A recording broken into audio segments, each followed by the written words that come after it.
next time? But none of them believed me.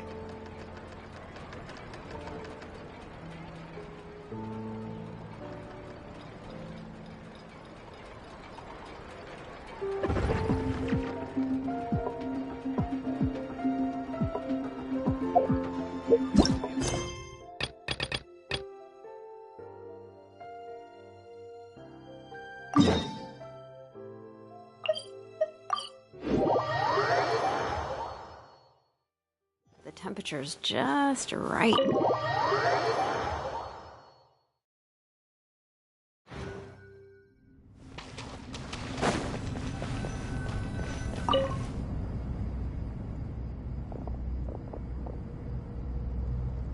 You must be the ones tasked by the Academia with renovating Aru? That's right. Good afternoon. I'm Kaveh, and these two are Termezi and Naisaburi. Hey, I'll hate them! Come and introduce yourself!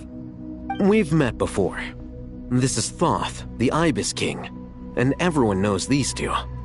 Afternoon, gentlemen. I've only ever seen these two in murals! Ah, the paintings in the temple. They show us chatting, playing cards, playing chess. Precisely the activities we most enjoy, funnily enough. No, only you enjoy playing chess. We were just humoring you. I wouldn't go that far. Back to the matter at hand. A preliminary assessment by the Academia indicates that this project requires expertise in various disciplines, including the deciphering of ancient texts, mechanical engineering, the restoration of ancient ruins, and elemental theory. The most capable minds in their respective fields are here before you. If there are no objections, we'd like to begin our work. The artisans who built Aru for Al-Ahmar gave their very lives to create this splendid work. Follow their example by giving your utmost devotion to this project. I didn't know that. We'll do our best, of course, but we certainly won't be sacrificing our lives. Such brazen words. Humans these days are a far cry from their ancestors. What little respect you show for King Deshret. No, that's not what he meant. Please, don't mind him. He shares your sentiments, just not your, penchant for hyperbole. Assuming that's what you were going for? I just think it's important to manage expectations. Forgive my lack of courtesy, but we simply can't sacrifice our lives to the gods on completion of the project like people in the legends of old. Here's a first draft of the project proposal for your perusal. Please let us know if you have any requests. Normally, I'd have made it look a lot more visually appealing, but we were really pressed for time on this occasion. I hope you'll forgive me if it's a little rough around the edges. Naturally. If my fellow ministers deem this meager display of respect sufficient, I suppose I can consider agreeing to their proposal. Why are you so preoccupied with the ostentatious displays of respect to Al-Ahmar? We should be trying to make things easy for them. You never know. We might have to rely on these young people to look after us in our old age. Exactly. This is Aru's mainframe. Be reminded to use it with great caution. We certainly will. Thank you for your assistance. You may attempt to lay out punishment should you so desire, though I'm afraid it would be futile. You and I both know that certain components of Aru can only be operated by humans. King Deshret always believed in humanity. Still, the reason that Aru's modules are designed that way is not so much because he trusted them, but more because he was wary of you. Is that true? No wonder human artisans helped to build Aru then. He actually required human assistance to create his greatest work. Naturally. Have you noticed that the Goat King keeps giving superficial responses? It's like he's just going through the motions and leaving the real debate to his colleagues. He understands the art of perfunctory speech. That's what earned him his position as the Minister of Ministers. It seems the rumors about King Deshret being a poor judge of character are baseless after all. Excuse me for being blunt, but it sounds suspiciously like you're putting yourself on a pedestal and mocking me. You're mistaken. And while there's nothing strictly wrong with making every conversation about yourself, it's not exactly a positive tendency either. You? Whatever. I knew it'd be like this working with you. All right, let me past. I need to look at this console. It's your job to activate it after all. Let's begin. Everyone, please proceed with the external checks and preparations as per the procedures outlined in the engineering plan.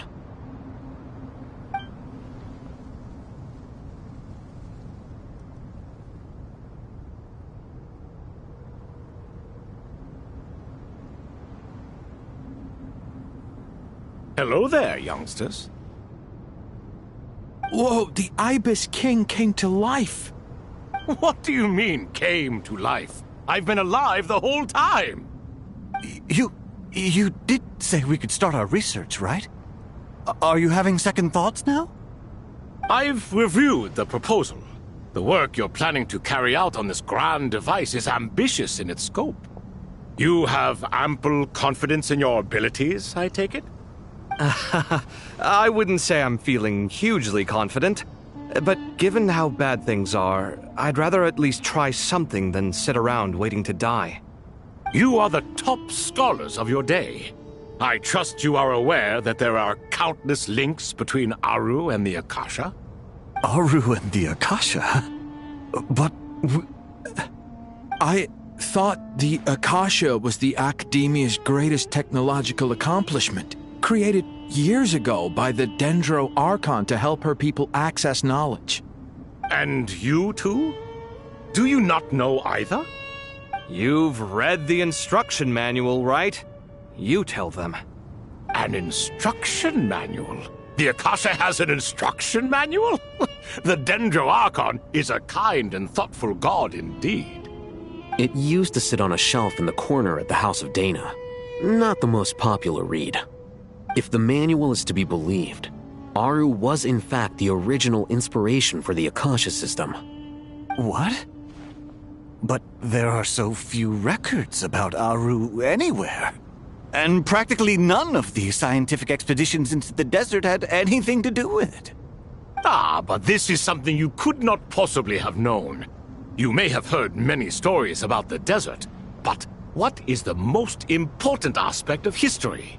Consider this a quiz. Anyone from Vahumana present? I'm from Vahumana. It's, well, veracity. Precisely. And a large part of veracity is the chronological order in which events occur. I may as well tell you. In the beginning, Nabu Malikata, the goddess of flowers, descended upon Sumeru. The glory of the heaven was within her. She brought life, oases, and knowledge to this land. Then she created the Jinn, enlightened them, and ordered them to serve her. Two other gods also walked upon this land where wisdom flowed in abundance, and the three met beneath the great green trees. It was the first and greatest alliance. We should speak with reverence of this covenant between the three, which transcended both time and life. For they promised that in Sumeru, wisdom would be shared with all. All the great changes in Sumeru's history began with the goddess of flowers. For King Deshret's sake, she pried into the secrets of Celestia, and for this was burned to ashes by the flames of wrath. So grieved was King Deshret by her passing that he lost all interest in state affairs and devoted himself instead to the knowledge that she had brought back. It was after learning of the technology from that floating island in the sky that he first conceived of Aru. And so, the Akasha was inspired by Aru, while the basis for Aru itself came from Celestia's technology. Well, if the two share a common technological origin, then connecting one system to the other is an entirely feasible idea. Unbelievable. Have you no reverence at all for celestial technology? No, I do, but there's no time for that. The schedule is too tight. Blame it on the deadline. Perhaps you could try coming up with our cutoff dates. You know what it's like having to turn around 5 different drafts in one day? I wouldn't wish it on my worst enemy. Yeah, also, Sir Ibis, King, you don't plan on getting directly involved at all, do you? Yes, well, you strike us more as having come to give a popular science lecture. Or, wait, does this count as more of a first-hand witness statement? Neither. Anyway, this sounds like far too much work for me. Still, if Aru is so powerful, why didn't King Deshret use it for more ambitious ends? Because it was never fully completed. King Deshret had grand plans, but he perished before they could come to fruition. In the beginning, his wish was to create something that could rival the very world itself. The Lord of Flowers sacrificed everything for that ambition. What he desired, she bestowed, and thus was knowledge brought into the world. Her courage and sacrifice had to be honored with the most splendid of monuments, or King Deshret would surely have deemed it a grave injustice. And that monument, built from knowledge and technology, etched with a sacrificial and courageous love, even in its unfinished form, it deserves to be treasured. At that time, King Deshret said the following to the Lord of Dendro. Since we share an eternal covenant, I shall never be your enemy. Hence, the fruit of wisdom from the heavens is not to be devoured. Remember, it is not that I lack the power to become the enemy of wisdom. Yet you and she have taught me much and shown me kindness. For this, I cherish you both. In the end, Aru was only used to store a portion of the souls. It was but a primitive form of the masterwork the king had envisaged. His final hope for Aru was to return to the past, when she yet lived. So the point you're making is, King Deshret was both powerful and ambitious, and he only ceased his imperious ways out of affection for the Goddess of Flowers and the Dendro Archon. You could see this as an act of mercy, but you could also see it as the sentiments that lay between these 3 gods placing constraints on him. This was, after all, the foundation of the alliance between them. This explains why Aru was both a prison and a monument, and why the answer to the 3 questions was time. You have to be careful who you get involved with, or you invite all manner of misfortune. This is as true for gods as it is for humans. Love is the same. It is both a prison and a monument. All right, let us pause the story here for now. Seeing as you've been so diligent, I'll offer a little help. Who's in charge again? Is it you two? Ah, yes, me and him. Now then, close your eyes. Wisdom hides in the space between the tangible and the intangible. It is to convey the incommunicable through the simplest of mediums. By the power of King Deshret, I shall grant you a glimpse into the unseen secrets that lie at the threshold of existence.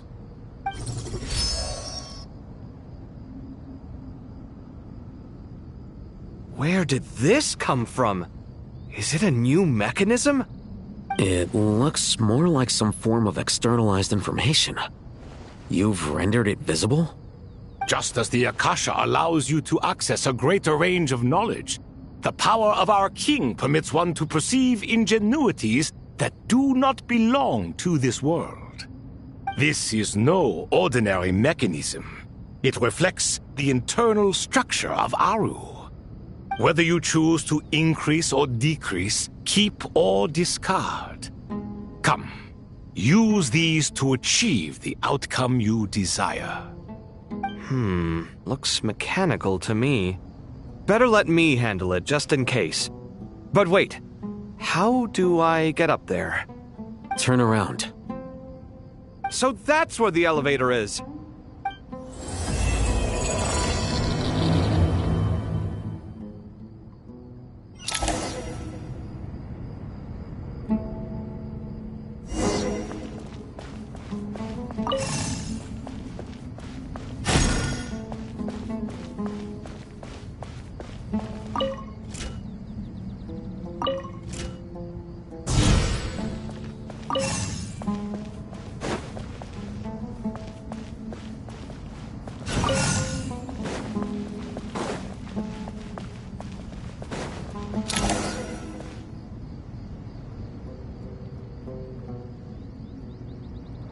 Obelisks were used to record important information in the ancient desert civilization.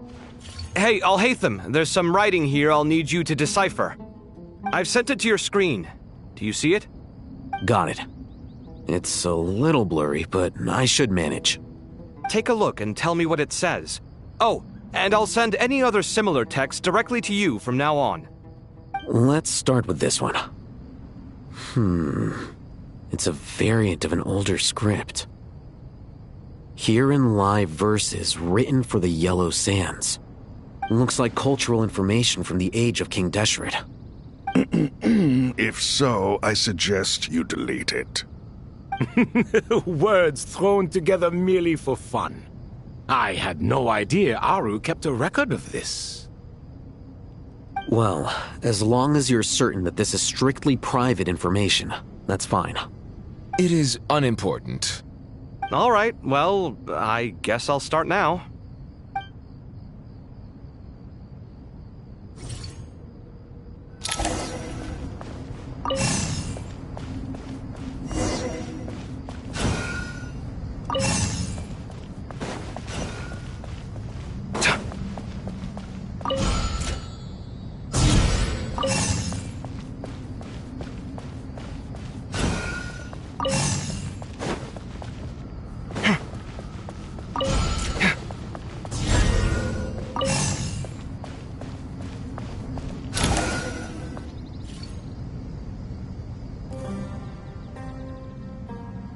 Found some more. Sending them over to you now.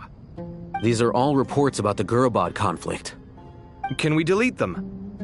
I'd say so. Most of this information has already been archived anyway. What if there are details in there that Vahumana missed?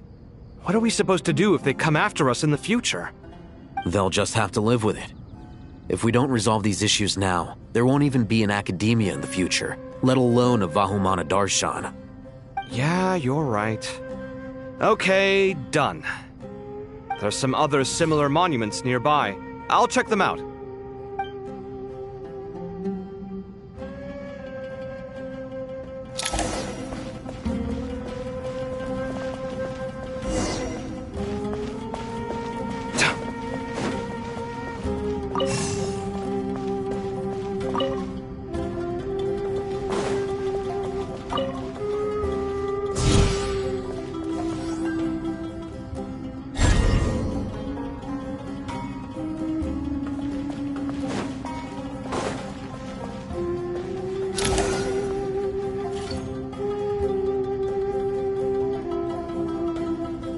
Another monument. Hold on.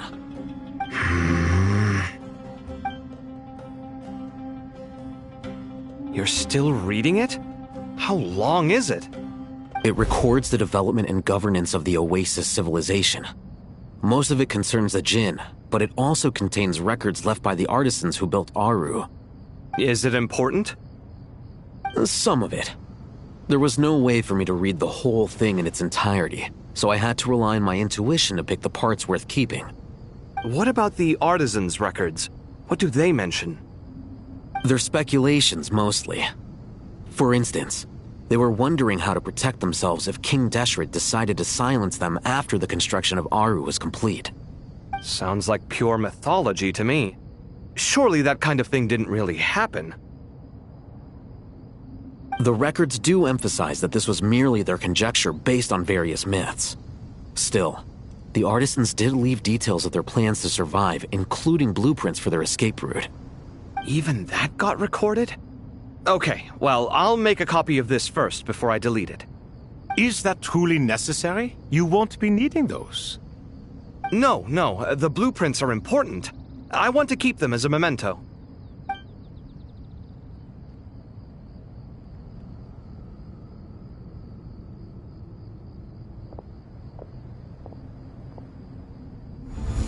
I think that should just about do it. It meets the requirements of the contingency plans, so we should be good. I gotta say, it's the strangest feeling, this cross between reality and the intangible. It's like drifting between life and death, or in and out of a dream, using my own hands to manipulate illusions that are forever out of reach. Chasing dreams in the most literal sense. Definitely a novel experience. What happens if my spirit just floats away? That won't happen. Anyway, I wouldn't celebrate just yet if I were you. There's likely to be a phase 2 of this project. All right. I'd better keep my wits about me then.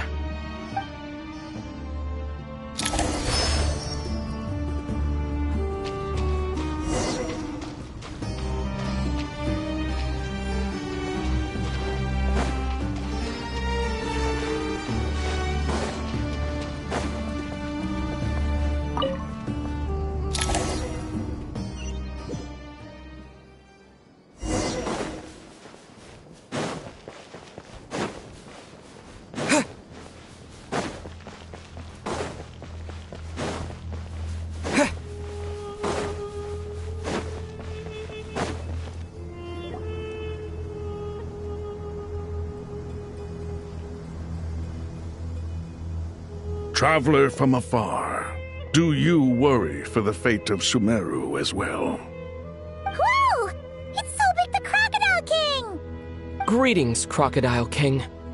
Please be at ease. I'm just here to chat with you about Lesser Lord Kusanali. Sounds like you really care about her.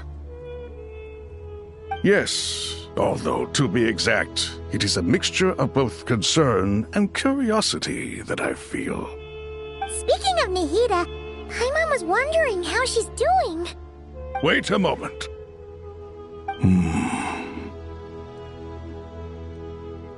What is it?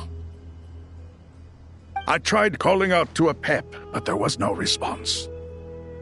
This can only mean that she is focusing all her energy on taking care of Lesser Lord Kusanali. All the gods who served King Deshret seemed super surprised to hear that Apep agreed to help Nihida. Guessing she made a bad impression on you or something. Are you aware of the history between her and our king? The story begins a long time ago. Al-Ahmar was always a wishful thinker where the Dendro dragon was concerned. Without consulting her, he decided to list her among the 7 pillars and declared his own power to be far superior to hers. That was when our king was at the height of his power. Ibis Goti and I were no match for him, and so we chose to submit and serve as his ministers. But not Apep. No, she never thought much of him. To Apep, Al-Ahmar's pride and sense of superiority were nothing but ignorance and hubris. In fact, they fought numerous times, but usually the battle ended in a draw. In the end, King Deshret coveted the power of Celestia, only to end up corrupted by knowledge. His final act was to trick the dragon into swallowing him whole, leaving her to bear the torment of his sins. The Dendro dragon stands for the glory of a bygone era. She hated Al-Ahmar and what he represented. All the gods, all the power they wielded. And so, her willingness to help the Dendro Archon through this crisis comes as a great surprise indeed. It makes one wonder whether, perhaps, the Dendro Archon assisted her in the past. Yep, Nihida did her a huge favor.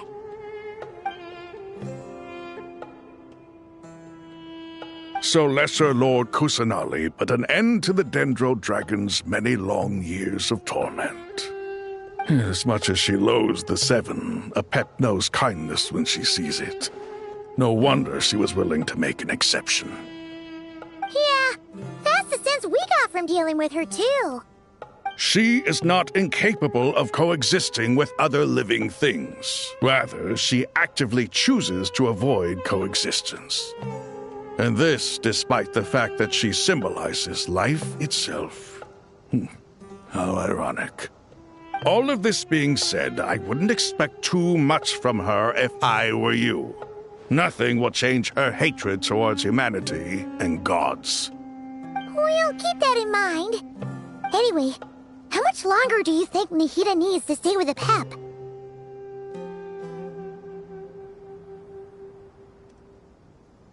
For all we know, the Fatui might still be in the desert. Just to be on the safe side, why don't we grab anyone who isn't busy right now and go look for her? I'm alright, Paimon. Huh? Was that Nahida's voice? It seems the treatment was effective. Since when do my deeds require your evaluation? Ah! Here will do just fine. I had no intention of taking you any further. One ought not expect greater generosity than they have earned. You always hide your kindness away like an oasis within a sandstorm. Only those who make it through the swirling winds can know just how beautiful that oasis is, and how much hope it brings. You dare appraise my being? No, I'm expressing my gratitude. I want to thank you for sharing your precious life force with me.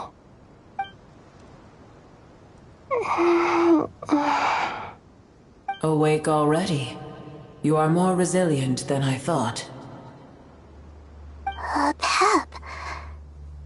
I feel much better. Thank you. Gods and their gratitude mean little to me. I would rather you give me your assurance that the situation with Irminsul and Sumeru's ley lines will be competently managed. If I suffer any ill effects from the ley lines, you, as the god of this land, will be held responsible. And you would not enjoy being held to account by me. I understand what you require, but I would assume this task even if you did not demand it. Sumeru is my responsibility. I must resume my duties as soon as possible. A farcical notion. God of Sumeru, I hope you realize how unextraordinary your strength is. And yet, maybe it is precisely what defines me. A god of wisdom is not meant to rule by force. Then hold steady. We go forth. Well, I'll be. Is that a pep? Do my eyes deceive me? Of all places, the Dendro Dragon has decided to visit the mausoleum of King Deshret? I see that after all this time, El Ahmar's menagerie of ministers remain as vile as ever. It's a pleasure, Dendro Dragon. Had you arrived but a little sooner, you might have attended a meeting of the Seven Pillars. What a nauseating thought. You are not the first insects I have had the displeasure of dealing with today. A swarm of them tugged on my tail on my way over. Goodness knows what hovels they crawled from. Why do all the creatures of this world remain so lowly after all this time? What did you do with them? I cast them away. What would you have me do? Keep them as trinkets? Boer, this is where we shall part ways. To be clear, I do not wish to see you or anyone else here ever again, unless absolutely necessary. Then I wish you peace as you return to your dwelling place. It matters not to me. Simply refrain from bothering me again.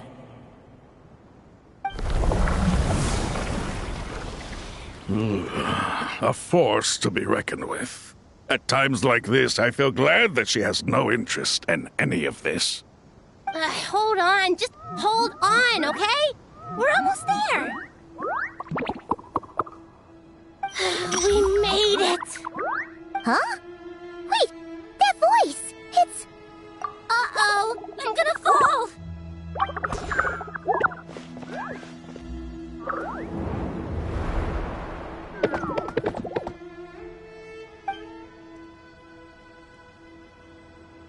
Well, that's a relief. A pair of safe hands indeed. The Dendro Archon's familiars. They are the last thing I expected to see here. Huh?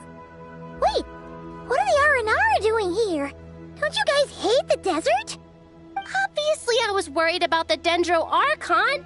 I've been supporting them with my Pari powers the whole way here. Oh, you seem pretty nervous. Is it because there are too many people around? Not just people. It's all these non-human beings, too. It's hard on them. I can't believe you made such a long and dangerous journey just for my sake. I appreciate your support so much. Thank you all. I'll have to ask everyone to wait while I help our new arrival settle in. Once I'm done, I'll gather everyone to discuss our next steps. Traveler, Paimon, shall we find a place for our friends to stay?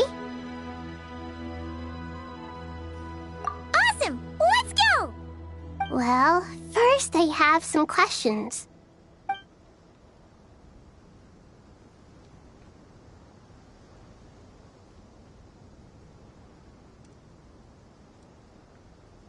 Okay, I think that covers everything. Thank you. We can get going now.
Hello, everyone.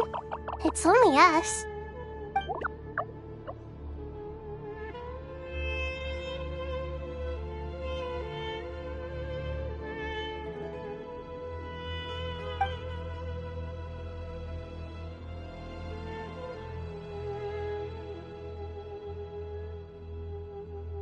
It must be very tough for you coming all the way out here, especially since you don't like the Veluca. Is everyone back in Vanarana doing well?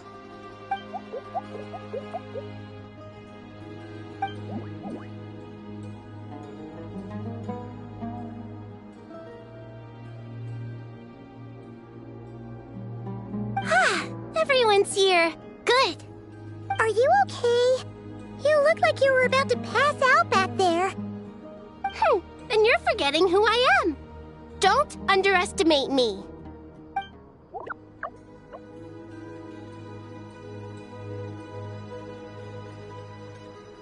Red flag. Oh, excuse me! Are you comparing me to Paimon? I suppose everyone is gathered here because of me.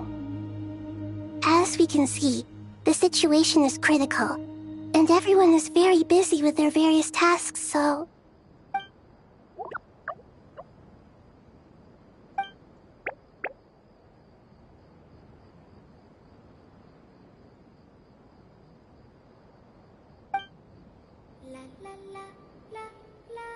I can't thank you enough.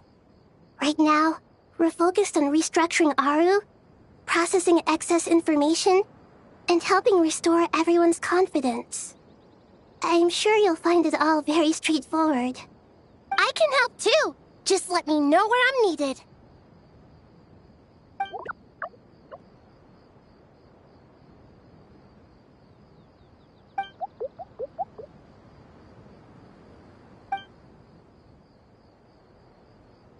Up to no good?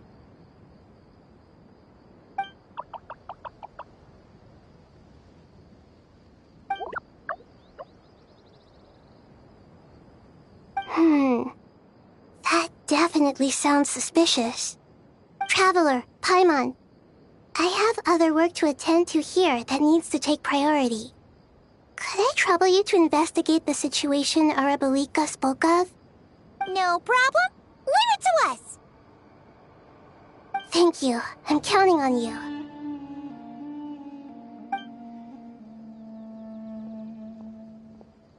There's one other thing. If you are to work alongside the people of Sumeru, you will need to make yourselves visible to them. Is that acceptable to everyone?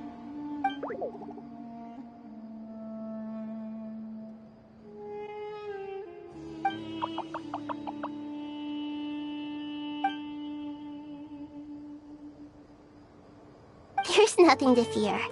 No one here will hurt you. But if you do feel afraid, don't worry. Just call my name, and I'll be there. Very well. Now, I shall bestow a small blessing upon you all. Whenever people see you and interact with you, from the moment their gaze meets yours, they will experience the most beautiful of dreams.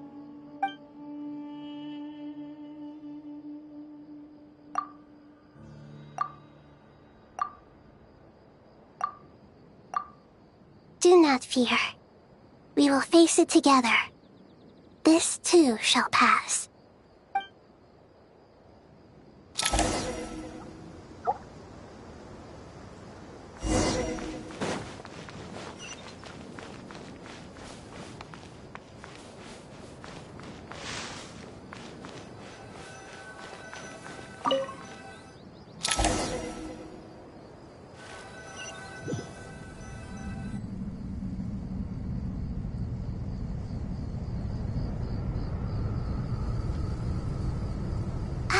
Everyone's here.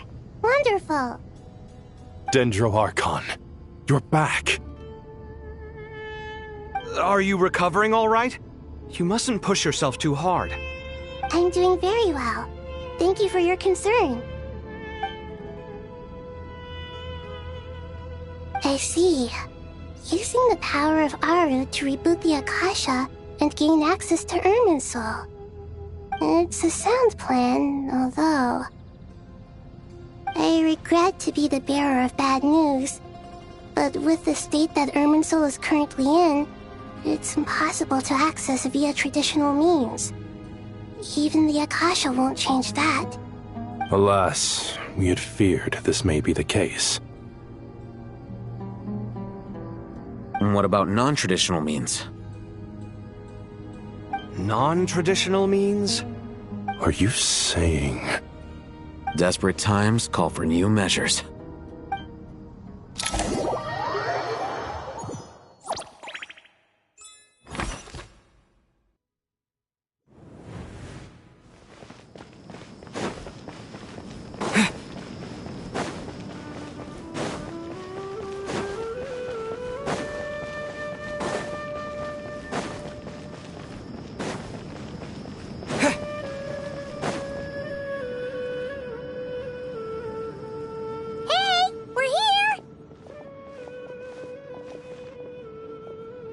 Ah, it's you.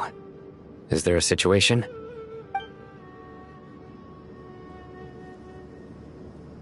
The Aranara have good intuition when it comes to people. In other words, there may well be a traitor among us.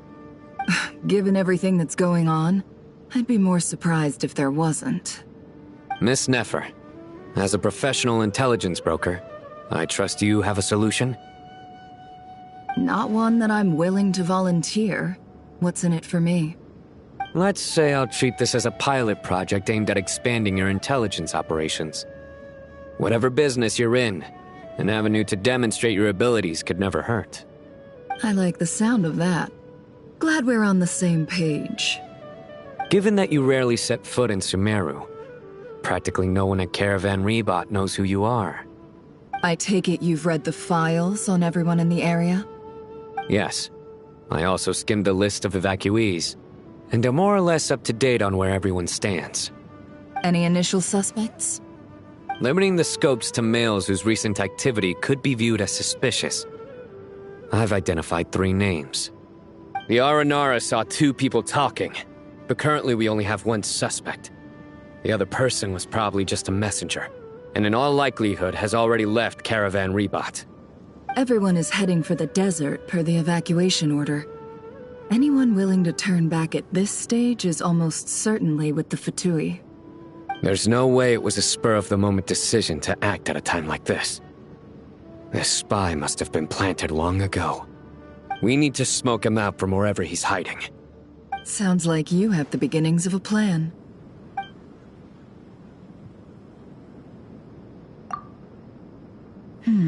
I see. Your suspicions are well-founded. I'd be watching him too if I were you. So far, we still lack solid evidence that he's been bribed. He hasn't made any recent purchases that would indicate he came into some cash.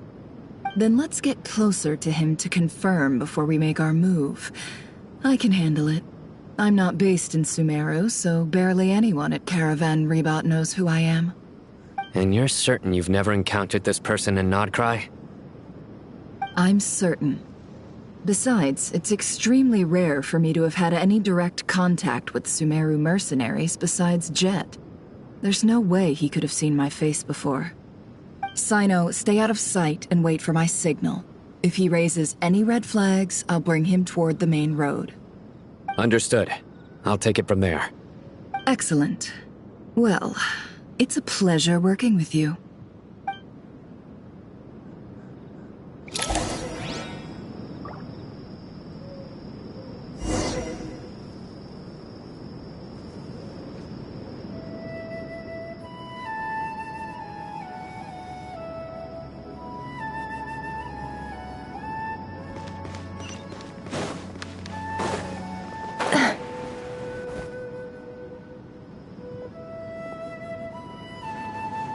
Darker skin, scars, frequents the desert and has ample combat experience.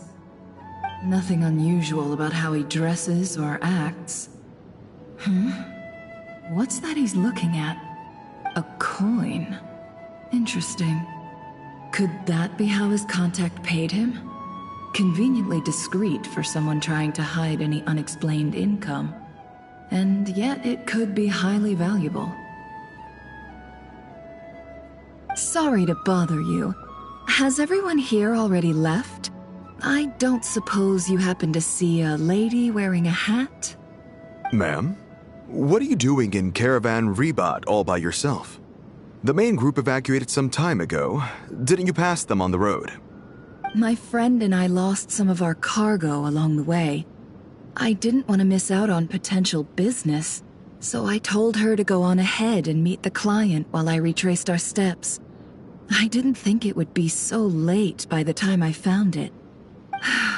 And then there was a terrible sandstorm. I guess I must have taken a wrong turn, because I didn't see any large groups on my way here. Forgive me for asking, but just to be on the safe side, could you describe this friend of yours? Sure.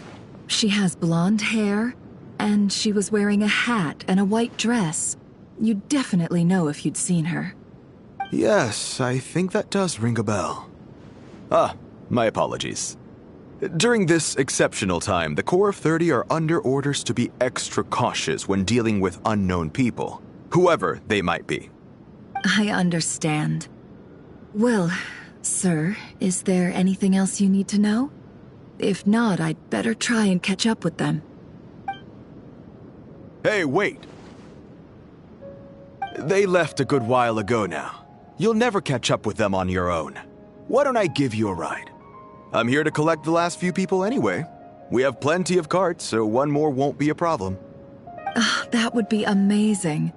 Traveling with a group will be much safer. I'll have to pay you for your trouble. Hey, let's not worry about the money for now.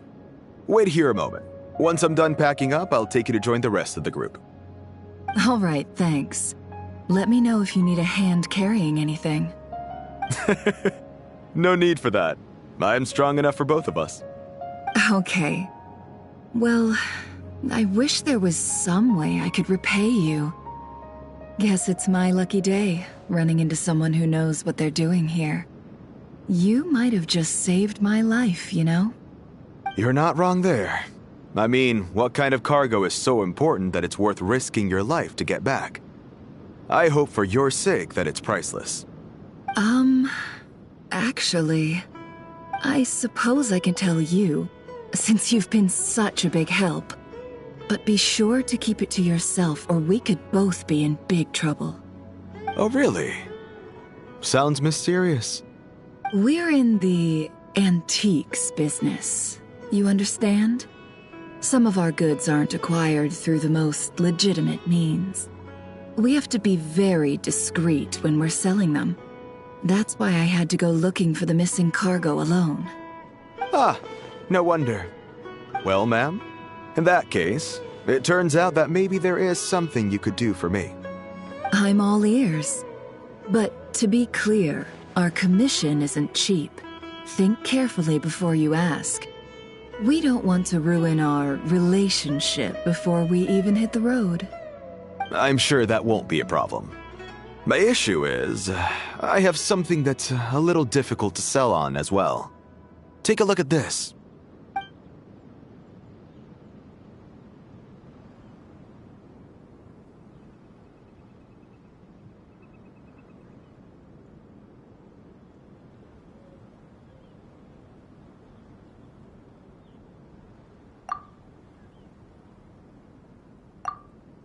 Pure gold. That's quite something. How'd you come across it? Dig it out of some ancient tomb? If you look hard enough, there are many treasures to be found in the mausoleum of King Deshret. It has no distinct Snezhnayan markings. That'll be why he's going with that story. And he clearly doesn't want to arouse suspicion, so he's on the lookout for an opportunity to make a quiet trade. Surely you have an existing business partner. Won't they take it off your hands? I hope I won't be attracting the wrath of my competitors by helping you sell this. The shop I used to work with is having cash flow issues at the moment after losing some money. I'm under enough pressure as it is without having to deal with them. On the off chance anything went wrong, I'd never get my money back. I understand. Gold is the last thing that traders with cash flow problems want to see. Well, in that case, I think we can work something out. As it happens, I'm just about done packing. Shall we make a move? Sure. Let's walk and talk. This evacuation was a huge operation. They needed a few people to stay behind and tie up loose ends. And I ended up being one of them. You're lucky you ran into us in time. I certainly am. I don't know how this happened. One thing led to another, and look how it ended up. I just hope our client doesn't get spooked and cancel their order.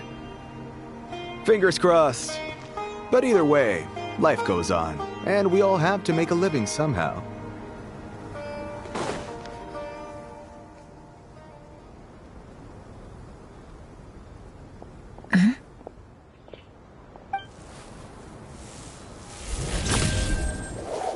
Hands where I can see them.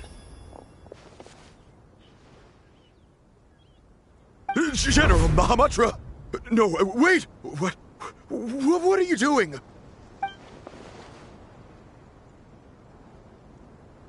This is the coin? Good. Sadly, you won't have the chance to spend it. Nicely done. Looks like Sumeru's Matra are a well-oiled machine nowadays. Unmarked gold coins are quite difficult to trace. Thanks to you, we have secured the evidence. Here's what's gonna happen.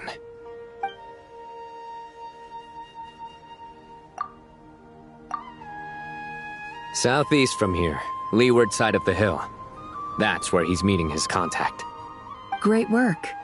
Candace tells me your interrogation skills are highly effective. Hers are quickly catching up. She's improved a lot in recent years. Looks like it's over to you for the next step. Because I'm quickest on my feet? Because you know how to trail a target. Plus, it'll be easier to monitor their activity from the air. Fine.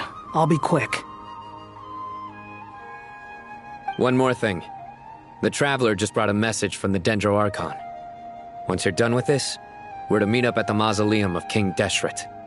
Got it. Will do. Are you sure you'll be okay on your own? Gee, I don't know. Maybe you should come with me. Okay. Then Paimon's coming with you. Really? You do know this is a stealth operation, right? Meaning, you have to be quiet? Paimon, are you sure about this? Well, Paimon at least wants to give it a shot. Like everyone says, if you never try, you'll never know.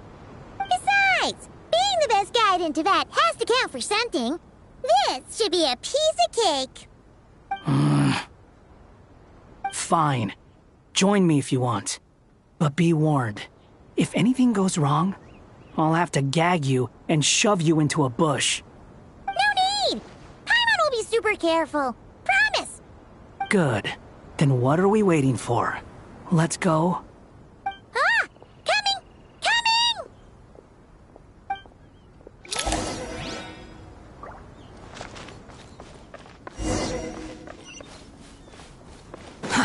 Too slow. Quit following me.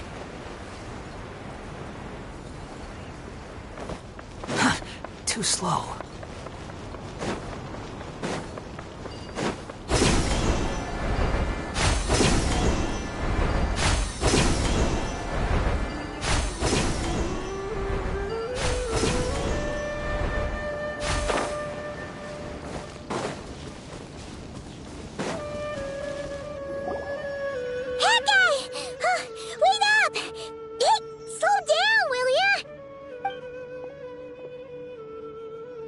We're here.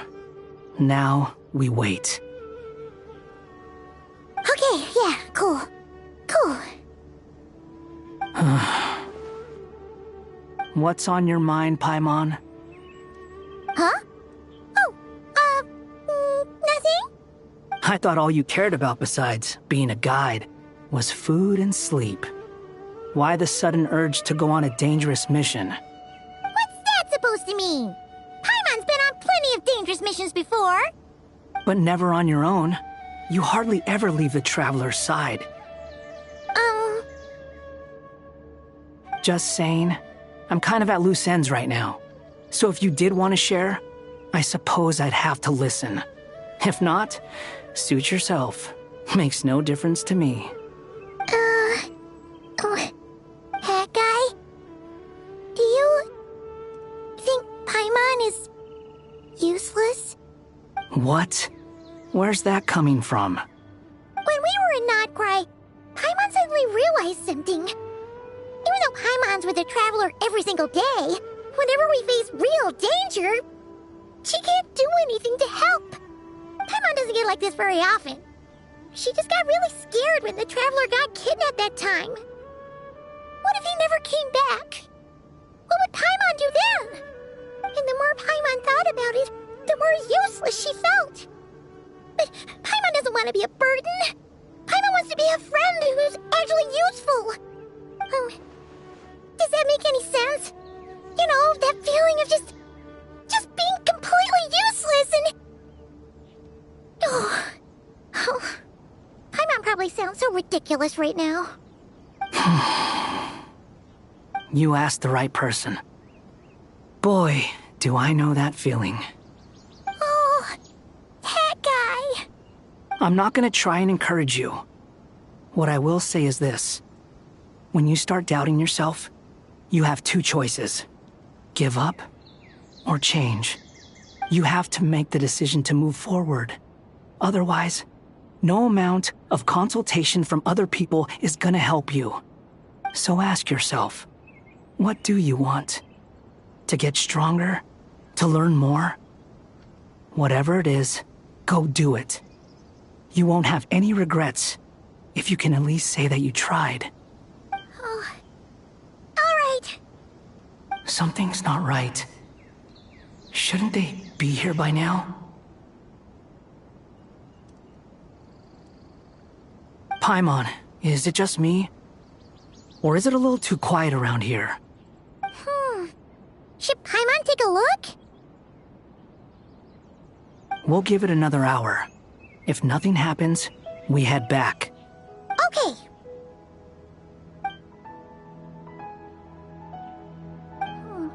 How strange. We've been here for ages. Where the heck are they? Have we been stood up? What is it? Did you think of something? Something feels off about this whole situation, but I can't quite explain why. We know for sure that the guy Sinocot had something set up, yet somehow his contact is a no-show.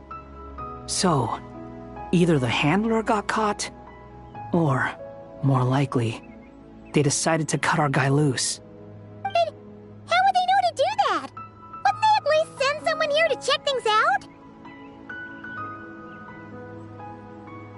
That's the problem. They couldn't possibly know what's happening here. Unless... This feels all too familiar. Come on, let's head back.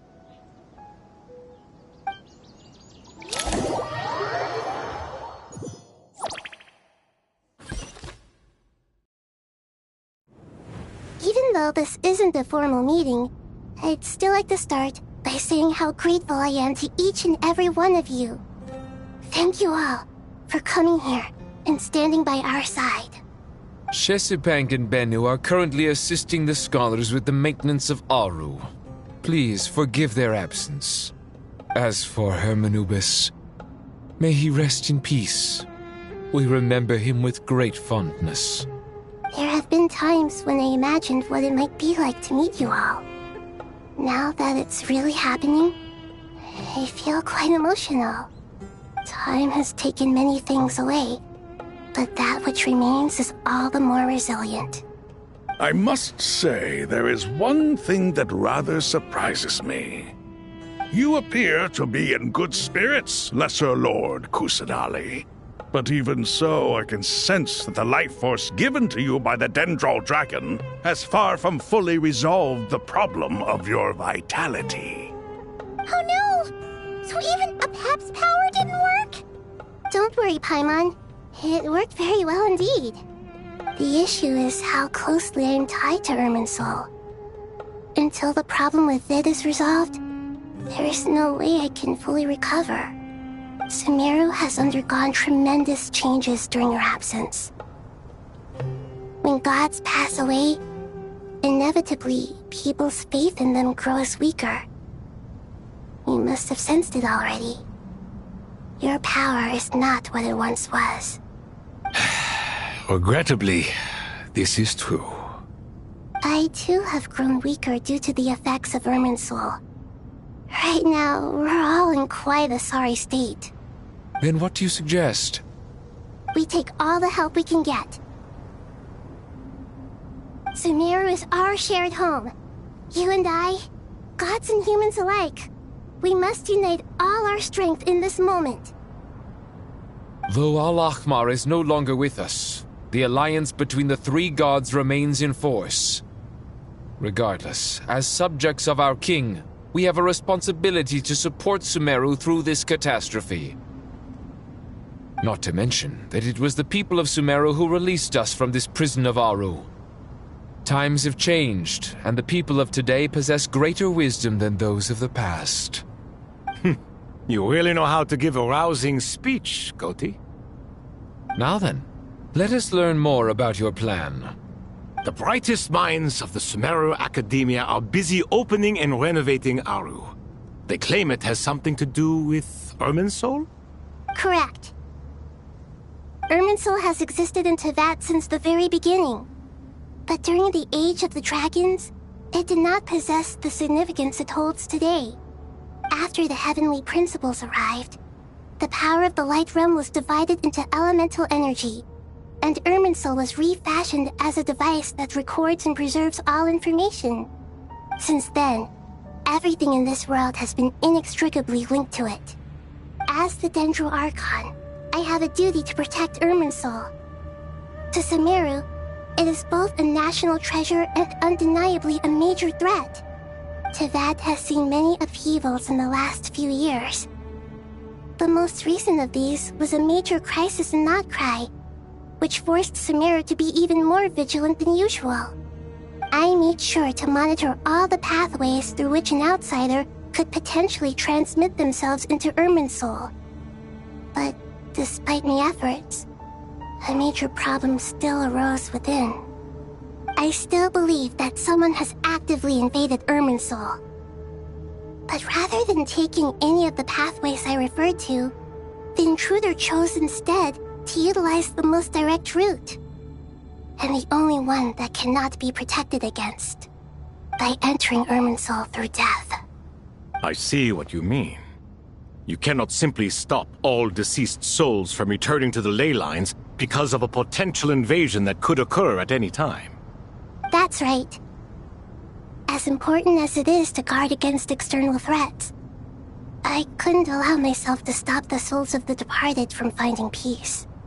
Please, understand how difficult this predicament was for the Dendro Archon. Defense has never been an easy task. After Irminsul was invaded, my authority was quickly restricted. Soon after that, the tree began denying access to any connections. I'm sure you feel responsible, but you are not to blame. No one can predict every possible disaster. There will always be trials and tribulations for the world to endure. But the people of Sumeru should not have to endure this. We must find a way to break through the lockdown and connect to Irminsul. And this is why you need Aru. Yes. The only thing in Sumeru capable of rivaling Irminsul in terms of overall function and performance is Al-Akhmar's legacy, Aru. All I managed to do before falling into a coma was make some minor adjustments to Irminsul. Using Aru is a last resort, and a move that comes with enormous risks. The Scholar's initial plan was to borrow Aru's power to reboot the Akasha, then use the Akasha to connect to Irminsul and investigate. Unfortunately, Irminsul has suffered far greater damage than they first thought, rendering that plan futile. To rise to the challenge, we had to resort to a more extreme and far costlier means. This has led to a number of new contingency plans. To reclaim Irminsul, her brightest scholars have made further modifications to Aru with multiple goals in mind. I thank you all for giving them your blessing in this endeavor.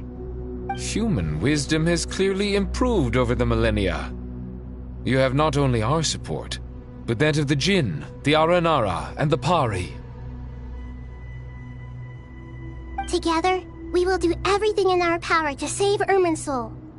By the way, when you spoke earlier of an intruder, it almost sounded as if you knew who you were dealing with and what they were capable of. Well, since you ask.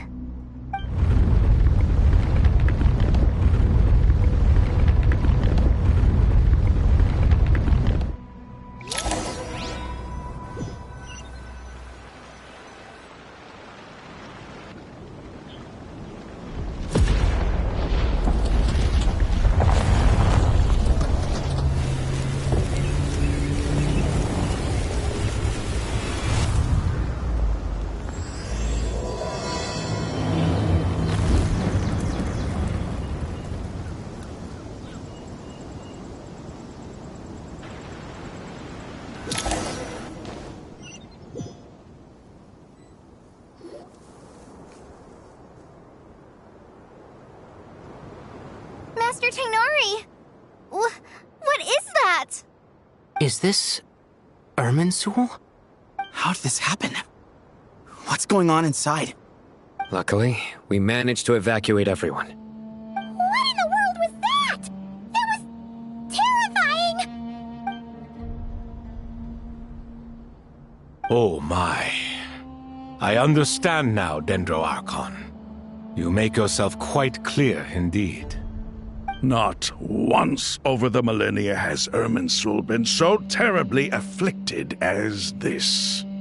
Please continue, Dendro Archon. Irminsul's root system is what comprises the ley lines. In the past, it has always been hidden away, going unseen by the general populace.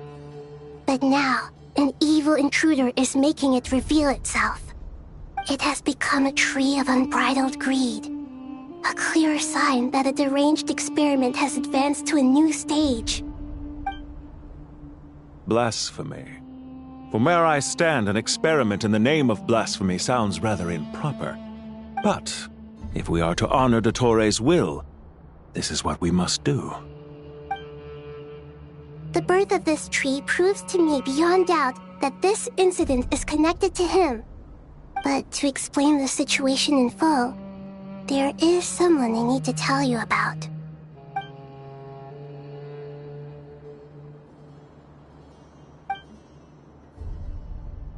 Zandik. So it was him. I saw him in the desert once. A man of supreme arrogance. So this is where it has taken him. But didn't Dottore die and not cry? How is he still able to do all this? He must still have loyal followers amongst the Fatui. Even so, I'm still unclear as to how he has been able to wield such a profound influence over Irminsul. I can confirm that Fatui forces have arrived in Sumeru City. Furthermore, Irminsul seems to be undergoing some kind of mutation. Evil branches are beginning to grow. Things that do not belong to this world are slowly but surely materializing. Sorry, I couldn't think of any other word to describe it. They don't seem to be fully formed physical entities yet, after all. But they are gradually becoming real. A baleful tree climbing up into the heavens. Speaking of Dottore, I have some information on that front as well. I didn't think it was wise to state this out in the open. But my theory is, the mole wasn't cut off after he was caught. They wrote him off from the beginning. You mean, the Fatui never intended to follow through with him? Then why plant a mole at all? It's hardly a conventional strategy, and the rationale behind it is pretty twisted. But as it happens, I know someone who works exactly this way. And when it comes down to it, his goals are very simple. He just wants to confuse people, so they can't figure out what he's up to. He's been a collaborator of Dottore's from the outset. That fact alone confirms that Dottore is involved with this somehow.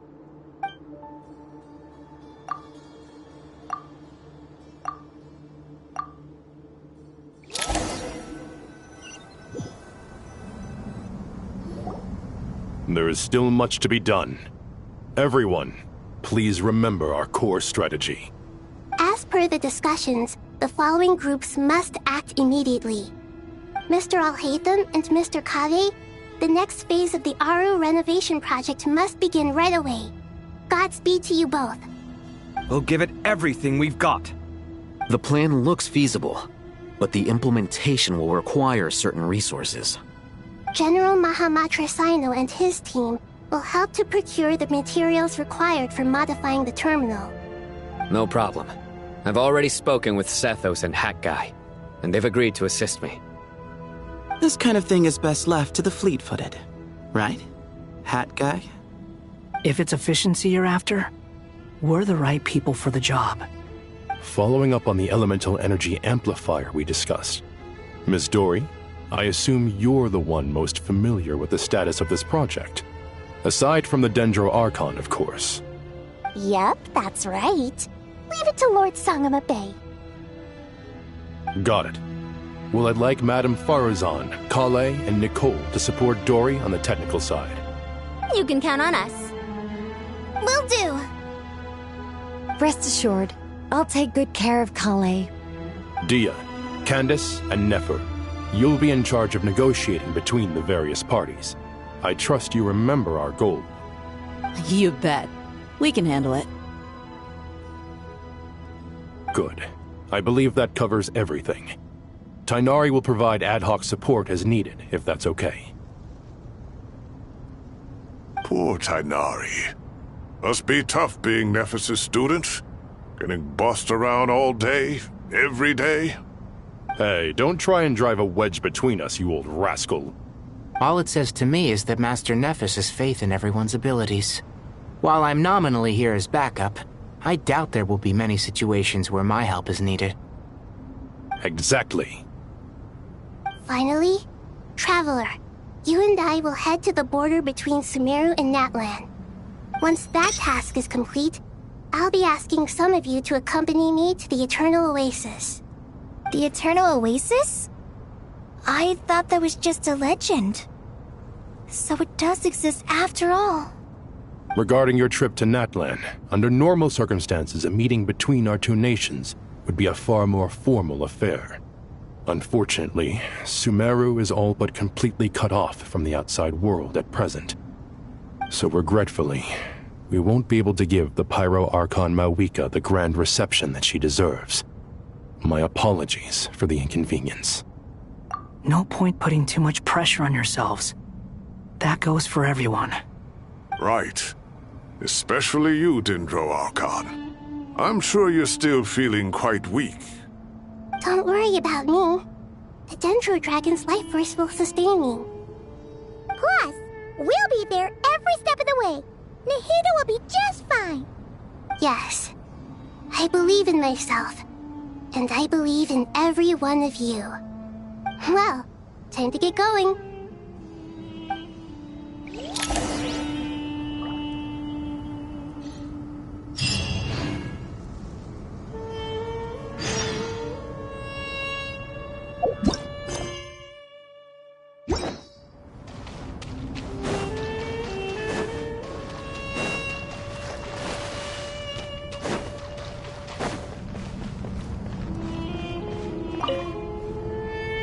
To what extent we can implement the final plan depends on how successfully the Akasha can be modified and configured. And to make sure the configuration works, Aru will also need some further optimization.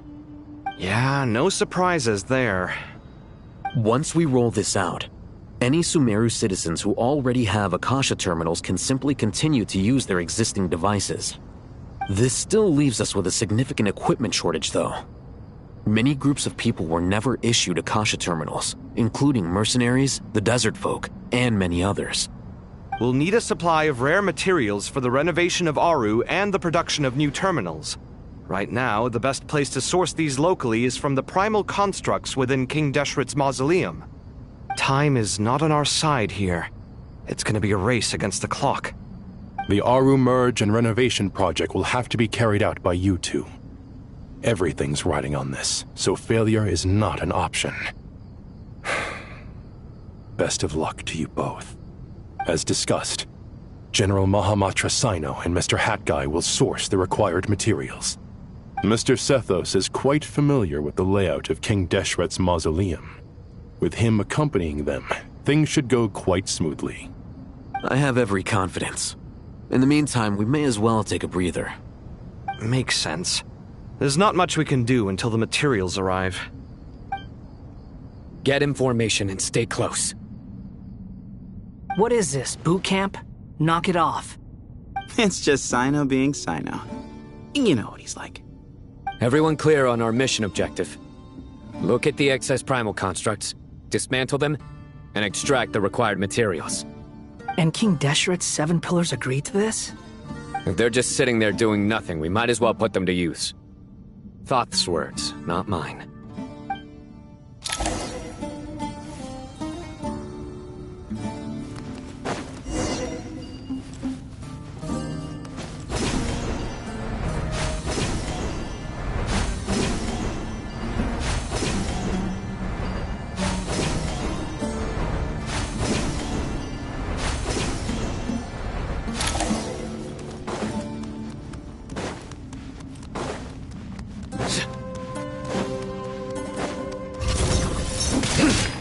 Die! Judgment is upon you!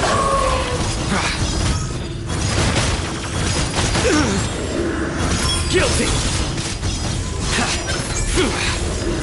You stay condemned! Your penance is due! You stay condemned!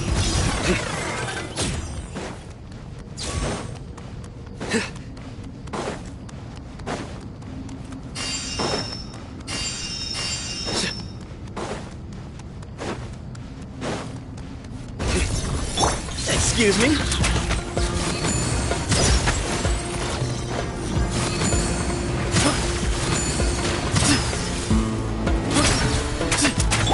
Surrender!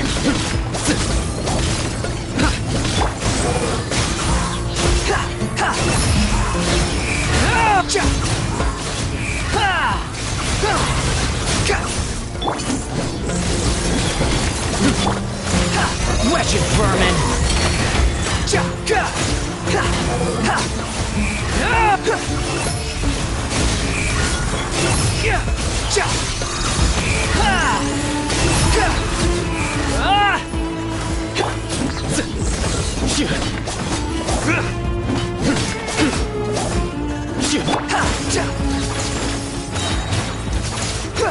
Behold!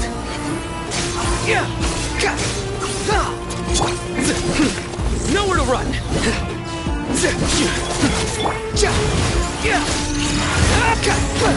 The wind rises. These devices should still be usable even though they're broken down. Let's take them back for the others to review.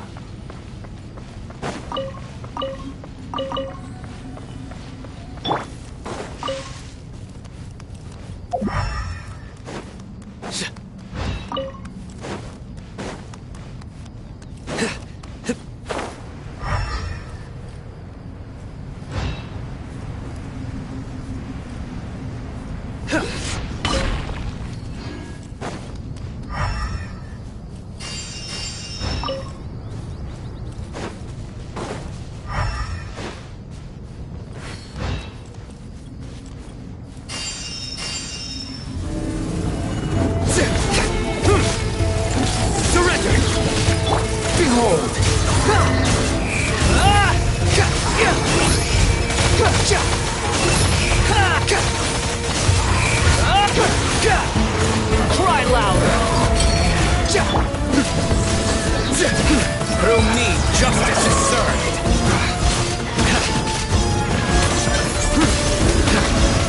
Guilty!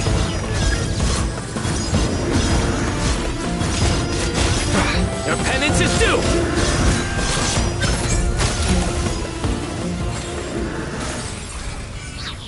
How many do we need again? Enough to make an Akasha terminal for everyone who doesn't own one. I remember you telling me how revolutionary these Akasha terminals were. You've used one before, right?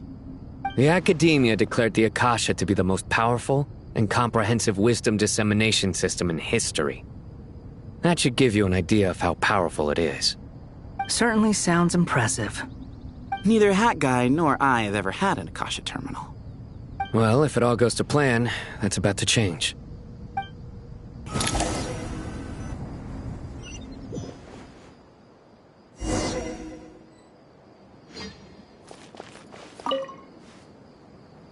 Oh, goody! Thank you so much for handling the delivery. What a long way it was. You've really outdone yourselves. I'm well aware what a bumpy, dangerous journey it must have been. Now, I would have loved to oversee the process myself, but of course, those of us who know the plan can't leave the mausoleum. Oh, trust me, I'm patting myself on the back for my assembly work here. Simply flawless work. But will you really be needing all of this? According to our plan, yes, this is the quantity required. I have no complaints about the quality either. Only the price. So expensive. I heard you covered a lot of the funding out of your own pocket. Oh, that's an exaggeration. The Academia provided most of the funds. I just offered a small token of my goodwill. Of course, the real tragedy is how little profit I'm making on this. You know it's a serious crisis when you can't even make money out of it. It's really quite a beautiful design. And I'm intrigued by how such a diminutive device is able to output the power of the Light Realm. Did you attend the lecture on Light Realm energy, Madame Farzan? I don't believe I saw you there. Of course I attended. I was just a little late, so I had to listen to the whole thing from outside the back door. Ahem. Anyway, I have a perfectly good understanding of Light Realm, elemental and abyssal energy, as well as the relationship between the three. Good to know. Master told me in private that the conversion process between Light Realm energy and elemental energy involves highly classified knowledge that shouldn't be disseminated too widely. But even so, the scholars still shared said information. Well, you can't enforce a rule that everyone breaks. Is that the idea? At first, the Dendro Archon was reluctant to explain it in great depth for safety reasons.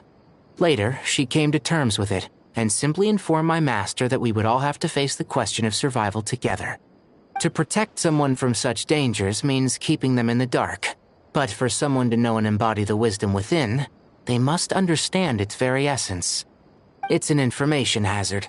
We're exposed to danger just by knowing the facts, and just like bait, it lures us in by offering us the solution to our problems. But if you're not careful, you'll end up pursuing it down a dark path. A tricky problem. But today, this big problem has been broken down into many smaller, more trivial ones. What do you mean? I get it. For instance, you and I share secret knowledge, while she and I take on the risks of life, death, and fate. Something like that? Hey, what? That is not what I call a trivial problem.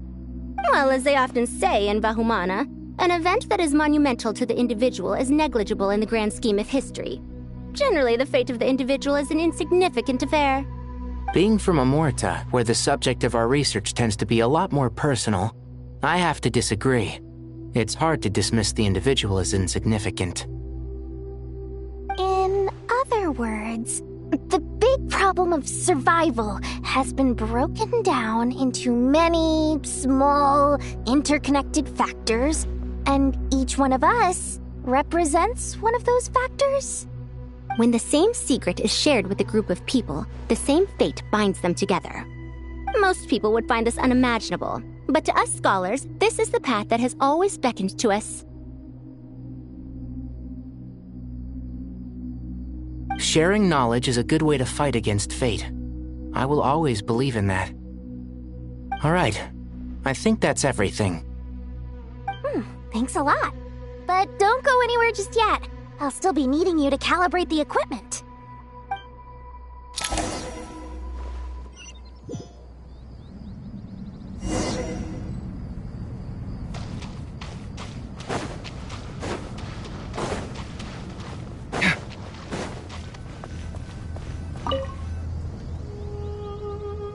Okay, the materials are ready.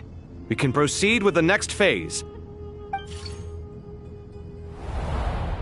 Al-Haytham, how are you getting along? Most of the information in Aru is written in ancient desert scripts. Some of this is written in a tribal language, while other parts seem to be a variant of an Oasis script, based on the glyph forms. Oh. Not lost to history, I hope? Some are. All we can do is infer the meaning based on the rules of related languages. Although, this section actually fills in some of the missing historical record. I'm transcribing it so we can bring it back to the academia. After Aru started up, 2 more lines of text appeared here. Can you read them? Humans may not read what is written by the gods, except by not reading. Victory should not be easy to attain, for it symbolizes divine wisdom. Knowledge must not waver, for it has external borders. Is this a clue to solving a puzzle? Or is it being symbolic? You can't read it unless you don't read it. Victory is wisdom. Knowledge is confined by borders. Wait, I think I've got it. It's a metaphor, isn't it? It's talking about... a chessboard.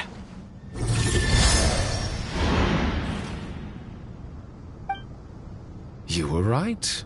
The youth of today are skilled at solving riddles. Have the secrets buried in the desert not been unearthed over the years all the same? Since Aru is a place reachable through wisdom, this day was bound to come sooner or later. Oh, I've always been against overly cryptic sentences. Don't you get tired of reading and writing all that? Ah, it's you three. Just in time. We've been delving deep into Aru, and now this board has appeared. I've heard this was how you'd while away your free hours. You must be quite the experts by now in that case. It is true. King Deshret's chess games are some of the most well-loved of all his wonderful creations. If you have ever been to Safhe Shatranj, you may well be familiar with the chess pieces you see here. Is this chessboard supposed to be another visualization of the interior of Aru, then? Naturally. Visitors, everything is ready. Only by completing the challenge on the board in accordance with the rules will you be permitted to overwrite Aru.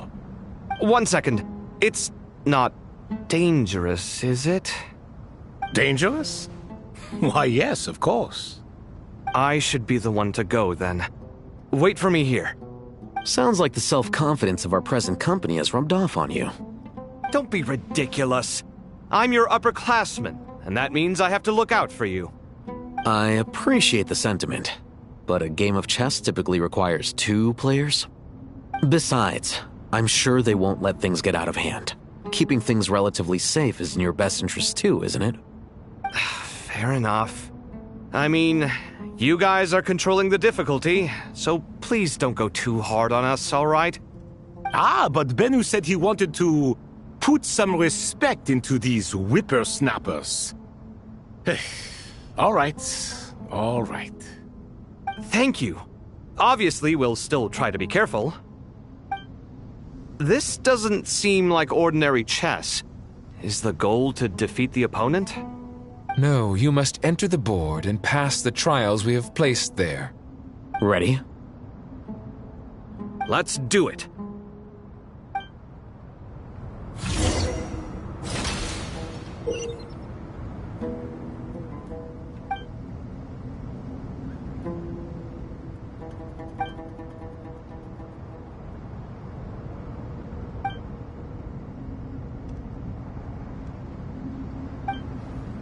The first trial is posed by me. I don't think this is gonna stop us. Ah, but the key to this game lies in working together. Otherwise, you will be deemed to have broken the rules. Looks like it's up to me. Marak, can you open it? King Deshret's favorite primal construct. Living on in suitcase form, of all things. Amusing. Ho-ho! Excellent work.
Now is the time for my trial.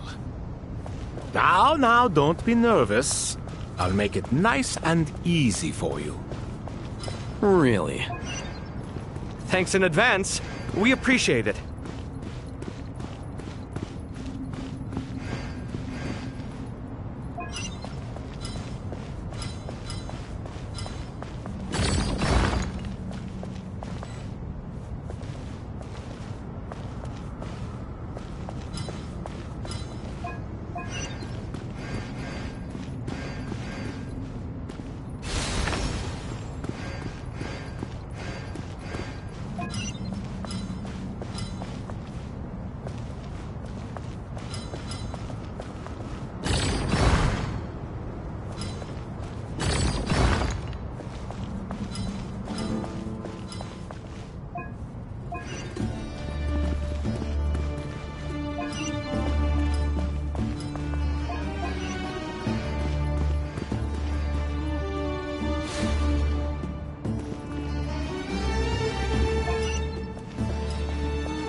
Ibis King, don't you think this all rather inappropriate?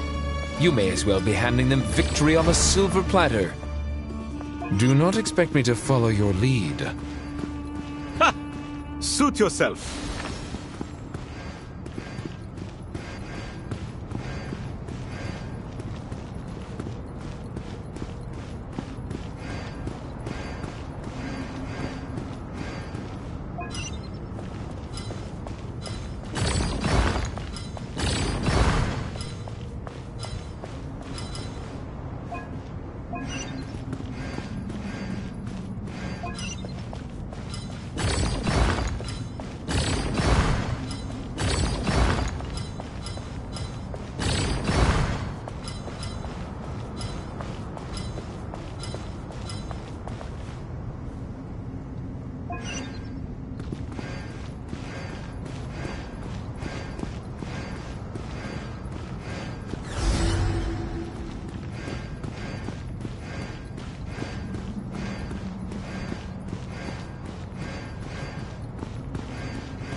Alhaitham, what are you thinking? If you don't want to wait, you're free to leave. I never wanted to wait in the first place! Chessboard gave me no choice. If you say so.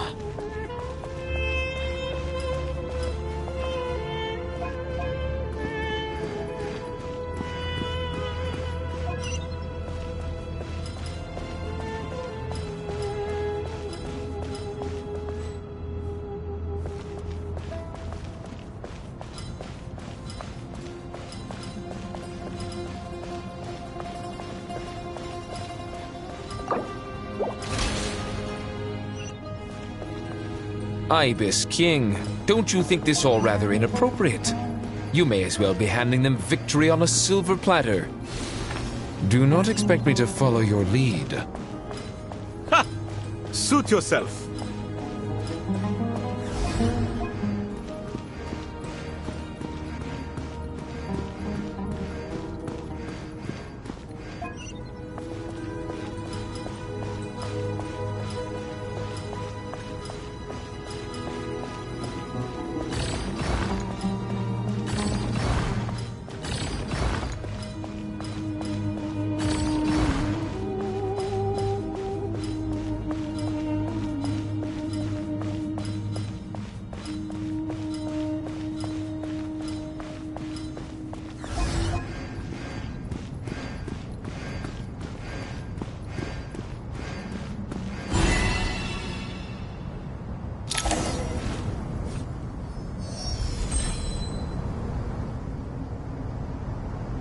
Done.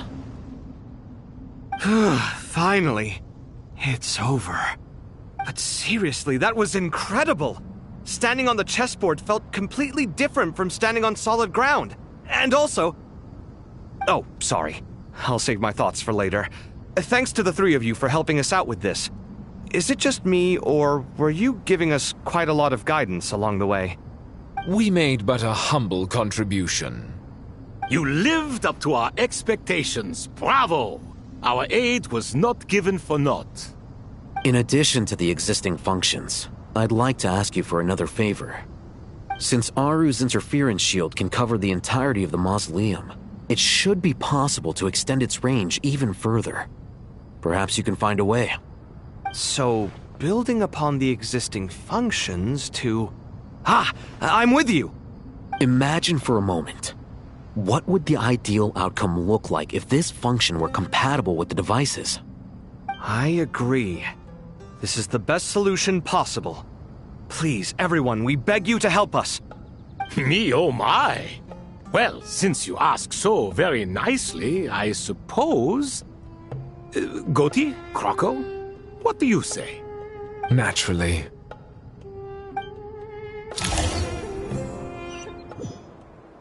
Time to go! Let's go find Nahida!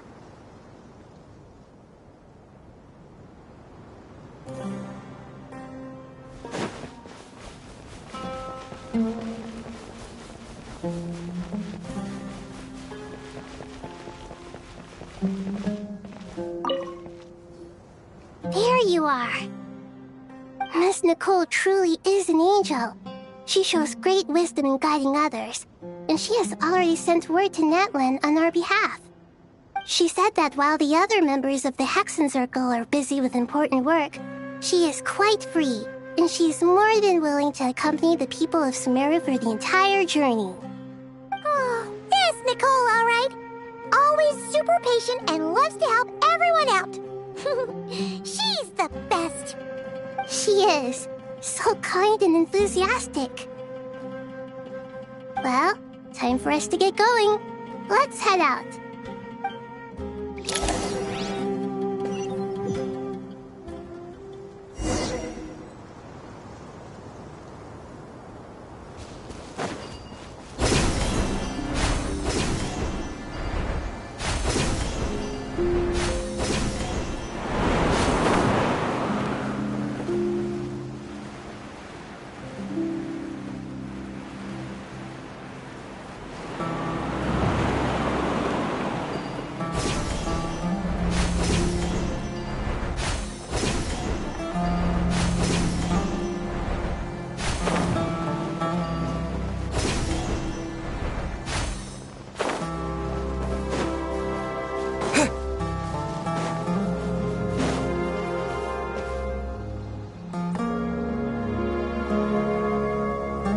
This should be one of the closest places to Natlan in all of Sumeru. There's the barrier Nicole and Nefer mentioned. It completely cuts this nation off from the others. But why? Why separate you from the rest of the world now, specifically? And if I'm not mistaken, Irminsul was polluted once before, wasn't it?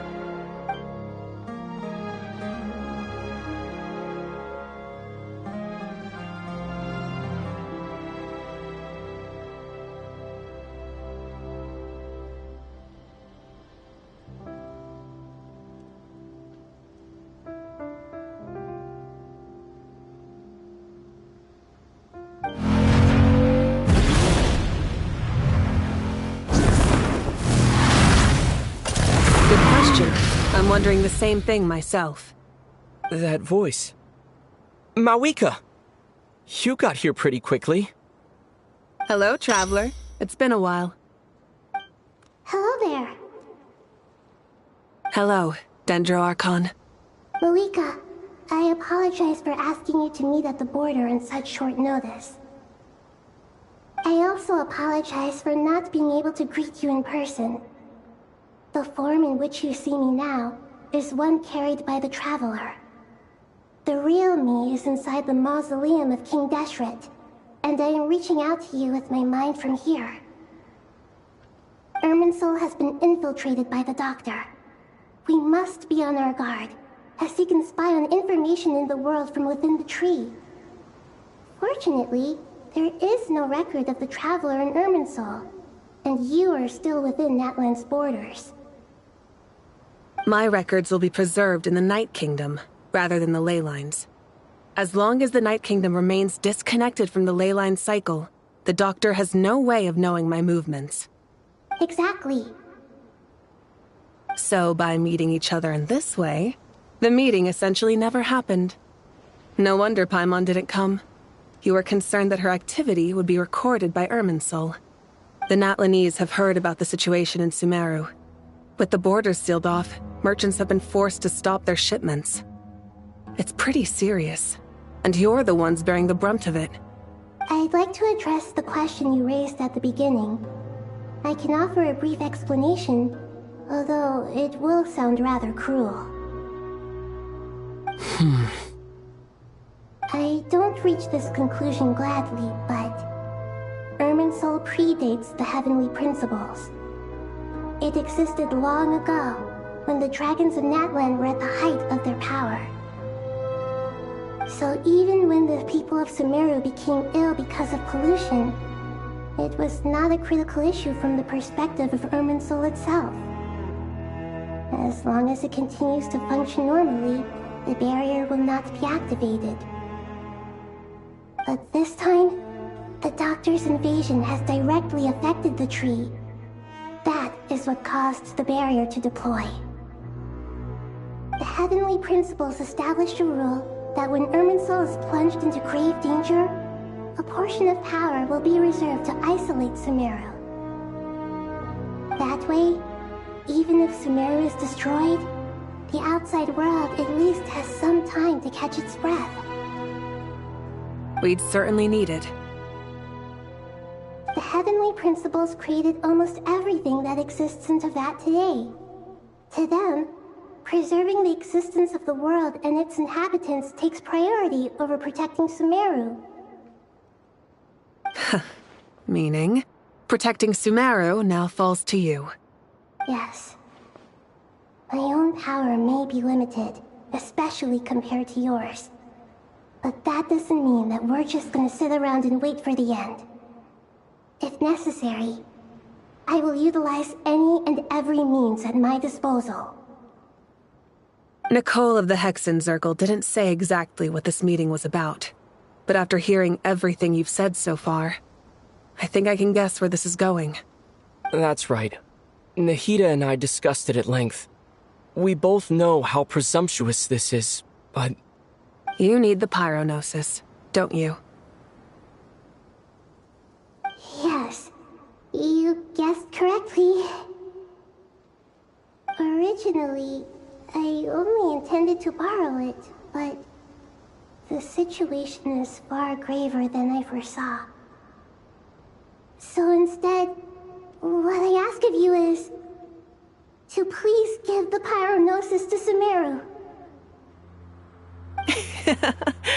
Why do you sound so nervous? There's no need to be shy. Surely a gnosis is pretty important to a god. I guess, but it's not as if losing it would suddenly render us powerless. But I'm sure you don't need me to tell you that. With all the nations you've traveled to, and all the gods you've met, you must have realized that by now. As far as I'm concerned, a gnosis is basically an elemental energy enhancer. But I don't usually use it. You know me. I like to think I'm pretty strong without it. Yeah, not about to dispute that. So you see, you don't need to sweat it. Here, take the pyronosis. Huh? Just like that? Uh-huh, just like that. To tell the truth, I've always toyed with the idea of giving it to someone who needs it more than I do. I know you accompanied Nahida here to try and increase the chance of success. It's a good thing you did, because your involvement is one of the main reasons you've managed to persuade me. Are you sure about this? Handing over your gnosis just because of me? I won't try to quantify it, but trust me. Handing over the Gnosis to Tumaini is far from the craziest idea I could think of. Besides, even if you hadn't come here personally, I think I still would have agreed to Nahida's request. Irminsul doesn't just affect Sumeru.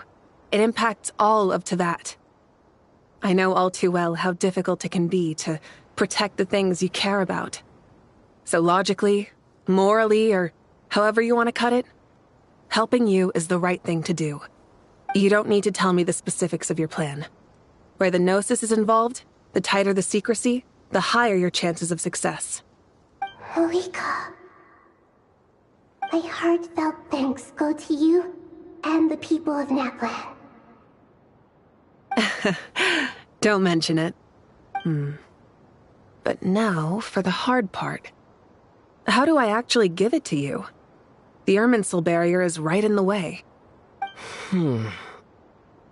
I have an idea.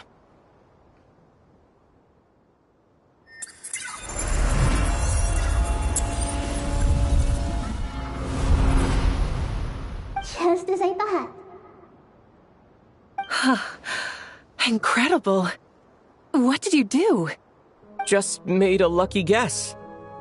This seems to happen quite a lot. Things that apply to everyone else don't seem to apply to me. I figured the same might be true here. Irminsul usually produces effects based on the records it holds. Since the Traveler is a Descender, Irminsul contains no records of him, and thus has no way to impede him. Is that right? You really are full of surprises. Catch. Whoa! Thank you, Mawika. Thank you for trusting us with something so important.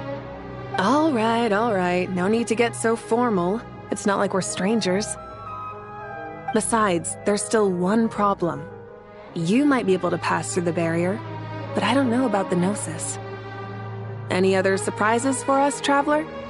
Let me try something. I have the Pyronosis in my hand. It feels strangely ordinary. Not particularly heavy, and yet this tiny thing symbolizes the mighty authority of a god. I need to think hard about my memories of Pyro. My memories of journeying through Natlan. All those important experiences I've had. The Gnosis disappeared. Traveler, are you alright? I'm fine. The Pyronosis disappeared into my body. Just like phlogiston. Maybe it resonates with you because you've mastered the power of phlogiston. You might not be recorded in the ley lines, but you're still our Tumaini. Whew.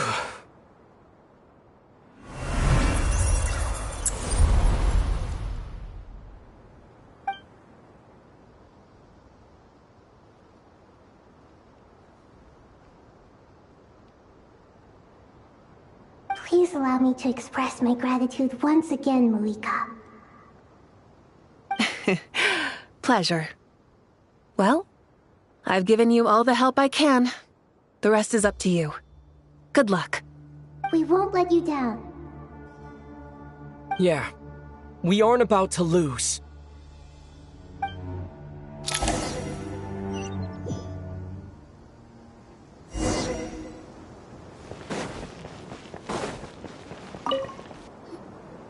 Traveler, Paimon, how are you feeling? Paimon's a teensy bit nervous, but only a teeny tiny bit. Seems like she's gotten way braver over the last few years, huh? Of course. After all the adventures you've had with the Traveler, I'm sure you've gained a lot of experience and grown as a person. I'm doing all right. What about you, Nahida? How are you holding up? With the negative effects of Irminsul, I am a bit like a piece of fruit that's been burrowed into by hungry insects and left to rot. I'd be lying if I said it was nothing. But please don't worry. We all know what we're getting into, and we've prepared as well as we can. I believe in everyone. I believe in you. And I believe in myself.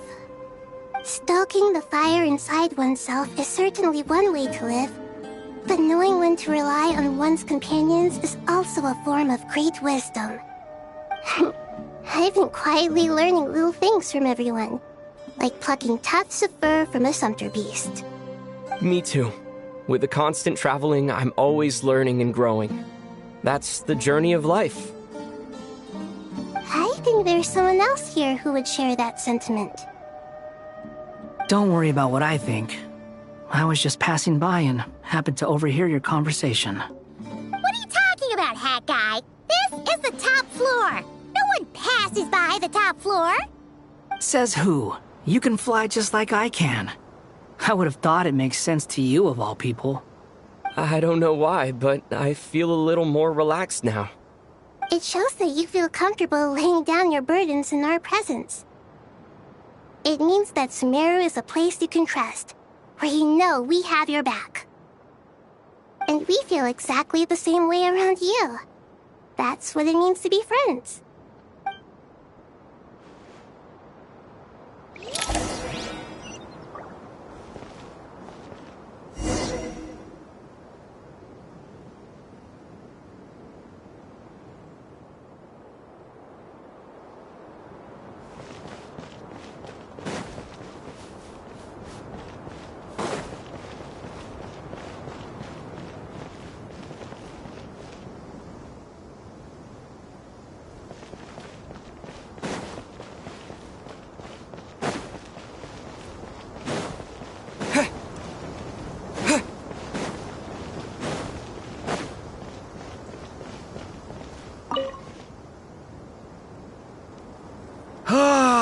It's finally done. Ugh, but I have a nagging feeling that there's something I've forgotten. Oh, there you are. Everything wrapped up on your end?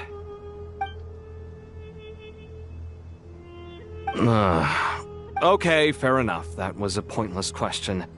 We were working in tandem, after all. You must really be exhausted. Well, it's been a busy day for both of us. When work ends, you clock out. No looking back. Yeah, we're definitely due a break. Probably a little late to start drinking now, though. I'll stick with water. Here, this one's for you. Thanks. You want a bite to eat? I can grab us something. Or wait, I think there's a stove nearby. Let me take a look. Are you nervous?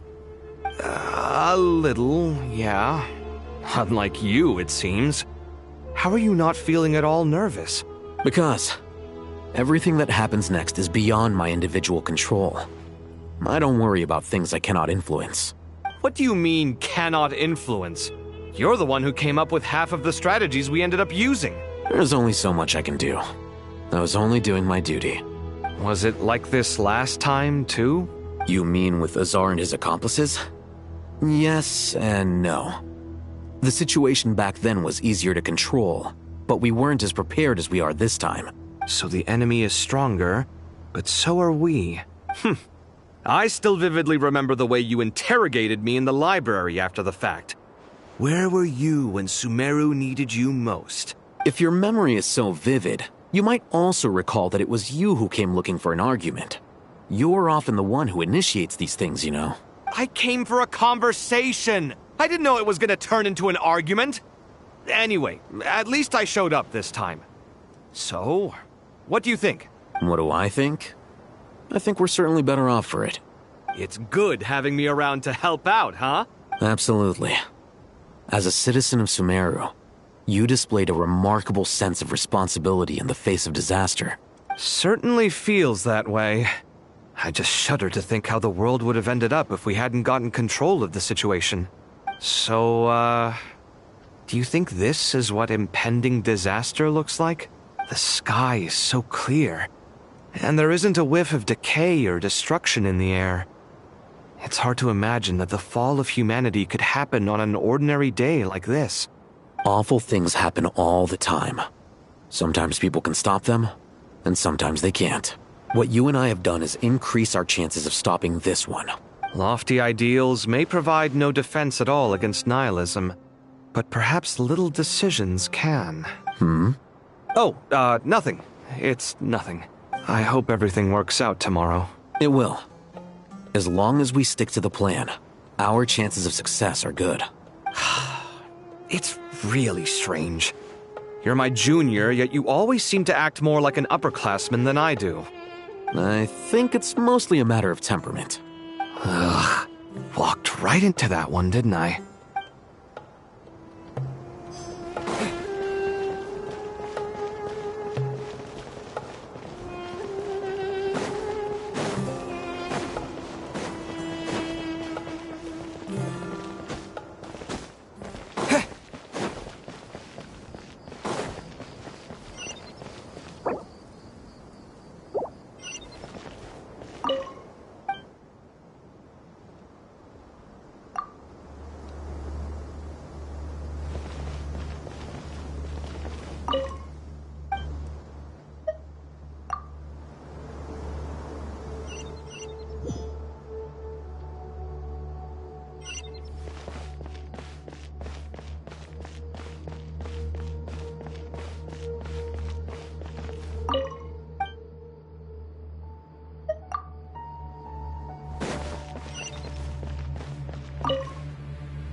We'll make our move after sunrise tomorrow. Good. Is everything ready? As much as possible. That'll be enough. Don't let the pressure get to you. We'll take things one step at a time. That's how we've always done it. Master Tainari! Mr. Sino! So this is where you were. I brought some juice and some water. Would you like some? I know how easily you get dehydrated in the desert, so you should definitely have some water. In which case, I'll have the juice. I gotta ask, though. Who's on juice-making duty at a time like this? Madame Farazan said she was feeling a little nervous, so I told her about the automatic juicer my friend invented. She took it right off me and started making carton after carton of juice. A juicer? Did Sucrose send that to you? Yeah. I hadn't had the chance to try it out before this incident occurred, but I couldn't bear to leave it behind in Gandharvaville. The juice is very sweet. I think so too. Kale, how are you feeling? Physically, I'm okay, but it just still feels strange to me. Why would a great power like this come to someone like me? I know the feeling well. That same question ran through my mind every day as a kid. At least now, you have someone who can relate to you. All the more reason that you should apply for Spontamod. Tainari fiercely opposes the idea, though. Those two things are completely unrelated. What are we all chatting about, Would anyone like any juice? Oh, you have some already. I had some earlier, ma'am. Maybe give the extra to someone else? Very well, very well. I shall be off then. There's this enormous power, and then there's little old you. You feel like there's no connection between the two. And that sense of dissonance is difficult to get used to. Yeah. But after all this time, I can't believe this stuff still gets to me sometimes. Makes me feel a little childish. Kale, just because we normally keep the conversation light doesn't mean we can't discuss deeper issues. I don't think it's childish at all. You were the victim of a terrible crime. It's normal to struggle with the fallout from it. You have absolutely nothing to be ashamed of. My professor once told me that no incident can be considered truly resolved until the victim says it's over. Your rage and your pain are completely justified. Thanks. Miss Nicole said that. The same god remains which were once used to inflict so much pain upon me have now become a weapon with which I can protect everyone. It's like my own personal kind of evolution. Every innocent person who's been hurt needs time to realize that it wasn't their fault. I was the same, but it's all about to be over. Tomorrow, it ends for good. I don't know if you've noticed, but you rarely stumble over your words anymore, and your outlook has become much more positive. It's a big change from how you used to be. And since this isn't over, you can settle the matter on your own terms. It's time you seized back control. Yeah. Sumeru is my home. And it's so important to me. I have to protect it. No, I will protect it. And once you're done, how about you come back and apply for Spantamod? Stop it with the sales pitch, would you? Hey, excuse me. There are still 3 unclaimed cups of juice here. Why don't you take one each? Ugh, my arms are getting sore from carrying them around everywhere. Madame Farazan, why are you... Here, let me take them off your hands. Thank you, Madame Farazan. Drink up and enjoy my handiwork. I think I'm going to make something else now instead. Please, try to relax, Madame Farazan. Your nerves are starting to get the better of you. I know.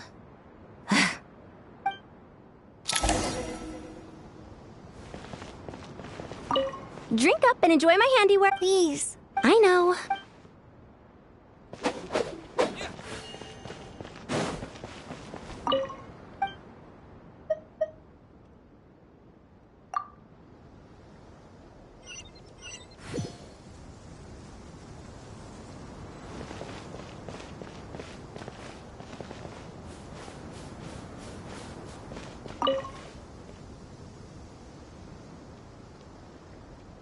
Something on your mind, Miss Nefer? Nothing in particular. It's just... right now, the future feels strange and unfamiliar. But the future has not yet arrived. How can you say how it feels? Some people know that there's an impending disaster. Others remain blissfully unaware. Each group is imagining an entirely different future while walking towards the same one. But when they get there, they'll still find they feel differently about it. People are shaped by their circumstances. Different circumstances create people with different perspectives. I've always found the perspective of the Vahumana Darshan to be a particularly incisive one. Even at the height of the crisis in Nodcry, people held diverging opinions. But things are different this time. Indeed. Regardless of faith, gender, wealth, skin color, or eye color, everyone in Sumeru knows what will happen tomorrow. The world has never been an especially fair place. Yet now, against all odds, a moment of unprecedented unity and equality is about to take place.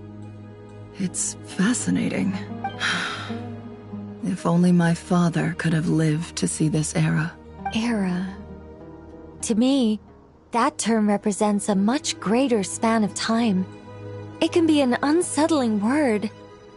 I would even say I'm afraid of it. Do angels even feel fear? Yes, at least I do. I fear the gap that grows wider with each passing day, and the never-ending flow of time. Time renders all memories insignificant, and reduces all splendor to nothing. But those memories are the one thing I do not want to lose. You're very human in that regard. If angels draw too close to humanity, our wings burn away in the bright flame of awareness, and we fall to the earth. After spending so long among humans, I have lost much of my former glory. Maybe that's a good thing. You're more human than some humans are. I've been talking to Kale a lot in recent days. We seem to be in completely opposite situations. I suppose that makes us good case studies for comparison. Case studies for who? Myself, I suppose. After comparing the two of us, I suddenly discovered that I desired more than before. It was a gentle, pleasant sensation. Just as most people pursue glory and miracles, I too am pursuing miracles of my own, guiding humans to make the miracles in their hearts a reality. That is my miracle. It doesn't sound so bad, does it?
Look at the time. I should head back.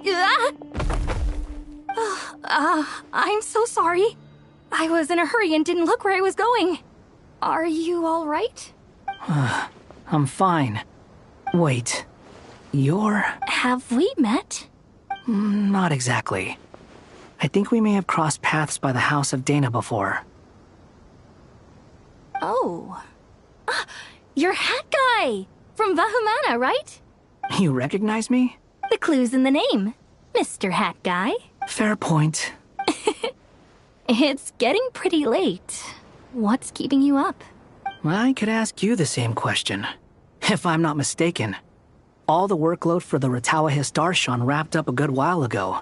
Well, I have something of a background in Satyavada life, so I was helping the Dendro Archon make some preparations. But I must have lost track of time.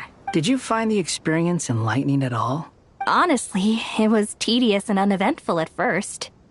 But eventually, I think I did sense some profound truths. But they also brought a lot of suffering with them. I was told that I even shed tears while I was meditating, though I have no idea why.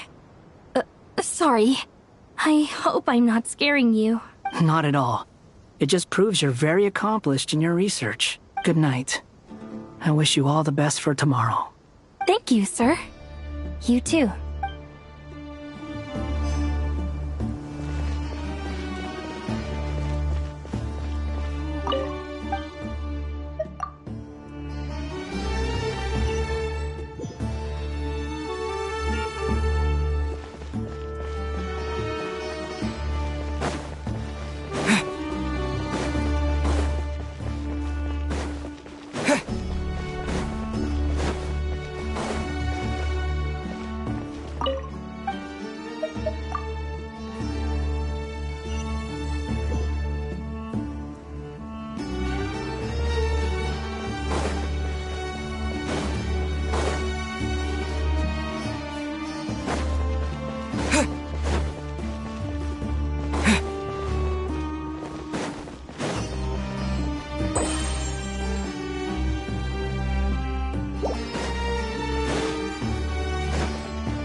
Too bad we've got a fight tomorrow. I could really do with a stiff drink. Let us pray instead. Prayer. How nostalgic. Lord Sangama Bay. Came to get some fresh air too, did ya? That's right. Actually, I was hoping I might run into you, Dia. I wanted to let you know that I've stocked up on that perfume you said you were so fond of. No, really? I'll take 2. Any chance of a friends and family discount? I knew you'd ask that. And I'm afraid to say that. Surprise! It's free of charge. That's very generous of you, Lord Sangama Bay. Does this mean you've made a fortune in Notcry? Nope. Turns out it's not that easy to turn a profit there. I even ran some assorted losses. But anyway, that has nothing to do with why I wanted to give you and Dia a small gift. Remember that merchant caravan you two rescued in the desert last month? That was transporting my goods! No way! I had no idea that was your shipment. Explains the, eclectic mix of goods, though. Lord Sangama Bey's investment in the desert and generous stockpiling of goods has helped many people over the years. The shelters you funded especially have made life a little easier for the children and the elderly. Wait, how did you know about that? Oh, I see. Nefer told you, didn't she? Ugh, that pesky lady. Aren't intel brokers at least supposed to charge for divulging people's... She and Candace go way back. It's normal for close friends to share things you wouldn't tell to everyone else. Sure, but why did they have to be things about me? That's how Nefer shows that she cares. She wishes for all of us to know what a generous person you truly are. It must be hard trying to make a living far away from home. Just because we can tell what kind of person you are doesn't mean everyone else can.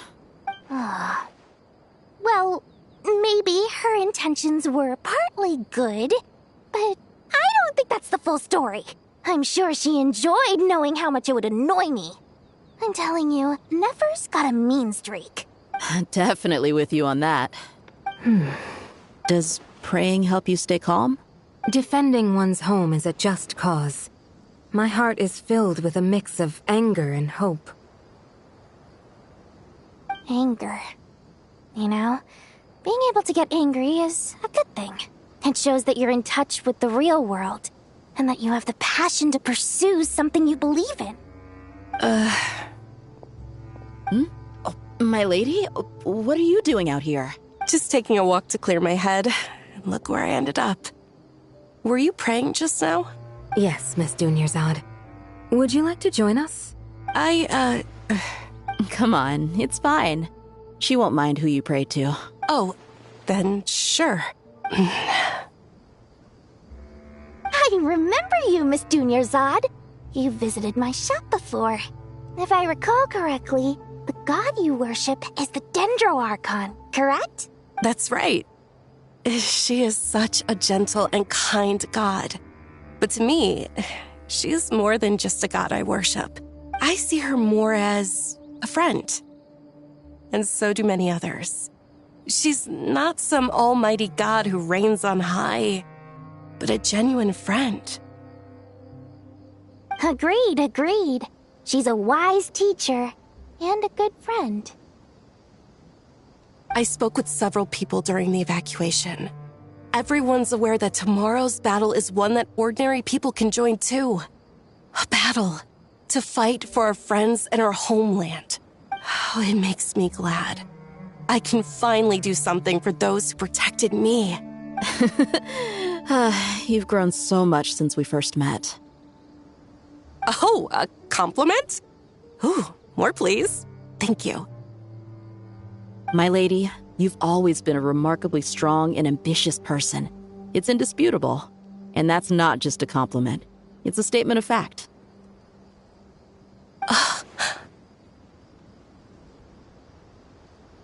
What are you praying for? Our beliefs may not be entirely the same, but we both wish for the same thing. I pray that everyone will rise to the challenges ahead and return safe and sound. I pray for the safe return of all my companions.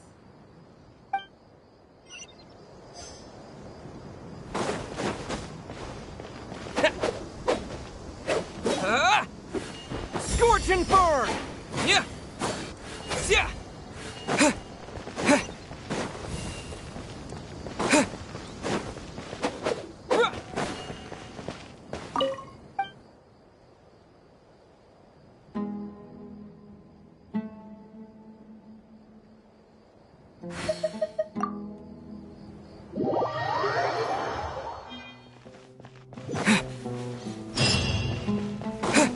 Time to go! Let's meet the others at the mausoleum of King Deshret.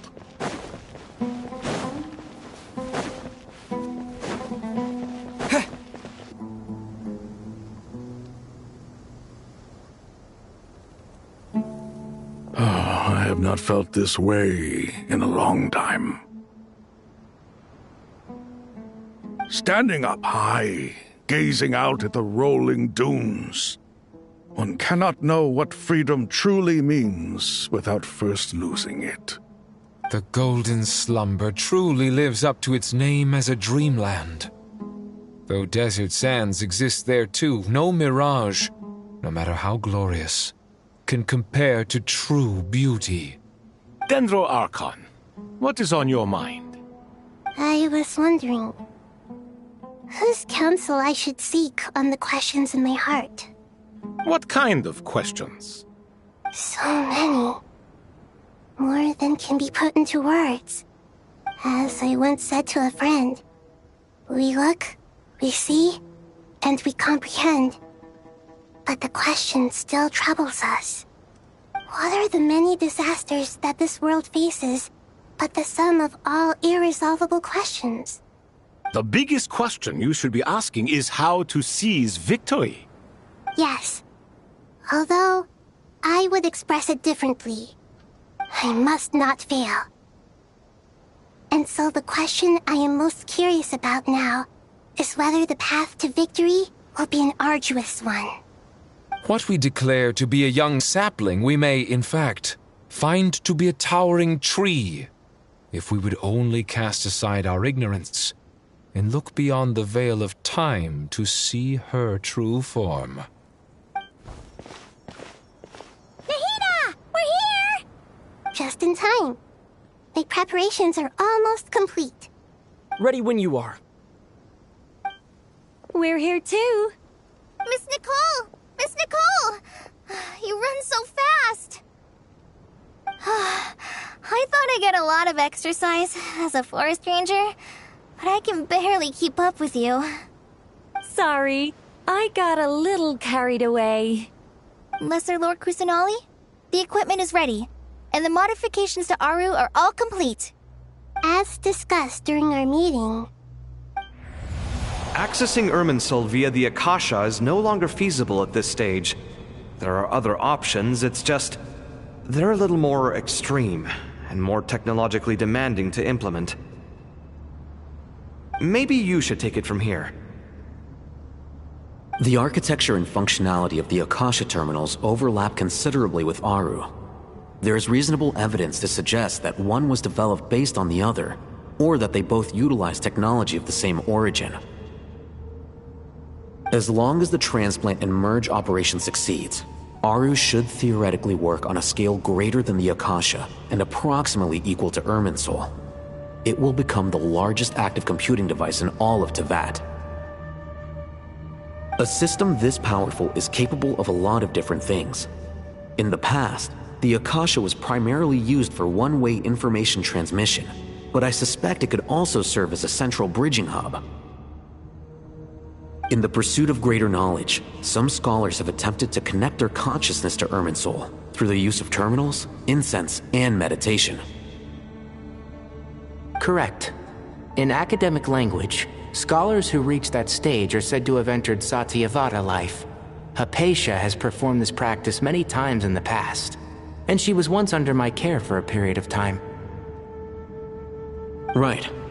And this at least proves that there is a zone within Irminsul that can be connected to. That's right. Providing wisdom to the people is one of the very reasons for Irminsul's existence. I think I understand where you're going. Please, continue. In that case, I'll skip to the conclusion then. We need to further modify Aru, merge it with the Akasha, manufacture terminals, and distribute them to every single person we can reach. Every person? Even the desert folk? Yes, everyone. I've already calculated the amount of raw materials we need. So you mean we're going to get new Akasha terminals? Yes, but this time the people of Sumeru won't be using them to acquire knowledge, just to connect to Irminsul. That's the key.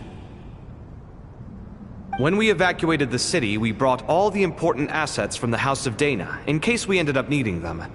Fortunately, this included the Akasha system's main terminal. We've checked all the relevant records, and one thing is certain. Nothing like this has ever been done on this scale before, so... Everyone in Sumeru is part of the plan. Whoever controls the people controls the situation. Since this function of Irminsul was introduced, it has only ever been made available to scholars, who don't constitute a particularly large group of people. But by expanding the scale to include all the people of Sumeru, all the individual connections will stack up to create a significant load on the system. Under normal circumstances, Irminsul would be able to cope with the additional load. But with it already being under strain from other activities, its remaining capacity is limited. Thus, it might be possible to shut it down completely by overloading it.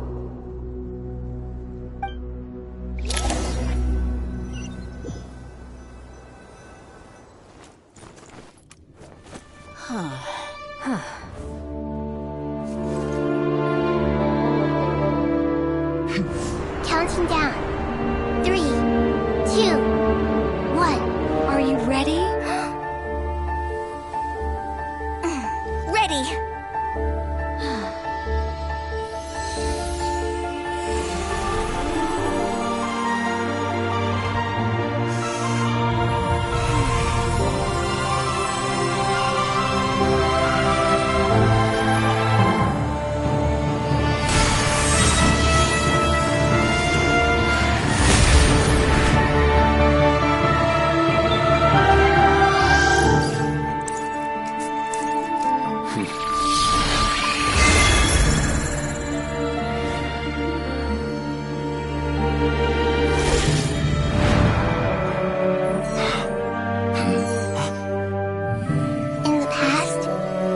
People sought knowledge, they turned to the Tree of Wisdom.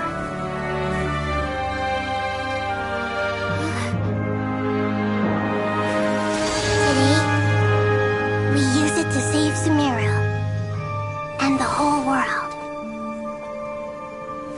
These boughs that nurtured learning must not become tools for destroying the world.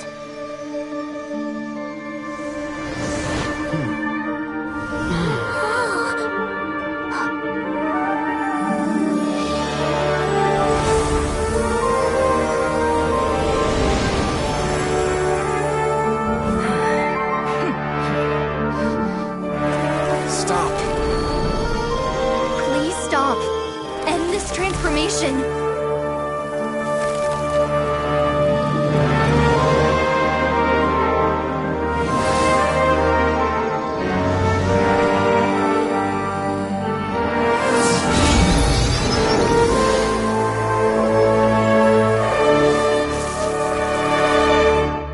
You would shut down Irminsul just to stop me? You fools. I have all the time in the world.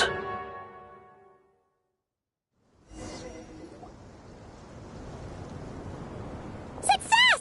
The evil Irminsul tree is step growing! Great!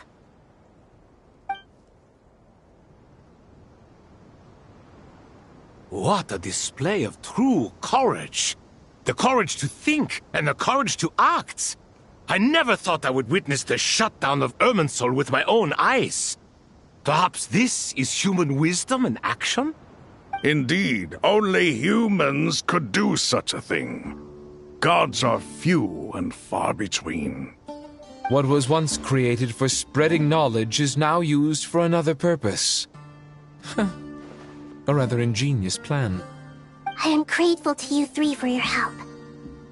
Only thanks to you were we able to extend Aru's interference capabilities to cover all terminals. Now, nobody who wears a terminal will have their activity accurately tracked by Irminsul. No matter how many eyes Dottore possesses, he will not be able to see us clearly. Now for the next step. I will need the help of your supreme powers once again. How might we be of service, Lord of Dendro? I need to reach the Eternal Oasis immediately. Right now?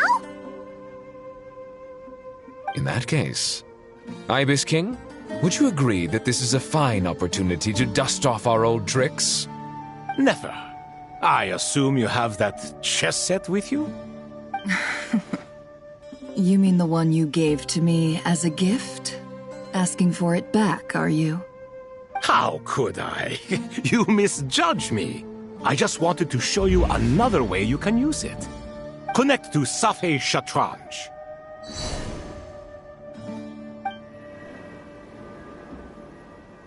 Safei Shatranj? You mean that place in the desert? Thoth's chess set gains its power from the chessboard laid out in the desert by King Deshret and ourselves. All ceremonies conducted using the chess set must be activated via Safei Shatranj. In other words, the chess set is an extension of the chessboard. In the past, moving a chess piece was a sacred and momentous act. Transfer initiated. Entering live combat mode.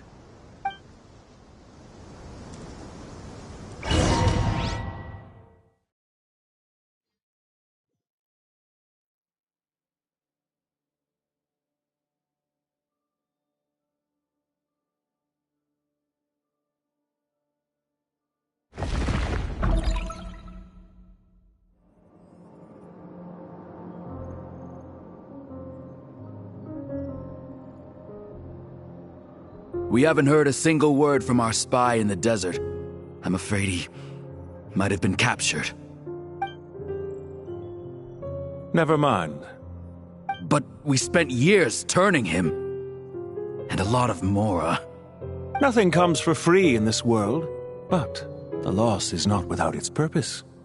For a small price, we have wasted a precious amount of the limited time they have. Quite a bargain, if you ask me.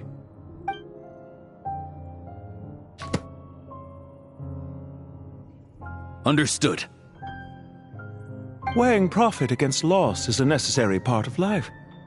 But to tell the truth, I have been operating at a loss since this all began. Since many centuries ago, in fact. For instance, why would a banker act as the executor of a will? If you hadn't deposited your personal belongings at Northland Bank, I would have no reason to be here right now.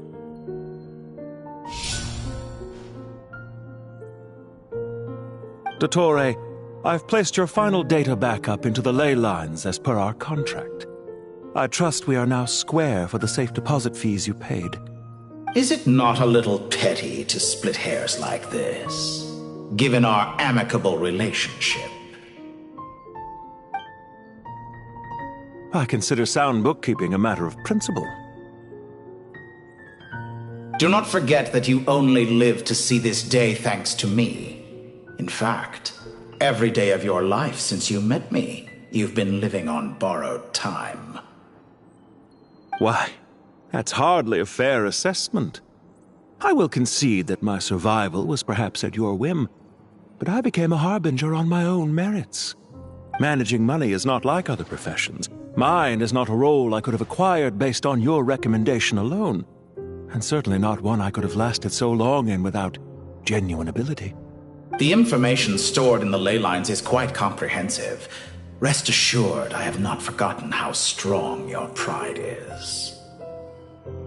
Well, I presume you have no sense of fragmentation while talking with me. How could anything possibly go wrong with such strict measures in place? The remainder of your soul was split in two, with one half sent to Nodcry and the other stored in the most secure vault of the Northland Bank. Though I must say, your disdain for the other segments is quite amusing. Zandik is you, and you are Zandik. Zandik created the segments, yet you, a segment yourself, reject him.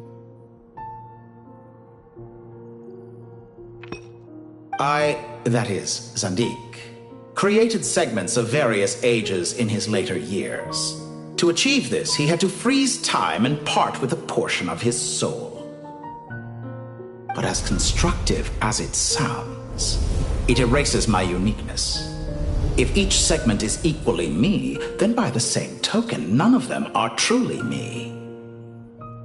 A soul living forever in the past inevitably holds different views than he did in his later years. The same thing that completes me also restricts me. You too might ask yourself which stage of your life you want to be preserved at. The day your business failed? Or the day you were framed by a gang and sold off to a medical lab as a test subject? We needn't dredge up the past. This undesirable plan was eventually scrapped. Lesser Lord Kusanali was quite right. I needed an opportunity to eliminate myself. And after that, I concluded that there was no more effective plan than directly splitting the soul. Once the soul is transferred out, you will find that creating a physical body is far simpler than creating a puppet. The other half of your soul suffered a crushing defeat in Nodcry, you know. And yet in the process, I obtained the information I always wanted, did I not? Because now we finally know where the best testing ground truly lies. I once thought your ultimate goal was to ascend to godhood. But as it turns out, that was merely one of your experiments. Experiments take many forms. Most people are too eager for success, too fixated on the end goal. They forget that the experimental process itself is just as important. A suspiciously vacant seat, a new face.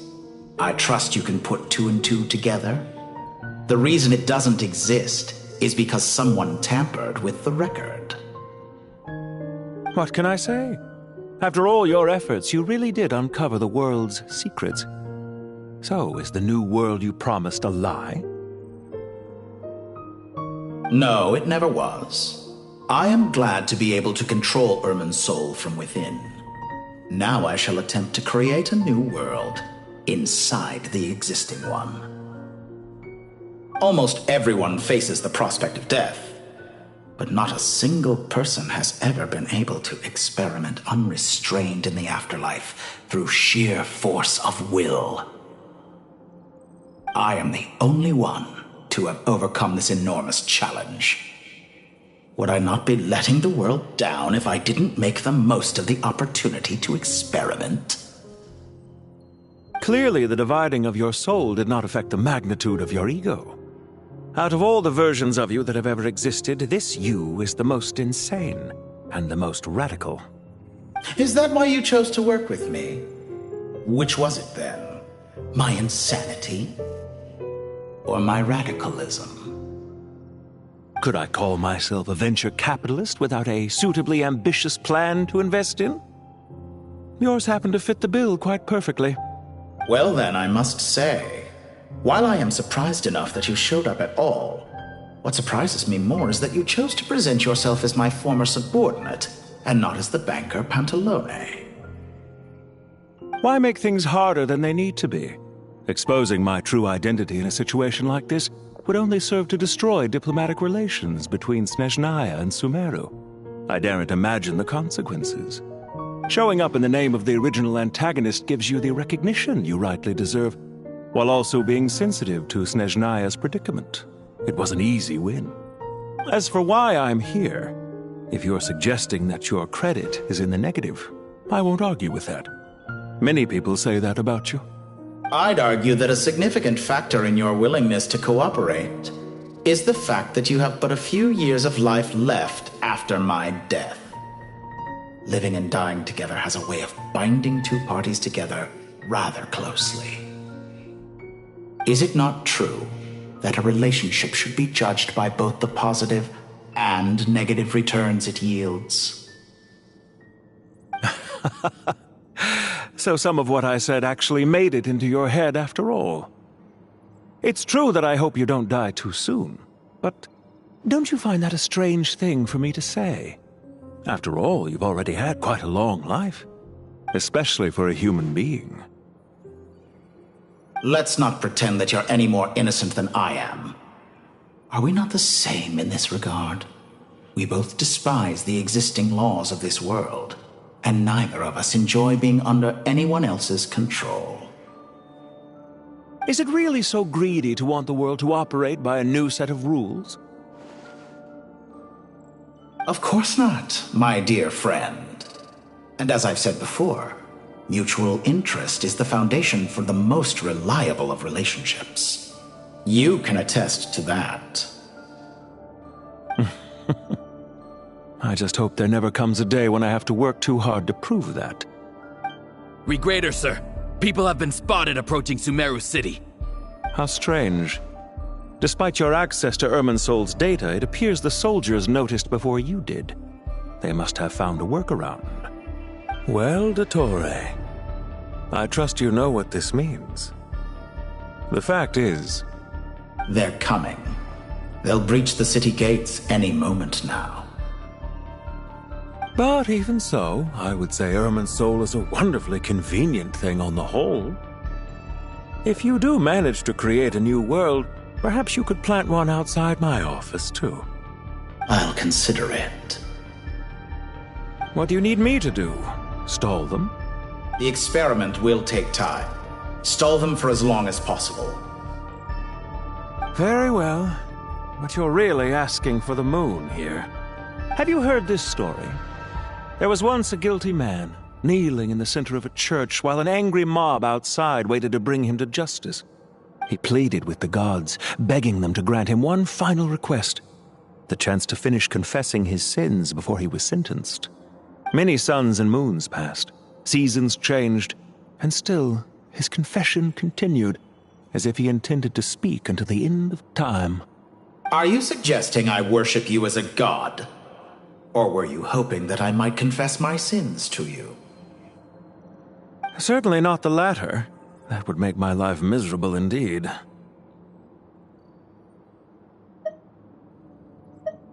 For someone who despises them so, you never seem to have any objections to me creating or becoming one.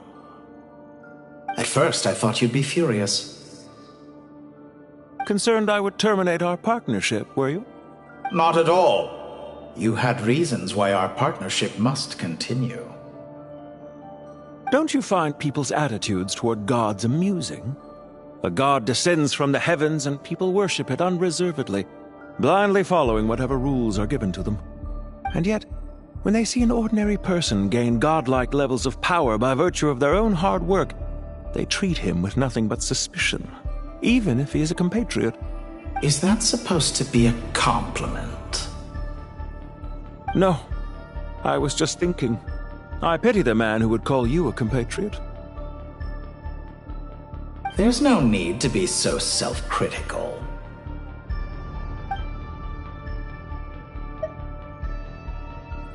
I know it's a little late in the day to be asking this, but how have you been keeping? I'm flattered that you would take the time out of your busy schedule to consider my well-being, Doctor. The part of your soul that went to Nodcry caused quite a stir, sending our organization back to the drawing board on numerous fronts. It was quite a headache for everyone involved. Dear me. I must have caused you no end of trouble. You certainly did. I had the rare honor of being summoned before the Tsaritsa with Pulcinella to answer for myself. A terrifying ordeal. Don't worry, I pulled through. At most, it's a public relations nightmare. I made sure of that. Now I'm curious. How did you explain yourself? Oh, it was quite simple. I just pinned the blame on someone who wasn't there to defend himself. I could hardly be expected to defy the demands of someone as insistent as the Second Harbinger, now could I? How you slander me. You know full well that I am perfectly amenable to reason. There's no question that you are partly to blame for the ruin of my reputation over the years.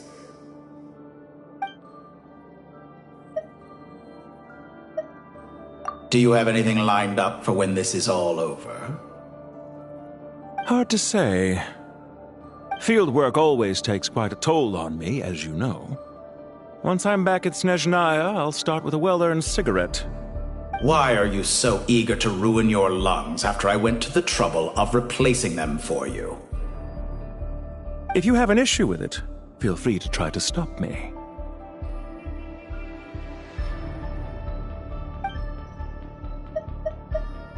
What's on your mind? The limits of humanity. It's a pity. Despite running countless calculations, I find there is simply no way to reduce any further the amount of one's soul required to sustain an individual. It's rare to hear you admit to being unable to achieve something. I beg to differ. For instance, as I've told you before, the original me was prone to motion sickness and couldn't make long train rides. Ah, yes, of course. One of the reasons you often sent yourself out on errands. What are you thinking about now? A new experiment. In the event that my soul was depleted, say we extracted my data from someone else's memories, yours for instance, and then combined it with your intact soul as the base material, what would we create? Such a scenario would be impossible. Oh? As long as your current soul survives, there will be no need to create a new individual. Don't forget, you were the one who approved of the present situation wherein only one Dottore remains.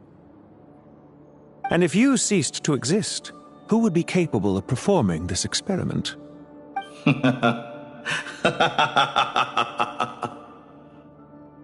Since the day I met you, you've always excelled at talking your way out of a quandary.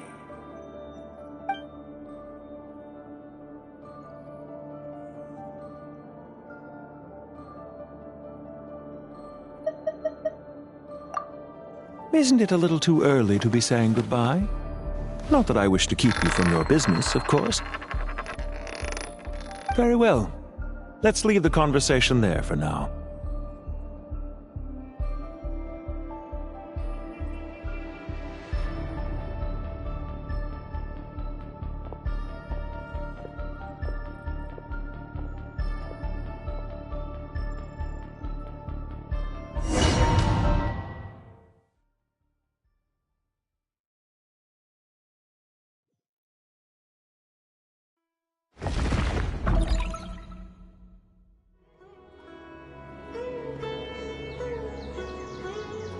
The power of King Deshret's 7 pillars is truly remarkable.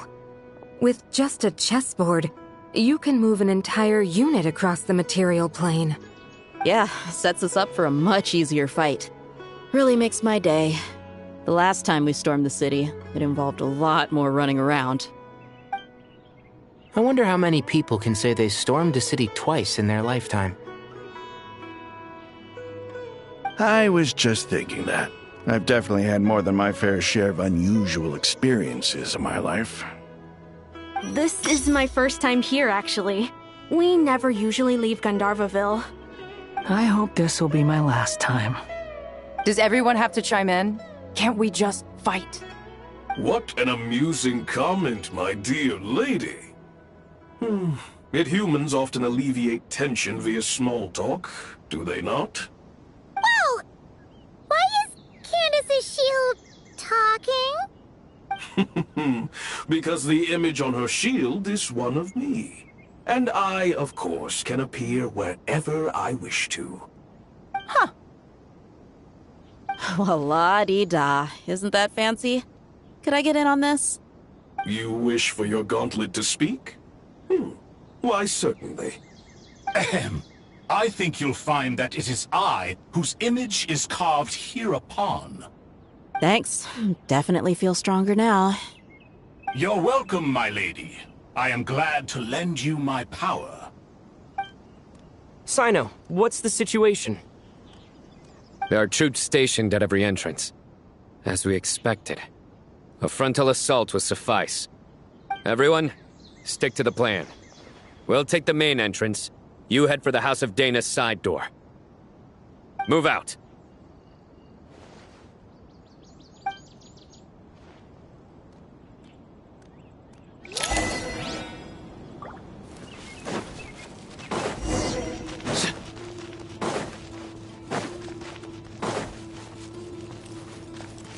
Out of my way! Take this! Watch out! Get lost! Whew. Thank you, Jet. You gotta be more careful. If you're not ready to put your life on the line, you can't be certain of defeating your opponent. She's right. Keep your wits about you, Rana. Yield!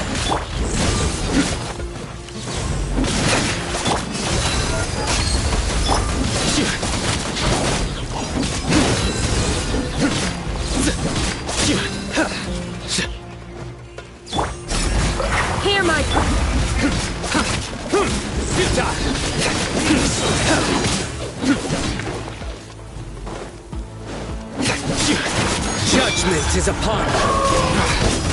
Their penance is due! Take them out and secure the harbor. Reinforcements will arrive by water. Consider it done. Show no mercy. Guilty!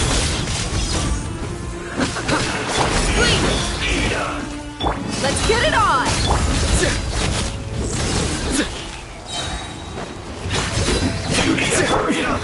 Winter. Yield! We shall prevail! An unfortunate fault!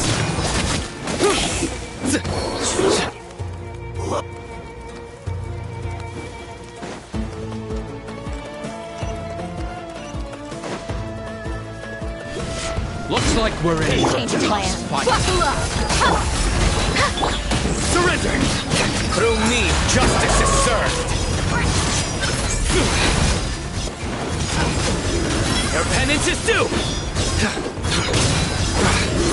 Guilty! Your penance is due!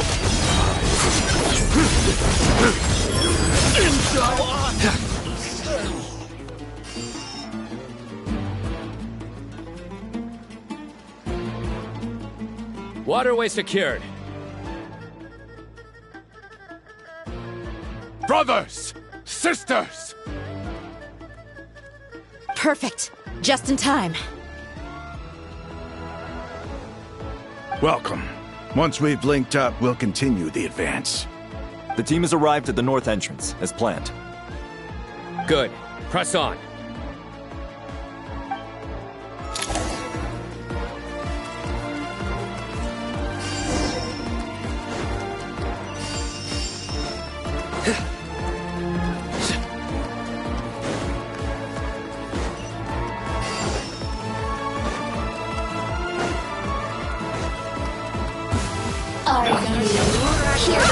Do your work! Judgment is upon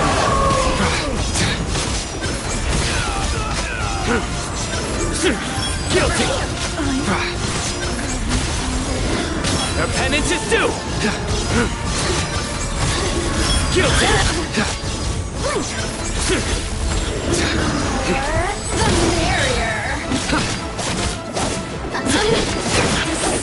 What a waste of time! Let's get it on! Please, we shall nowhere to run! Your sins weigh upon your soul! Your penance is due! Couldn't fix it.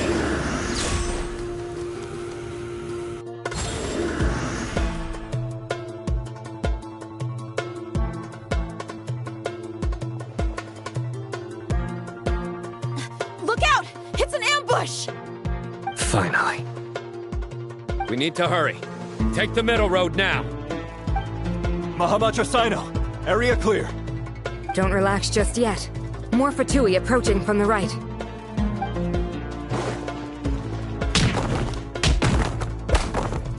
Irminsul cannot track our movements. If necessary, we can split up. Don't worry. We'll wipe them all out. As you can see, our people came raring to go. Good, good. How are things with the Traveler? Can Tainari keep him safe? Don't underestimate Tainari just because he's a forest watcher. He can handle it. All right. You know that's not what I meant.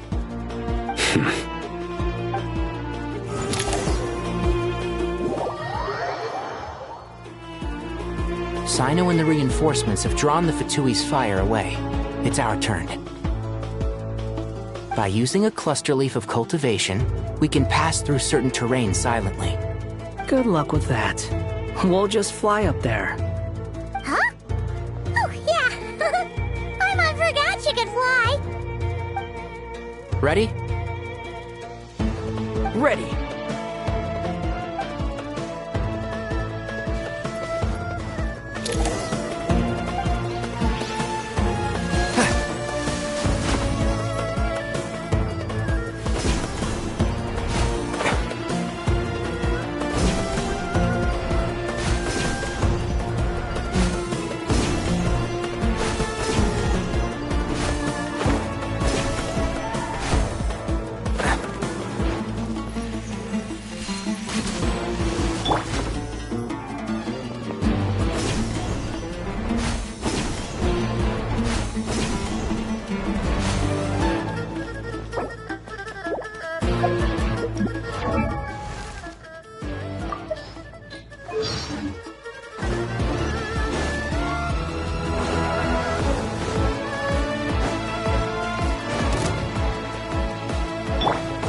with the forest!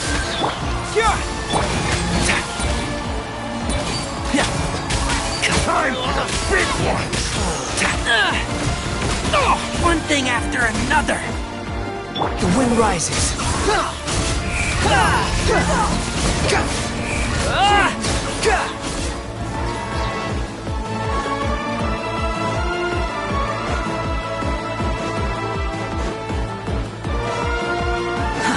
Too slow.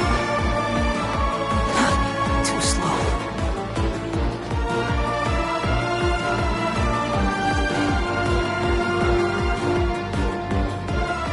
Fatui soldiers up ahead.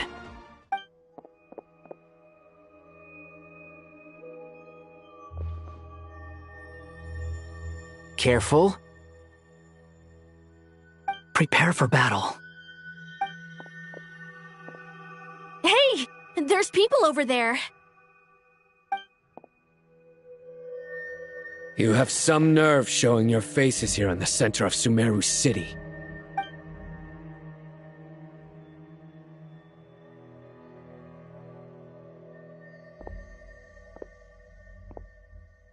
You're right on schedule. Well, this guy sure as heck isn't your average Fatui sergeant. They've stationed quite a few people nearby. It definitely looks like they were waiting for us.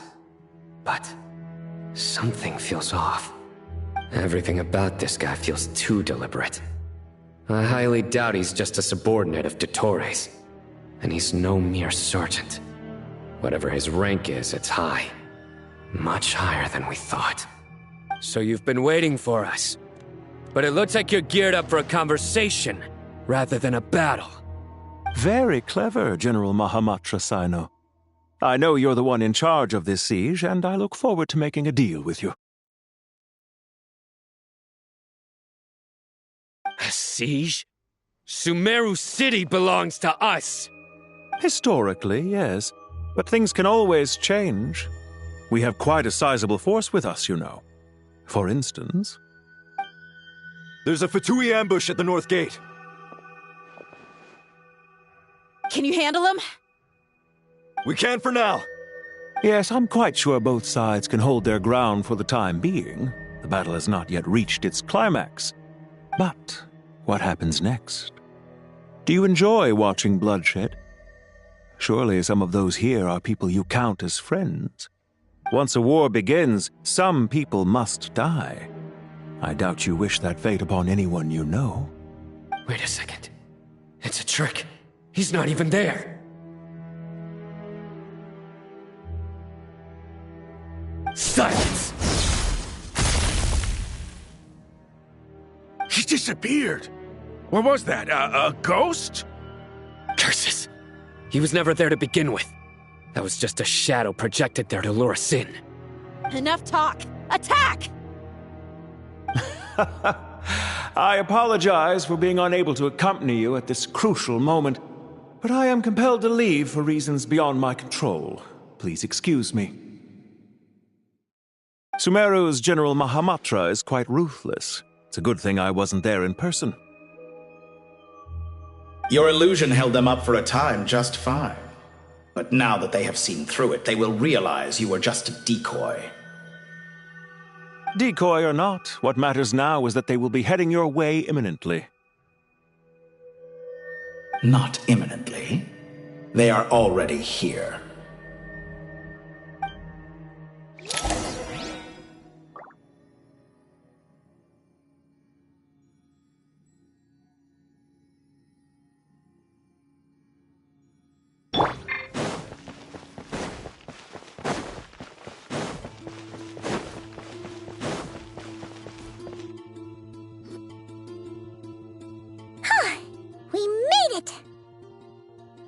This is far enough.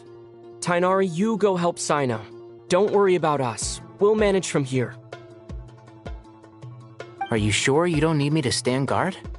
No need. Once the connection is established, we'll disappear from the sanctuary of Surasthana. Go help the others. All right. Goodbye for now, then. Please tread carefully.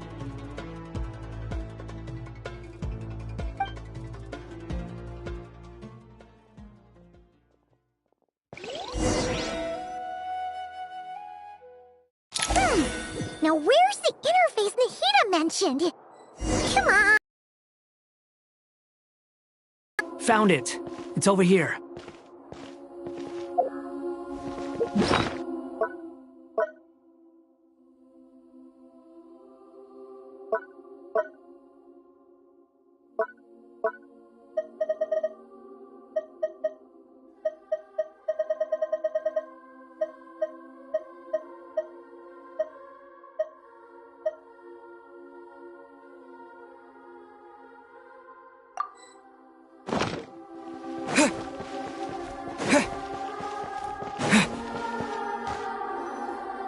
We can connect to the inside of Irminsul through the Sanctuary of Surasthana's built-in security system.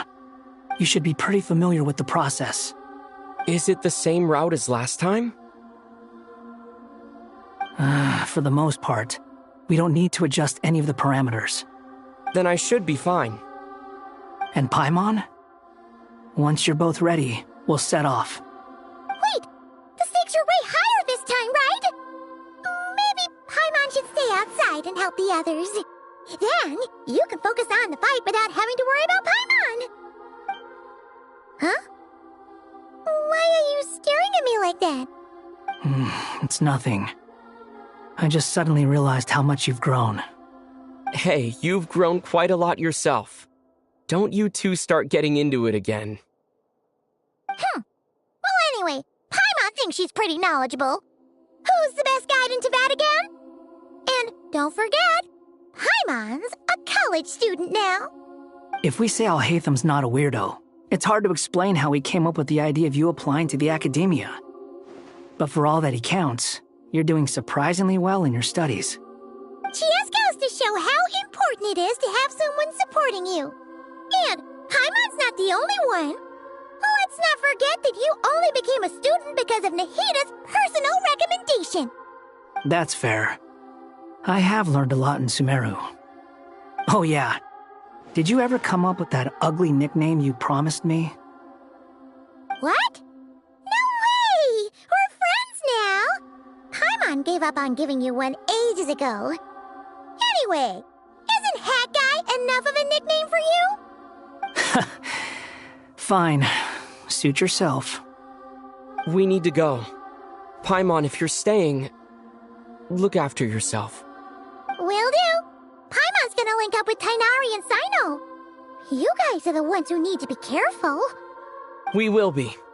Bye for now.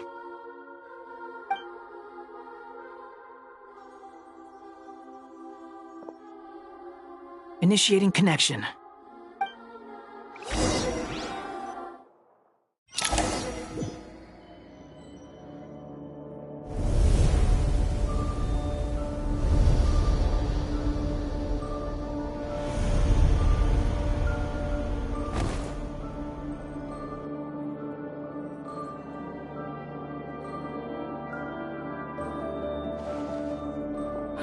Well, here we are again. Come to think of it, I still don't even know where we're going. Thanks to our terminals, it should be impossible for Irminsul to read. I can... Don't tell me. Only you need to know. That way, whatever happens to me next, it won't affect your progress. Listen to me. Your safety is just as important as mine. Don't even think about sacrificing yourself for the greater good. We came here together, and we're leaving together.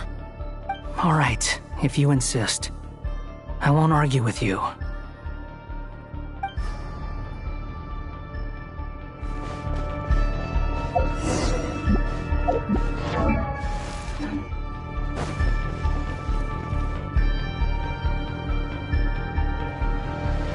This place looks so different from how I remember. It's unrecognizable. It's a complete mess. Like someone's turned the place upside down. Must be Dottoro's doing. Either he's searching for some information he needs, or... It's still changing. He has to know we've entered Irminsul. But luckily for us, he can't pinpoint our location. Be on your guard. Don't let him find us. The red parts have probably been corrupted by Dottoro's power. Don't touch them, or you might alert him.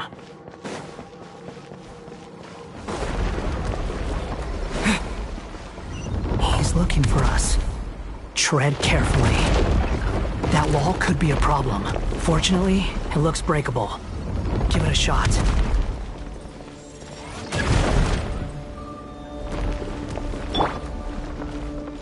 Squall Fury!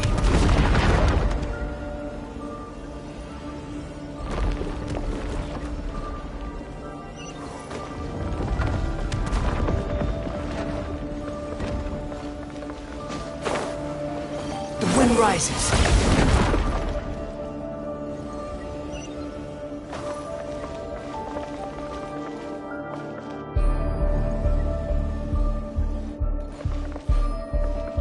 Behold!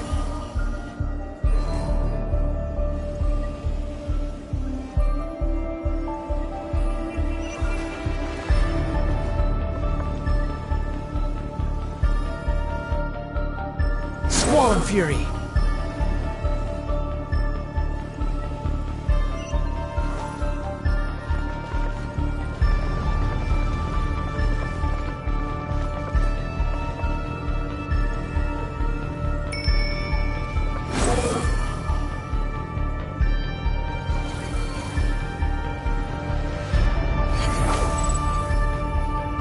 The same old trick again?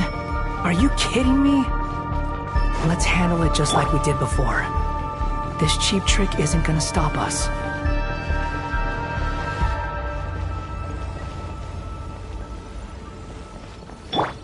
The wind rises.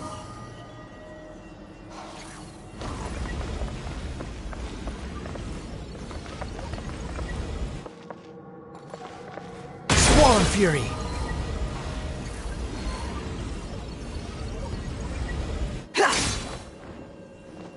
Oh no, it's a trap. Is that why he's using the same trick over and over? To get us to lower our guard?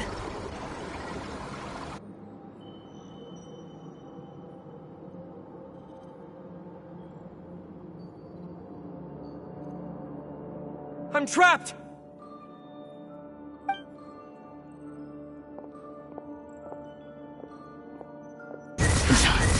Why won't this thing budge? Hello? Hello? Can you hear me? Nicole, is that you? Yes, it's me. I'm monitoring your progress from inside the Eternal Oasis, and I have to say, this terminal is simply marvelous. It makes tracking you so much easier. I couldn't see anything at first, but now that you two are inside, I can use your location with support from the terminals to get a partial view of the situation inside Irminsul.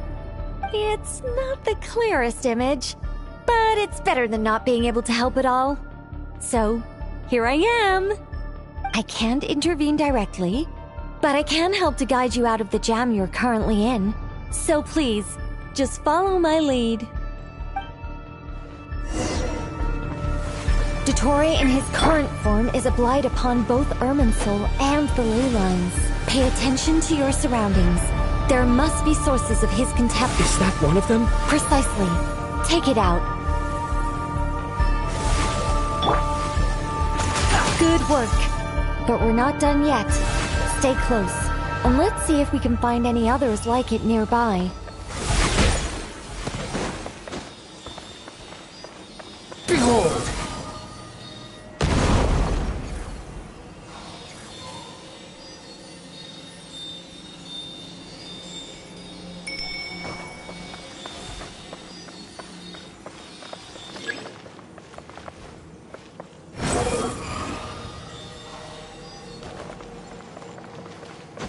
This must be another one.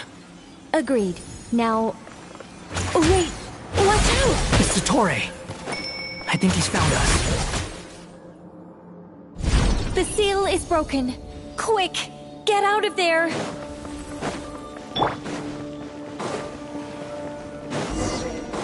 And where exactly do you think you can run to? Wait, what is that? Pursuers!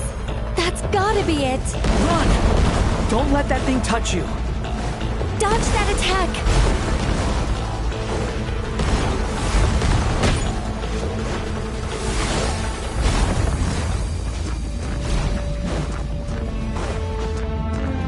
There's more than one path.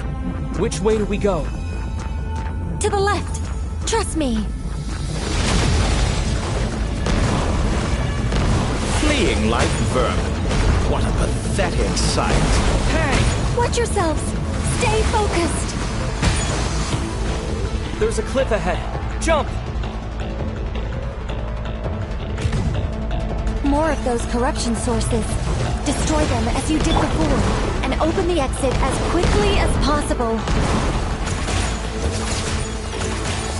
They're relentless. Is he trying to wear us down? You'll just have to destroy these too. I think the pursuit is over. Hard to say. Stay alert.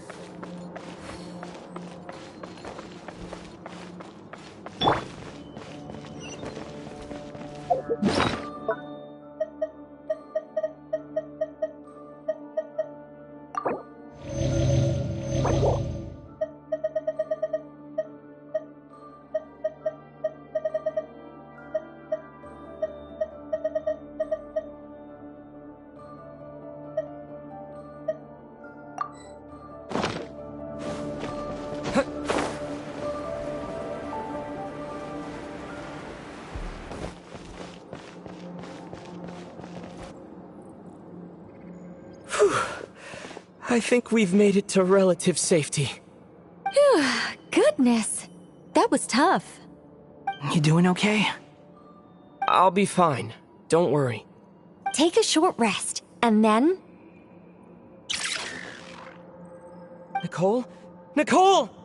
The connection's been cut. But that means... Look at you supporting one another. How very touching.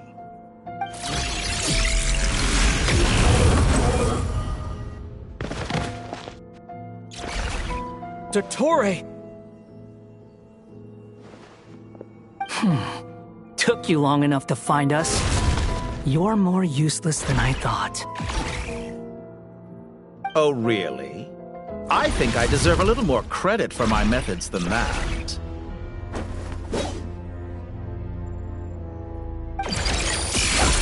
Rather than hunting you down, I chose to let you roam free. I indulged your presumption that I was unable to track your movements, played along with your clever little plan. Fleeing is for animals, but I rather enjoy watching you flee. Some things lose the will to run altogether as soon as you put them in a cage. If that's true, then why did you come looking for us? Because I wanted to observe you up close, of course. Don't misunderstand me, I'm not here for a fight. Is it so unusual that I wish to greet my old acquaintances in person? After all, it's been a while. Scaramouche.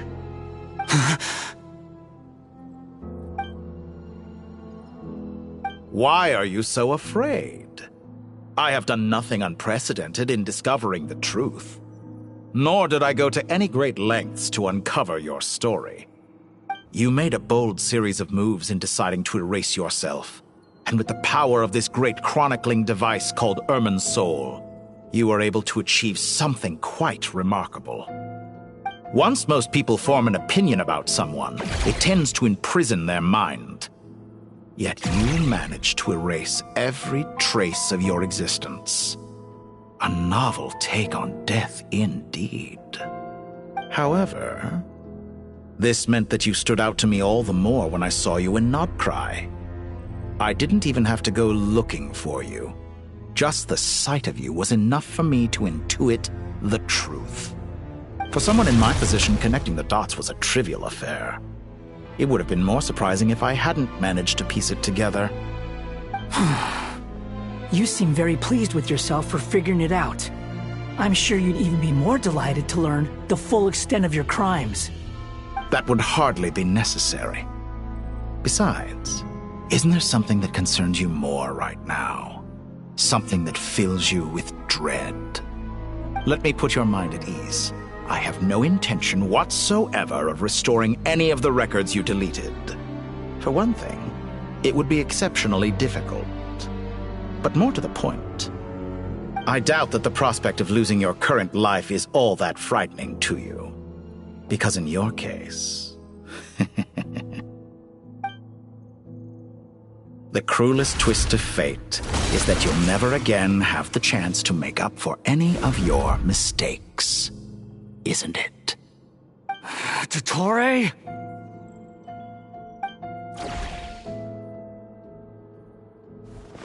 All here shall bend to my will.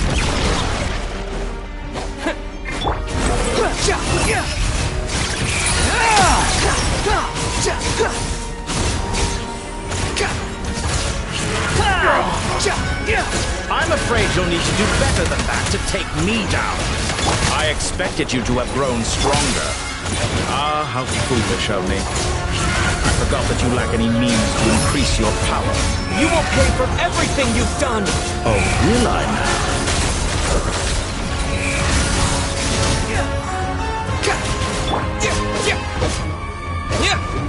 Blazing look! Squall and fury!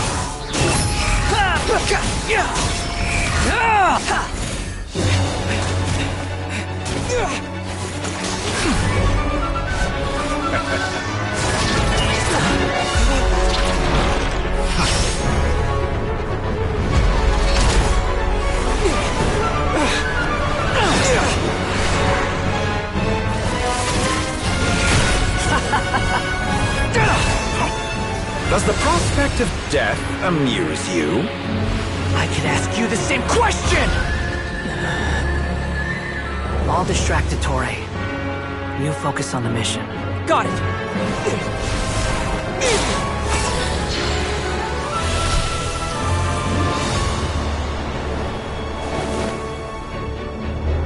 For the hopes and dreams of the masses. Open the secret door on this enchanting night. May wisdom's light eradicate ignorance and darkness, and hereby fulfill our ancient vow. Commence data extraction.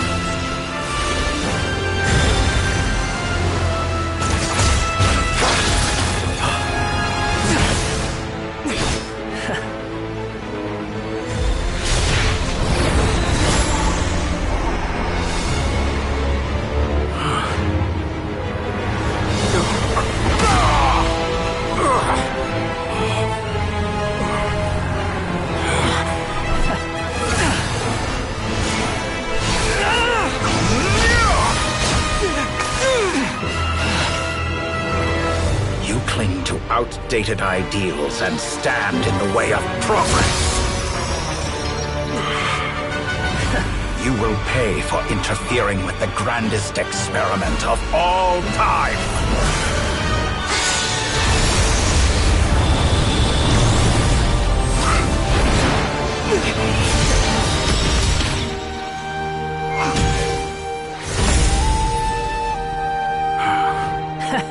Good timing.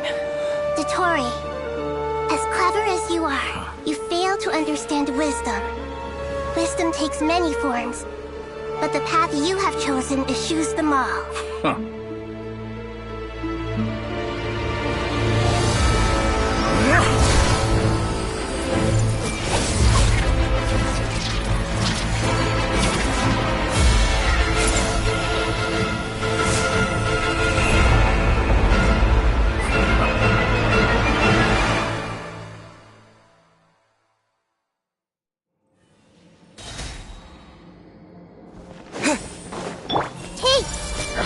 My strength is fading! Since you are within Irminsul, it stands to reason that any power you wield comes from it. You're extracting the information from Irminsul just to strip me of my power. I will find his weakness.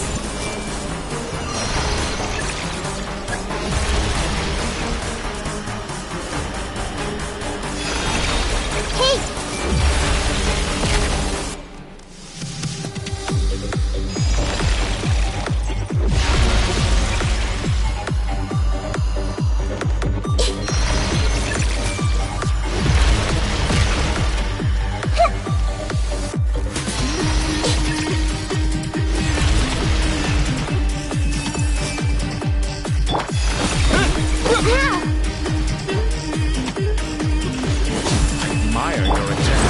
introduce a new variable. But it's nowhere near enough!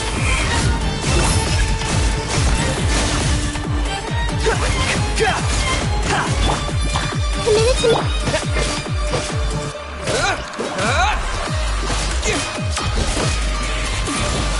Squall Fury!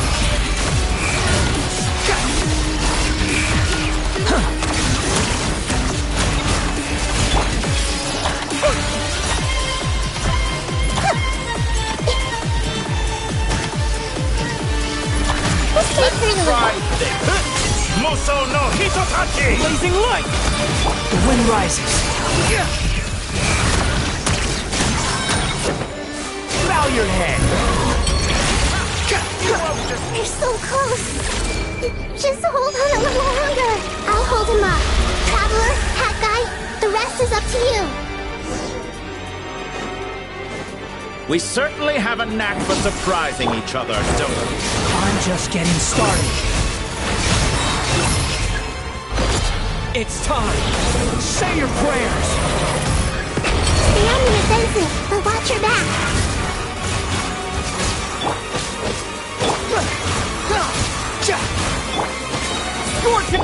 Squall Fury. It's time. Say your prayers.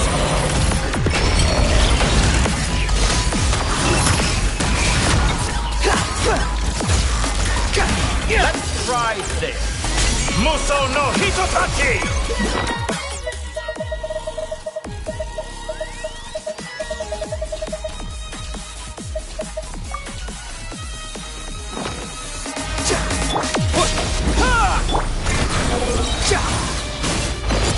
It's time. Say your prayers.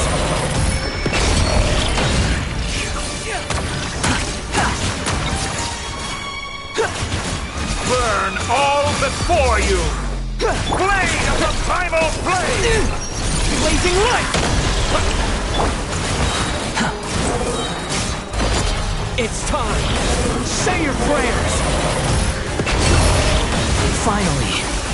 Time for me to die. Excited? Time for me to die? How can I... It's time.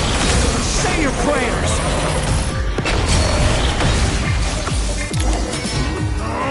That's enough!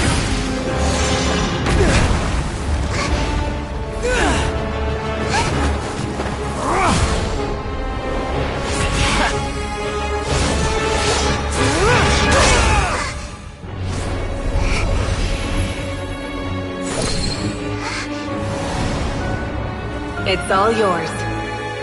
Do with it as you see fit.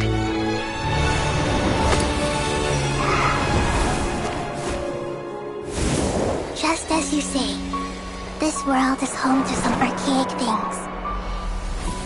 And as you suppose, you are a formidable opponent.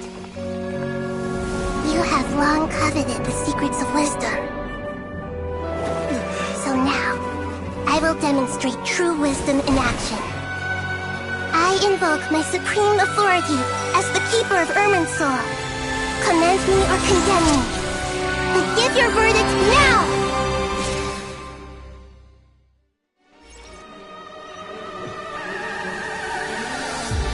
Blessed One of Wisdom, Mahakusaladhama, are you certain that you wish to exercise your authority to destroy Irminsul? It represents both your roots and your finest accomplishments. You truly intend to abandon the very thing you have always fought for? This is my decision. Irminsul has been corrupted beyond redemption. Irminsul is the original tree of Teyvat. It is the means by which the heavenly principles maintains fate itself. The 7 Archons should honor and revere it, for their authority was bestowed upon them by the heavenly principles. It is precisely because I honor and revere it that I fight for the humanity it exists to protect. Wisdom is knowing how to weigh the options and make the right decision. If you truly care about the fortunes of this world, then it is me you should seek to preserve. Planting a seed begins the chain of cause and effect. Since you have become a great tree yourself, why should the loss of another tree be anything to fear? Till we meet again, Lord of Dendro.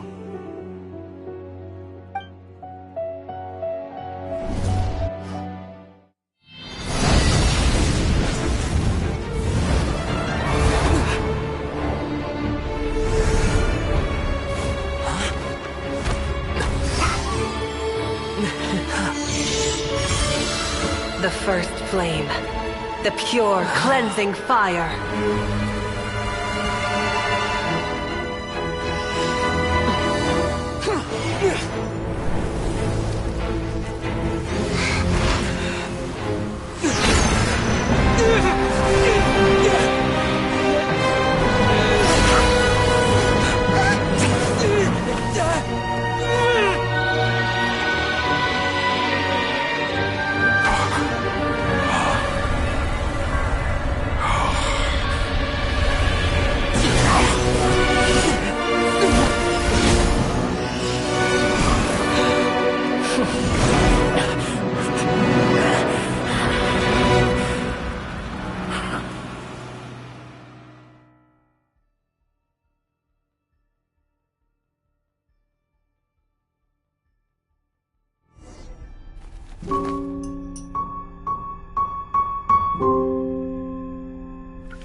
Shall we? Where were we? I was suggesting that you needn't perform when signing a contract. You're only sitting here because your bank demanded an evaluation of the trustee. So you told a story about a young scholar from a merchant family in Sumeru? I told a compelling tale, didn't I? The post-expulsion story is far more captivating. The human experiments or the elixir of immortality? The part where you die. Ah, yes. My favorite part. The 35-year-old Segment thought of himself as Dottore, reserving the name Zandik for the original specimen. Of all the Segments, he was the most selfish. After his expulsion, Dottore searched for a new direction. He joined the Fatui, studied Elazar in great depth, secured resources. He was rather fortunate in his career. Zandik turned to Conrian technology and successfully created his segments. But this was not immortality. Even with backup segments, his body would still age. Still, thanks to Snezhnaya, Zandik found the ideal base for his experiments. Then a perfect partnership materialized at a crucial moment. The year that both parties realized they needed more time. Fortunately, Zandik succeeded. In a miraculous turn of events, he gained the extra time he needed. I seem to recall it differently. All right, it's true. No matter how much elixir he took, Zandik remained human and continued to age. Then, on the morning he turned 85... Help me up! Call for help! Surely he would be rescued, Zandik thought. But to his surprise, no one helped him. Zandik was too selfish for that. Don't forget, you're one of us. Yes, and we're all waiting. Waiting for me to die. Pantalone arrived for a meeting and happened to witness what followed. He found it unsettling. I never said that. But the Zandiks were unfazed. It was a rare opportunity for self-dissection.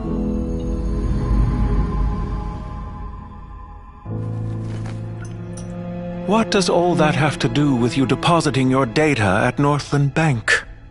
It has made me cherish my time in this world all the more. Fair enough. So you do have a sense of self-preservation.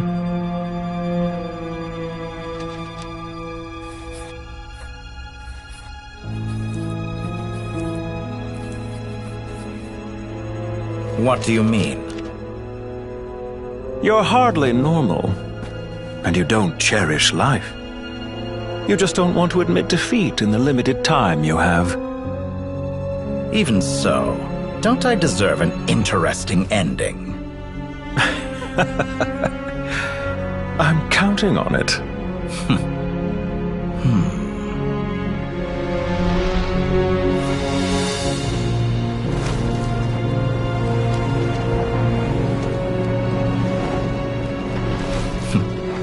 If nothing else, I expect my funeral will be a grand affair indeed.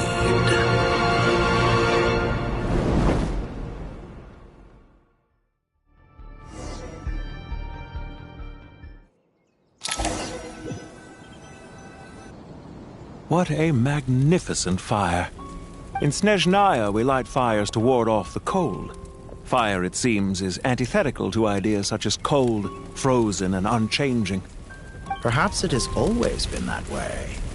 From the beginning, fire has been used to drive away wild beasts and warm the body and mind. You could say it's a form of treatment. One that cures the human heart of mortal fear. Mortal fear? Something you haven't been acquainted with in a long time, by the sounds of it. Whereas you, I'm sure, must know the feeling quite well indeed. I remember when we first discussed the elixir of immortality, you claimed that extending your lifespan was about buying more time. But was that really the truth? You fear the prospect of dying a wretched end in this world, don't you? Of course I do. I'm only human, after all. And while you may have forgotten it, you cannot deny that you too were once human, Dottore. I do not believe that there is no such fear in your heart. Perhaps you are right. But I abandoned it long ago and devoted myself to my experiments. I have felt no fear since. From the very beginning, I never thought you could win this game. But still you came. Contract in hand. To honor our agreement. Because I am a reputable partner. And as we have discussed, experiments are about more than results alone. The process is equally important. I have come here and completed my creation, and I do not regret my decision. I'm afraid your journey ends here. After I die, there will be no one to make the elixir of immortality. And your remaining stock will only last a few more years. How then will you prove that you didn't perish in this incident alongside everyone else? When I feel optimistic about market environments, I never forcibly adjust them. They have their own direction. And I myself am one such environment. I have been quite particular about many things in my life. But where the manner of my death is concerned, I choose not to be. You make yourself sound so magnanimous. Oh, but I am. And I hope you will be too. It may have been a long time since anyone told you this, Dottore, but I recognize that you are a truly rare talent. Ha! I can see it. The experiment in blasphemy that I've been performing all this time. It has been a long process, and I do not care about the results as much as people might imagine. If the very goal of your experiment was to explore infinite possibilities, then there was never any reason for it to end. Indeed. Yet now, the experiment has officially drawn to a close. What should I call you? Zandik? Or do you prefer Dottore? Suit yourself. Goodbye, Feofan. This time, that's what it truly is. And don't I know it? Goodbye, Zandik.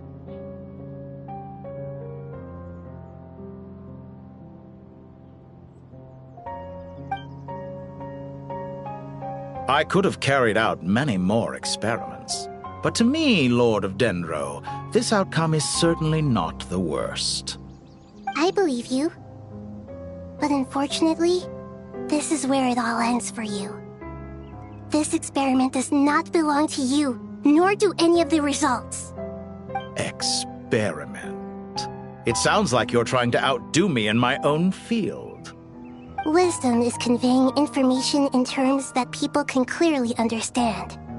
You know exactly what I mean. Indeed. I can see no further outcomes. Ha. You have a formidable mind, and you are braver than I thought. Setting fire to the very thing your survival depends on. Your previous threat was empty, but this time, it is real. When necessary, wisdom can be as fierce as an inferno. Some of the flames that incinerate you come from within yourself. Perhaps you are right. You see what lies at the bottom of the human heart, and that is your wisdom. Here is where your journey comes to an end. All that is yet unknown belongs to those of us who will carry on living. It seems I have unwittingly been your arch-enemy all along. But now, it's all over. I do not deny your intelligence. But what you refer to as experiments, I would never describe in those terms. They are events that take place in the real world, and they are so much more than mere data. Goodbye. We will never meet again.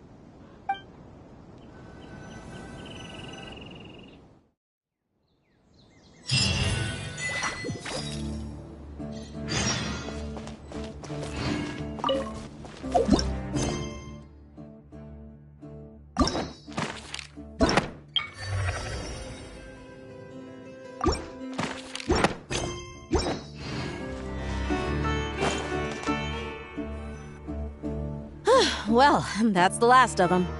Everyone on the list is already back where they should be. It was a long, hard road, but we finally finished escorting everyone back. I just pray that we'll never need to leave again. I hope we can stay here forever in this peaceful paradise of our own choosing. Paradise. In the annals of the Temple of Silence, that word carries great significance. It represents the hopes and desires of the gods. Their longing for a place to rest. I wouldn't think gods need such a place. People always think they're the only ones who can lose their homes. They forget that gods too need a place to reside. As the Goat King once said, "A god without his people shall cease to exist." Gods need their believers every bit as much as their believers need them. Only we can truly understand how much the desert faith has faded over the centuries. But we still talk about the gods as though they're part of our lives. Given the myriad ways in which gods and humans interact, I'd say they really are. How else could Dunyarzad consider the Dendro Archon a friend? Well, that sounds about right to me. Describing them as friends sure makes us feel a whole lot closer. If you told me a few years back that I'd have this many friends, I'd have called you a liar.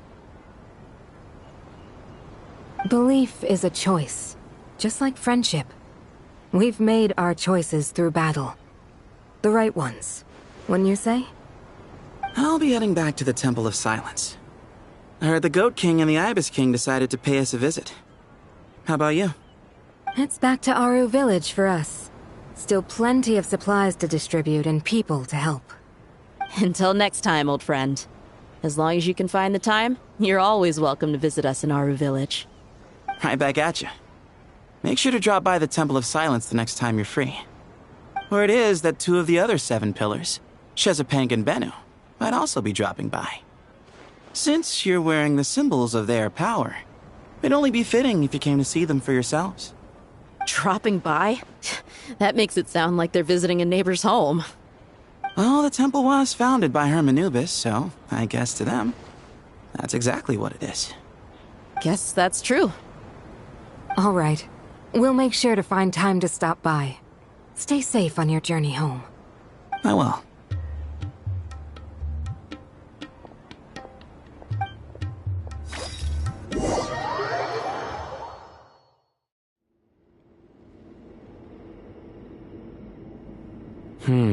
You do have a point. See? Retirement has always been a problem, especially for old-timers like us who've been locked away all these years. You finally step out into the light, and bam! You're face to face with a whole different world. Naturally.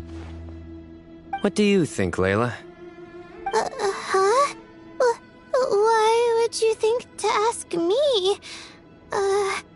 How could I possibly be qualified to decide where the servants of King Deshret should live? Sorry if my question was unclear. Do you think their statues will stand out too much if we place them here? Hey, I never agreed to this. How could we possibly allow our statues to be left in Hermanubis' home? That would be like breaking into someone's house, then pretending it belonged to you in the first place. Different beliefs can coexist. We still need to respect one another. By which you mean, you two plan to stay at the Temple of Silence, for a while at least. But you have no intention of relocating your statues here. So, you see this as sort of a family visit? Is that correct? Family. Huh. You could say that. In a sense, Hermanubis would view this as his home. Just look at this place. Magnificent, is it not? The sad truth is, in the past, all three of us invested so much into misguided ventures. We failed to build what we should have, and wasted so much time instead. And what do you mean by that?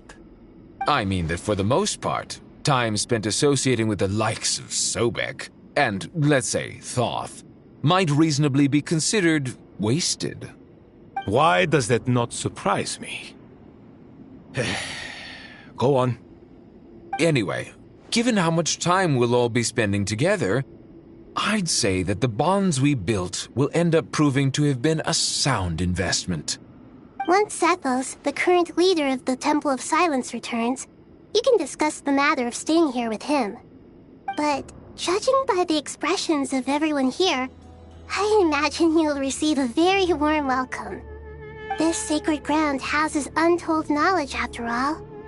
What better place for the servants of King Deshret to appear in the mortal world? How about we share a meal together first? I imagine it's been many years since you last tasted fresh food. Oh, that sounds wonderful! After so many hundreds of years, I can only surmise that desert cuisine has become a lot more varied. Are we having a get-together?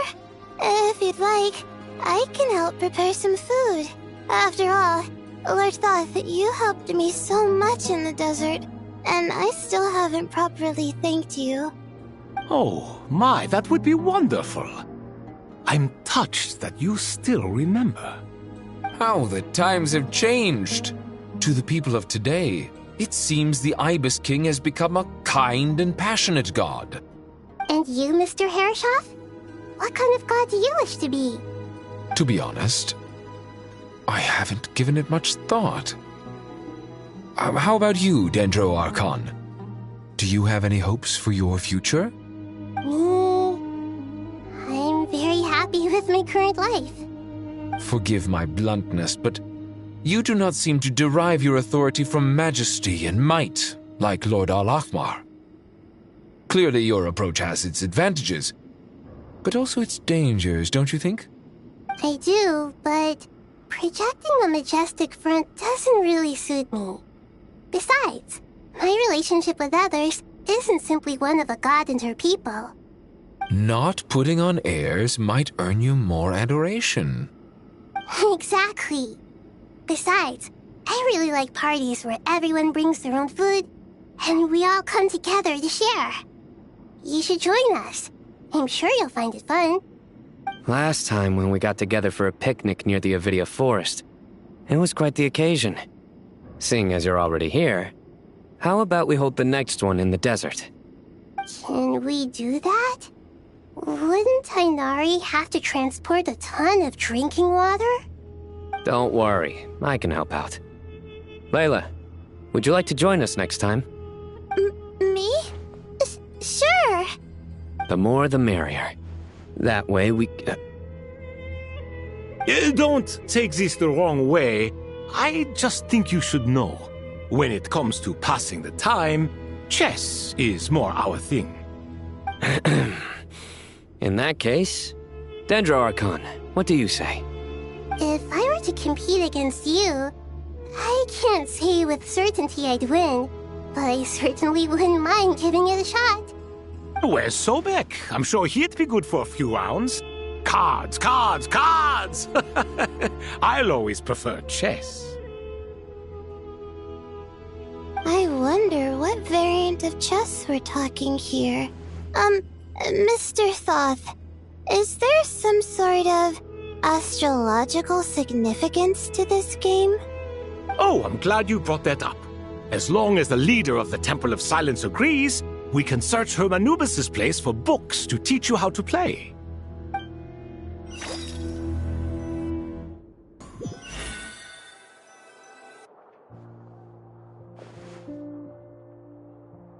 Such devastation visited on Sumeru City. So many houses destroyed or damaged in the fighting. Who could have foreseen this? Look at all of this. It's going to take me forever to tidy up. I suppose living below the academia doesn't always work out to your advantage.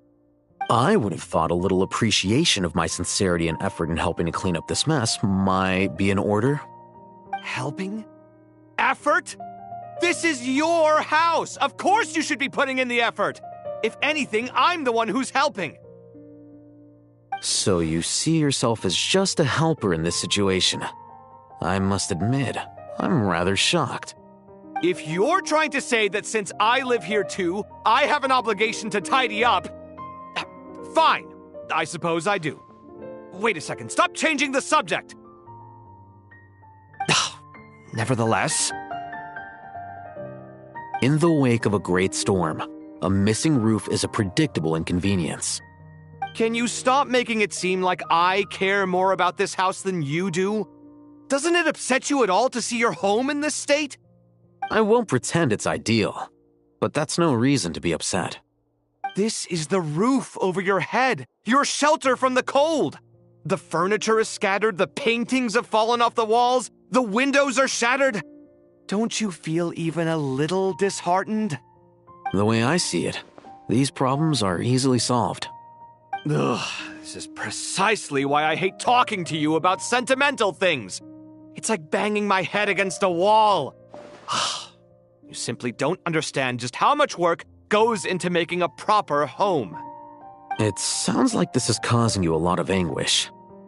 You mean the house or the paintings? I mean your sentimentality.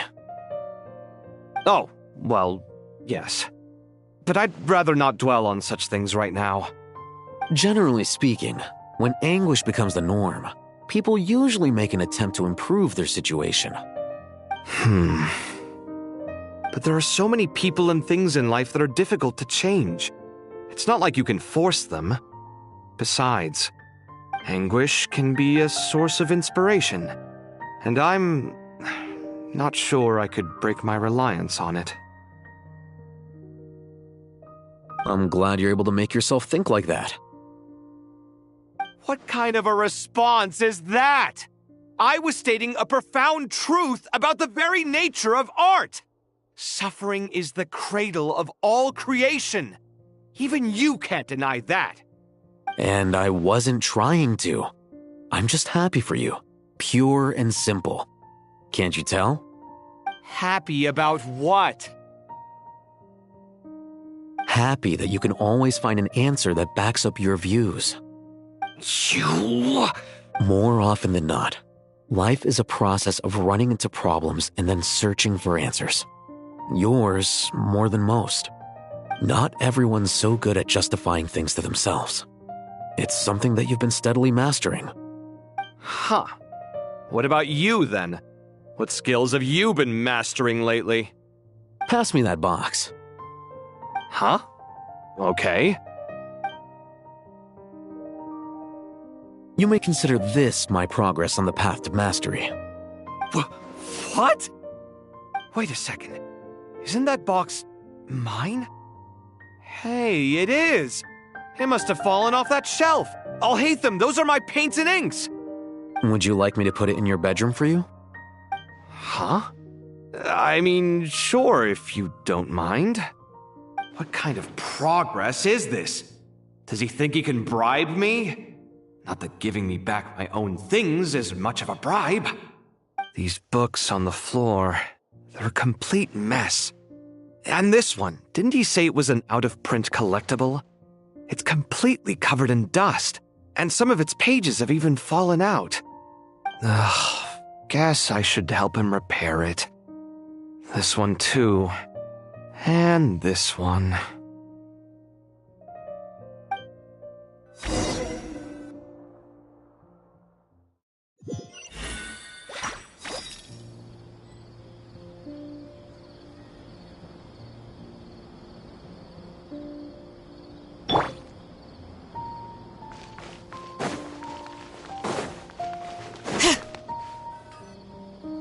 Local subterbeasts, imported goods, such a bright future ahead. I can picture the Mora just rolling in.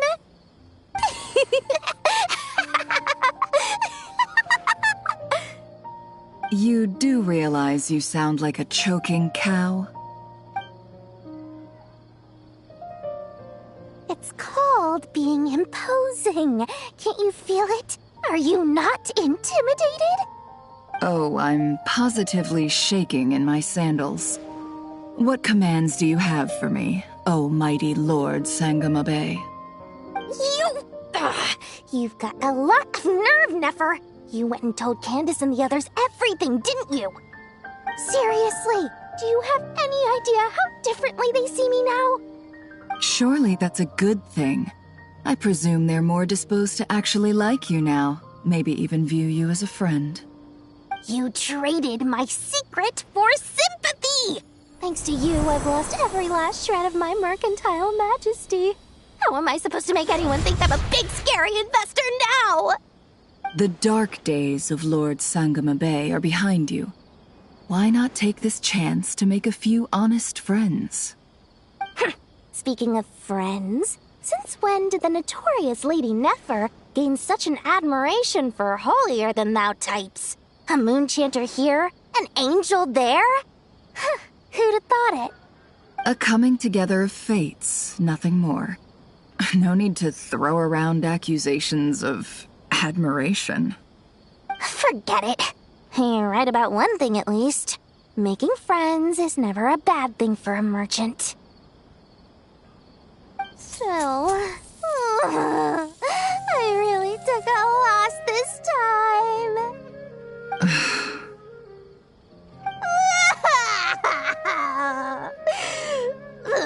What are you looking at?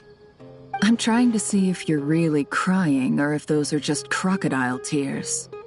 A little birdie told me that when Lord Sangama Bay makes money, the tears flow from the center of her eyes. But when she loses it, they flow from the corners. Which is it this time? Ugh, you are so annoying. I'm not talking to you anymore. Nefer, thank goodness you're here. I've been looking everywhere for you. Huh? Well. If it isn't the House of Dana's very own librarian. What can I offer you today, Miss Katayun? Oh, no, I'm not here to buy. I'm here to bring Lady Nefer a book, and a fascinating one at that. We agreed to meet at the entrance to the mausoleum of King Deshret. One more thing, I bought this copy with my own money. It's not borrowed.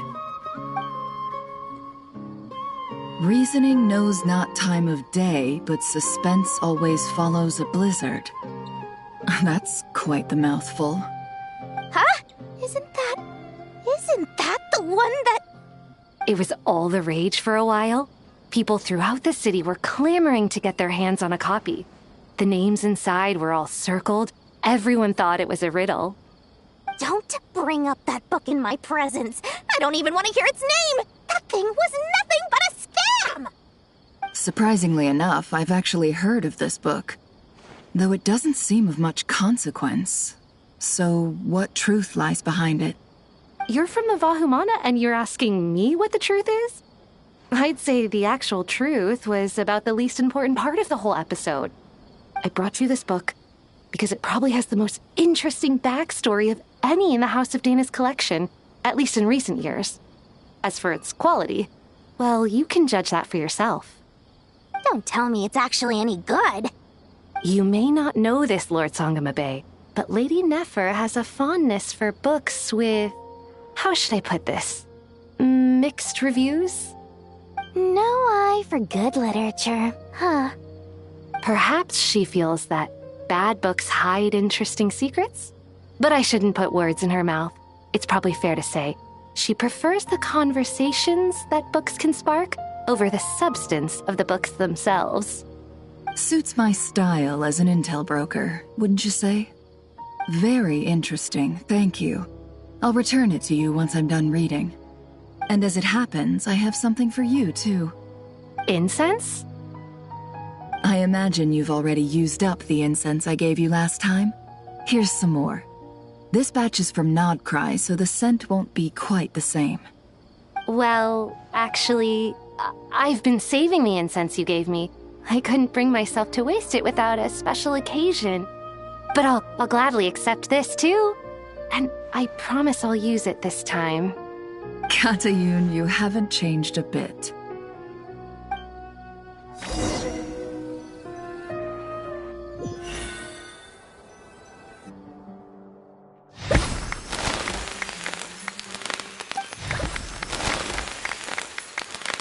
Congratulations, Kale. Well done, Kale. After studying for so long, you've finally become a full-fledged ranger. Sure hasn't been easy for you, huh? This really is fantastic news. All grown up. No longer a trainee, but an official forest ranger. Oh, the next step is to secure tenure in the academia. Thanks, everyone. It's true. I'm an official forest ranger now. Master Tainari, thank you for your guidance and support. I wish Mr. Sino were here so I could thank him too. Sino had a matter to attend to at the Temple of Silence. I don't imagine he'll be back for some time. But don't worry, we can celebrate together once he's finished. I'm afraid the party will have to wait. Kale still has some matters to attend to first. Kale? Is everything all right? No, it's not what you think. There's nothing wrong with my health. I just have a few things I need to deal with. I've made plans with the Traveler and Paimon to visit Mondstadt. Master Tainari and Mr. Sino will be accompanying us too. Well, that's a relief. Let's get together when everyone's back. I'm sure you'll be doing even better by then. Of course. I have a feeling you're right. Phew!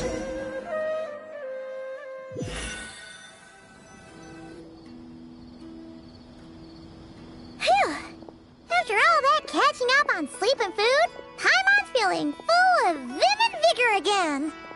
For someone who spends so much time resting, your recovery routine is surprisingly simple. Hey! Paimon's been working her butt off too, you know. She flew all over the city helping everyone out. Don't worry, I saw how hard you worked. Alright, we all know you're the most hardworking person in Teyvat. As long as you're rested and full, that's what really matters. Paimon's been looking around the place, and it seems like the city's already on the mend. But Paimon's been wondering how Nahita's doing. We should check in on her.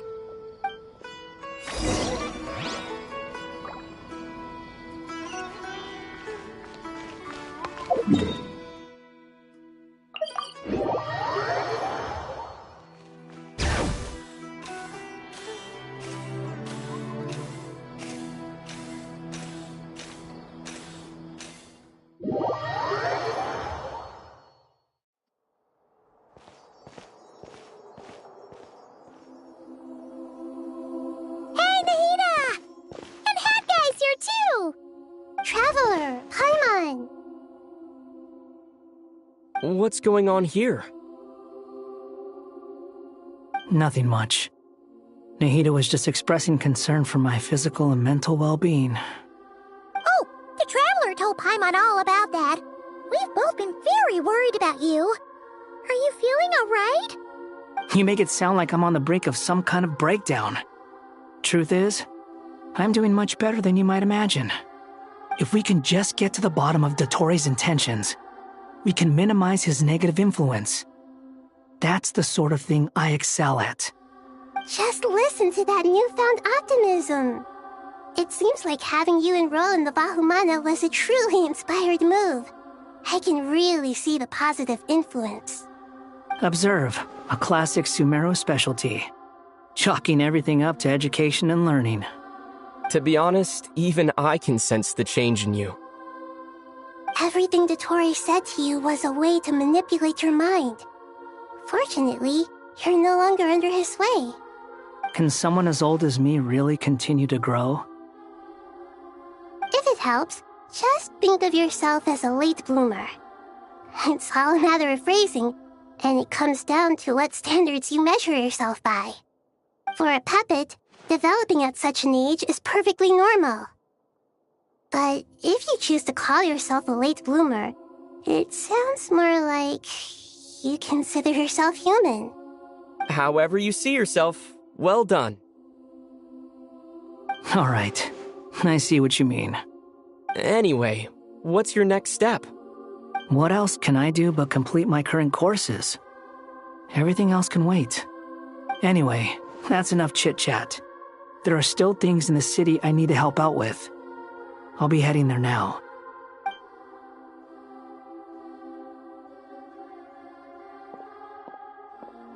I'm so happy that Hat Guy is doing better than we thought. But what about you, Nahida? How are you holding up? The pyronosis burned down the corrupted Irminsul. The flames blazed for 7 days and 7 nights before they finally subsided. All that was left were the parts underground. Now, Aru shoulders the responsibilities that once belonged to Irminsul. The situation was contained before it got out of hand, so Tevat's most vital information has largely been preserved. Irminsul has a strong influence over you, doesn't it? How will you cope now that it's gone? There is no need to worry. Thanks to Nicole's extraordinary talents, my connection to Irminsul has been severed and transposed onto Aru. Angels can do things like that? They can. Such abilities are precisely what makes them so powerful.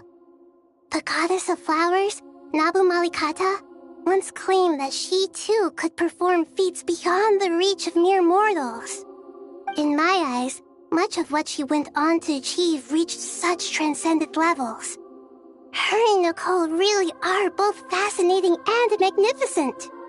So, does that mean your situation is stable now? Correct.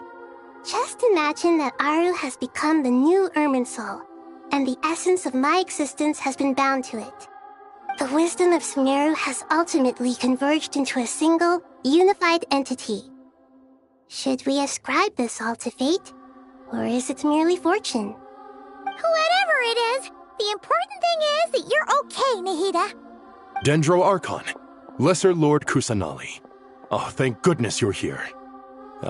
Greetings, Traveler and Paimon. Sir Nevis, do you have something urgent to say? Yes, there's something I need to report. We've received a message from Snezhnaya.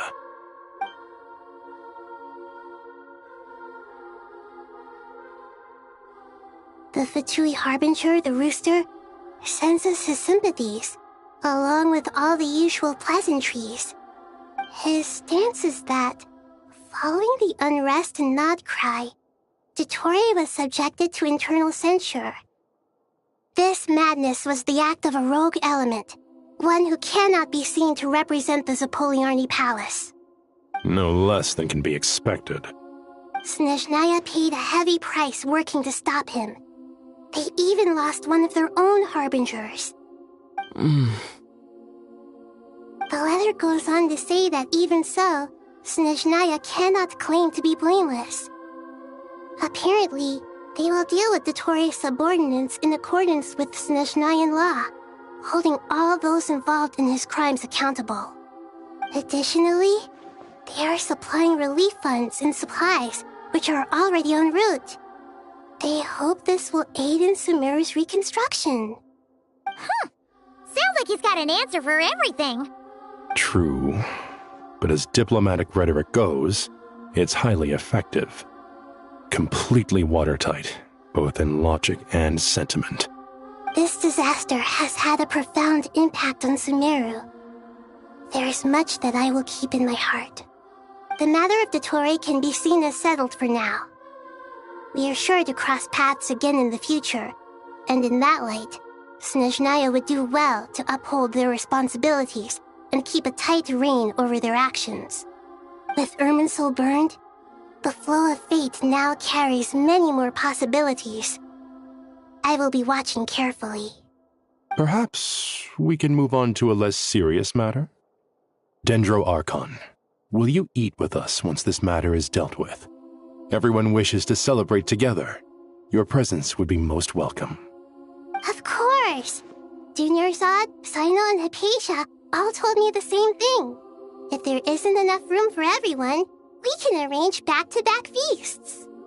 What a wonderful idea. That just leaves the question of what we should eat. Not more tomatoes, surely. More? Dendro Archon, what do you mean by more tomatoes? Those good friends of yours are always talking about tomatoes. Sometimes when I'm walking through the city, I can even hear them arguing in the fields. Since you see them so often, you must hear about tomatoes even more than I do. Tomatoes. Tomatoes. The word has a certain magic to it. Like the autumn fur of a sumpter beast swirling in the wind, sometimes flying up my nose. Tomatoes. What can we make with tomatoes? Wait, why tomatoes? Take your time, there's no need to rush. The traveler, Paimon, and I still have somewhere we need to visit. You'll have plenty of time to think it over before I return. Does this mean you're going to Natlan? Meet them there in person. It will require a long journey. I know. But this is necessary. I must go myself. Traveler, Paimon, we'll set off as soon as you're ready. Is that all right? Sure. We'll be ready whenever you are. You'll hear no objections from Paimon. We should grab some snacks along the way, though. It'll be just like going on a long holiday. Wonderful. I'm looking forward to this so much.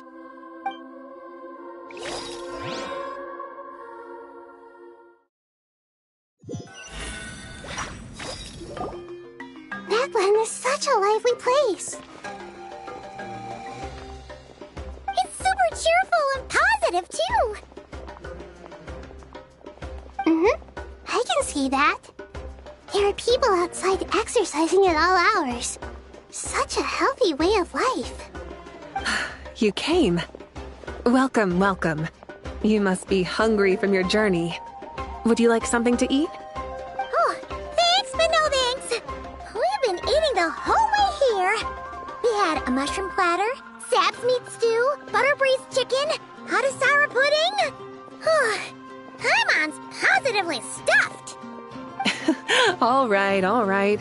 No need for all that detail. I'm starting to get hungry myself. Maybe later then. We can wait till everyone's got an appetite, then I'll head out for a meal together. Sounds like a plan. Let's find somewhere to sit down.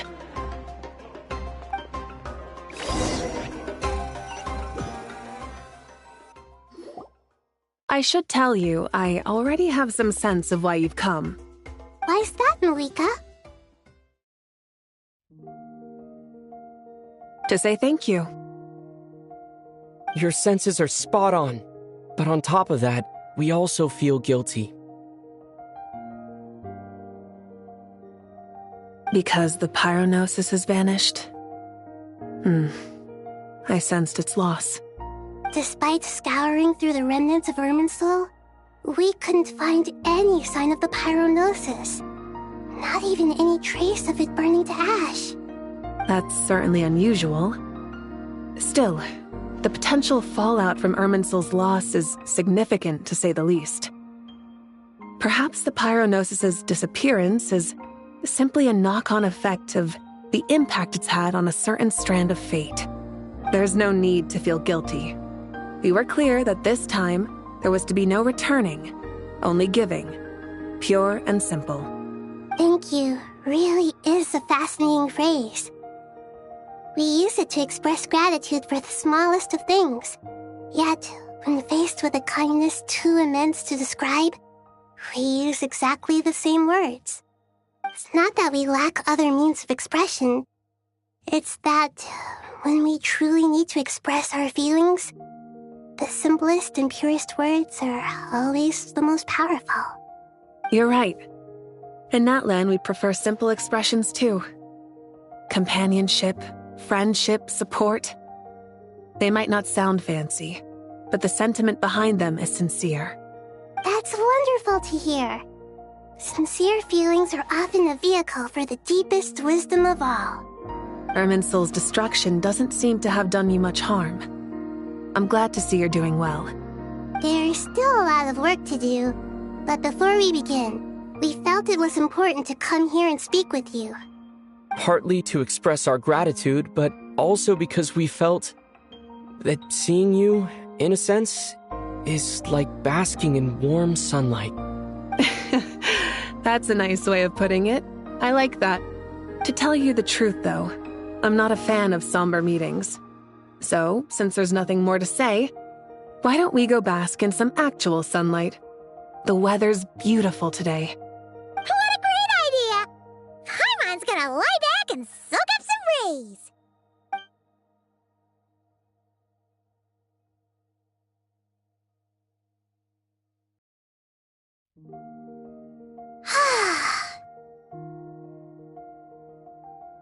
In that case, I think I'll lie down for a bit too before we head to our next stop.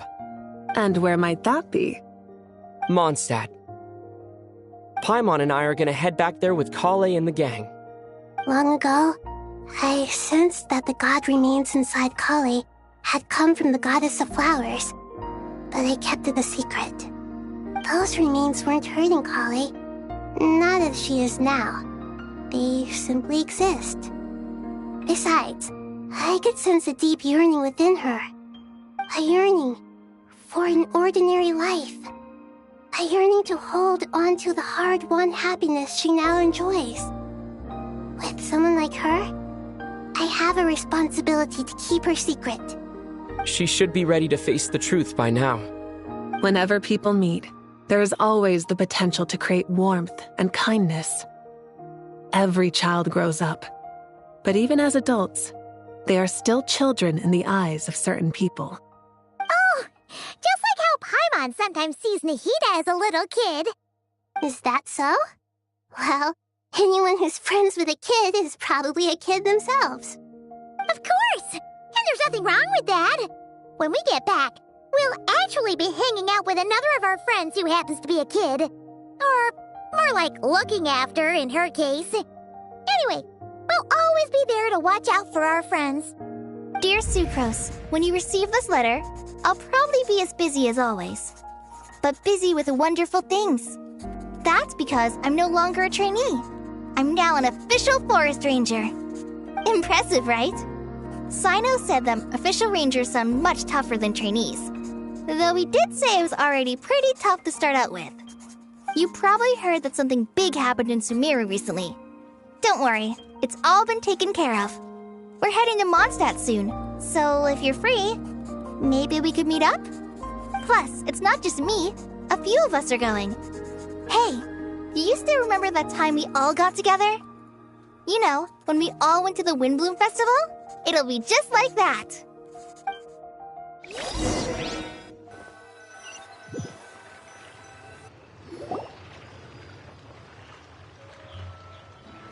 Dainari, is that... Don't you say it! Is that the great Vayu-Vyastra? Behold, the great Vayu-Vyastra, General Mahamatra. How times have changed. I wasn't expecting you to beat me to the punchline. You've changed. You've really upped the aggression in your battle against Sino's jokes. Kale, how did you know what I was going to say? For the love of... Hey! Traveler! Paimon! You're right on time!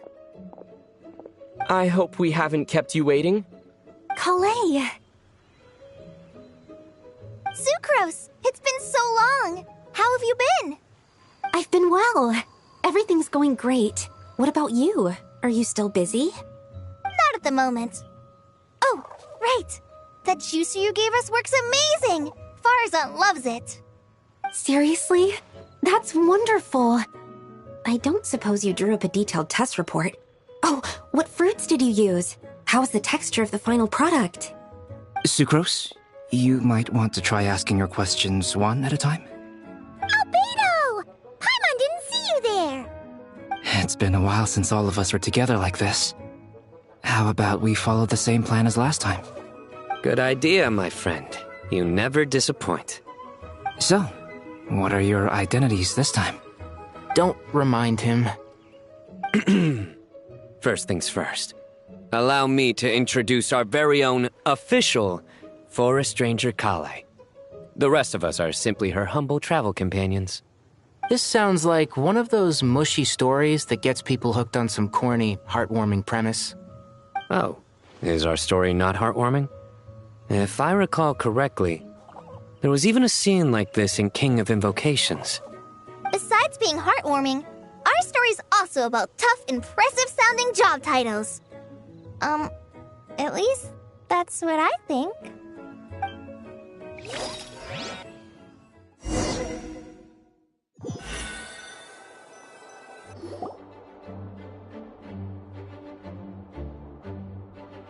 Oh, you're here already? I'm still giving Dodeko a little trim. I won't be a moment. A trim?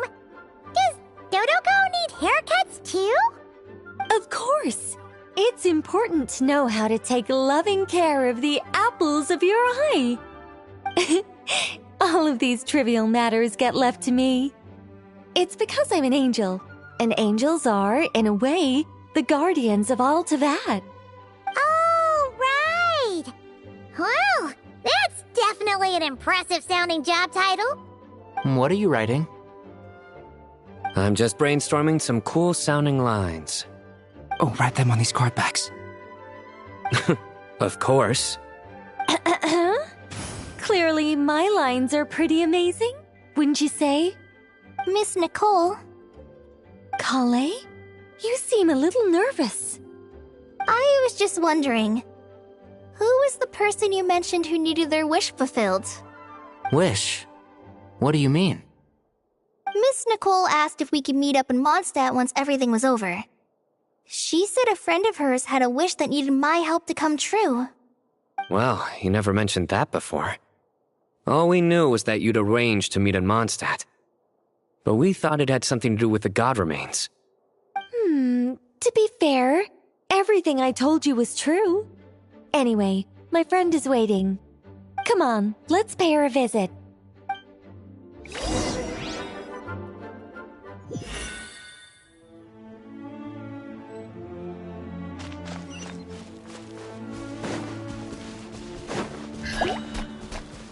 Burn it down!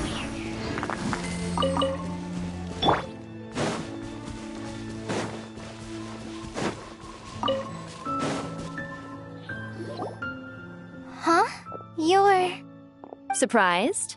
I bet you weren't expecting to meet a woman like me beneath this beautiful tree in a faraway land. An oasis will spring from the place where a djinn resides. That saying falls somewhat flat here in Mondstadt, given that everywhere is already so lush and green. Lilupar! What are you doing here? I made friends with Miss Nicole. I asked her to bring me here and then invite Kale to come. The prologue to this story is that I have a wish. It has stirred within my heart for centuries. Millennia, even. Originally, it was merely Al-Ahmar's lie, but now it has become reality. Could this be... Related to the goddess of flowers? My dear young lady, my mistress left her final trace in this world upon you. I can't tell you how glad I am to see you here. And now I have seen you, and peered into your heart. You have experienced hardships and suffered setbacks.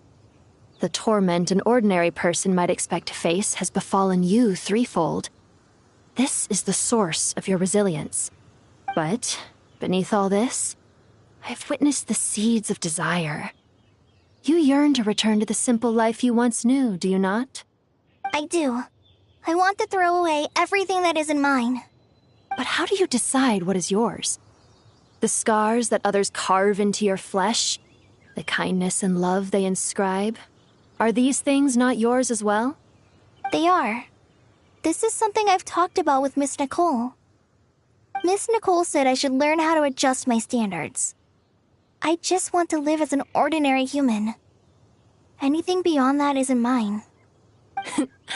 Don't you want anything from the remains of the goddess of flowers? She gave me a revelation once. I think that's already more than enough. In the past, you would not have possessed such a rich heart. Your brief life has taught you to hold on to everything good, to home in on kindness. How fascinating. You're nothing like Nabu Malikata, and you're certainly not her. Of course not. I'm not some great and powerful being, Miss Lilopar. Yet I am a Jinn. We exist because of the Lord of Flowers. We revere and love her. My wish is to see her one last time, to give everything for her. Kale, can you do this for me? But her remains won't be easy to remove. Are you sure this is what you want? That's beside the point. First, I need to know. Are you willing to do something for the soul of this lonely, wandering woman? I'm willing. But look, you know nothing about me. Even if you have heard the stories about me, all you would know is that I was rightly punished for the many evil deeds I committed. Ah, so you do know. Your lips are quivering, your eyes trembling, and still you're willing to do something for me. Life has been cruel to you, and yet you've learned to be kind. My dear young lady, to repay your kindness, I too must play my part. Are you sure about this, Lilopar? I yearn to see my mistress. For this moment, the world can burn to ashes, the universe be engulfed in flame. I care about nothing else. And you, Kale, I can give you a gift. You'll become just another ordinary human. But Miss Lilopar, what will happen to you? My wish will be fulfilled, and I can die happy. Why would you wish for that? A long, unending life might seem desirable for one who has never possessed it, yet it brings torment to one who has. My remains are scattered across the yellow sands, but my soul can find no peace. Since you've promised to grant my wish, give me that release. Allow the dying to die, and let the dead rest in peace. You have my thanks.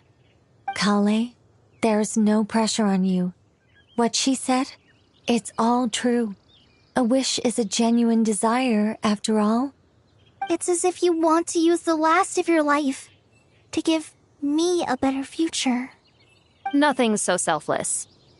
We'll be using our futures to fulfill each other's wishes. This is a noble act, a beautiful and secret transaction between two women.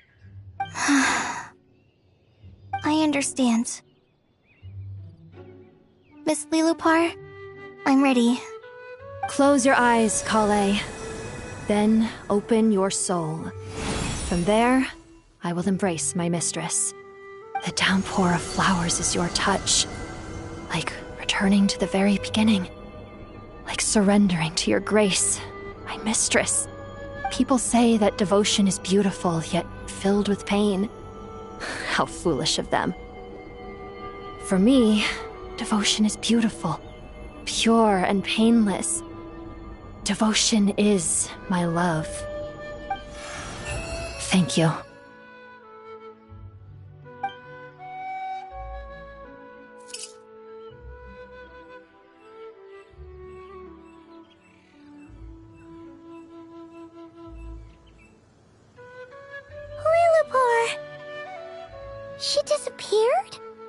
She left, carrying the blessing of flowers. Kale, are you alright? I'm fine. Now that the remains are gone, I don't actually feel any different at all. Those remains weren't hurting Kale. Not as she is now. They simply exist. Besides, I could sense a deep yearning within her. Kale must have already received what she was yearning for. I'm doing fine. I feel relaxed. There's really no need to worry. Then my wish has come true, too. To become ordinary? That's just one of my wishes. Actually, I have a few more. For instance, I want to protect the people I meet and help them find happiness. That sort of thing. So between Miss Lilopar and me, you've fulfilled 2 wishes already, and protected 2 people. Wonderful, isn't it? I feel so fantastically happy. I guess that settles things here. So what's next? What do you want to do when we get back to town? Clay, look who I've brought to see you. Hey, Kale! I heard you guys were holding some kind of secret event. How come you started without me? Huh? Oh no, it's nothing like that. We were just saying goodbye to an old friend. Really? Who? Me. The old me. So that's what this is all about. Did you come all the way to Mondstadt for that? Because we knew the old you so we could witness the change? Exactly. The old me is gone. I puffed her into the air, and she became a fluffy pink cloud, floating into the sky, before disappearing forever. Do you think, maybe up in the sky, she has friends waiting for her with test tubes, flasks, and bows? Oh, when you put it like that, it doesn't sound so bad after all. What do you think, Miss Nicole? I think maybe that's right. At least, if it were up to me, I'd consider that a happy ending. Dear Sucrose, even though my childhood ended long ago, these past few days have really felt like growing up again. I've become stronger, and I feel like I can finally accomplish things by myself. Surely someone as mysterious as you will find a friend like this fascinating? Always growing, always thriving like a plant. I came to say goodbye to my old self. I know that after this, she'll be gone. Thinking about it makes me feel a little lonely. I know the weakness that kept me company will one day leave me too. But somewhere in my heart, I feel a great sense of joy. It feels like I've always wanted to take this step, to walk towards the new me.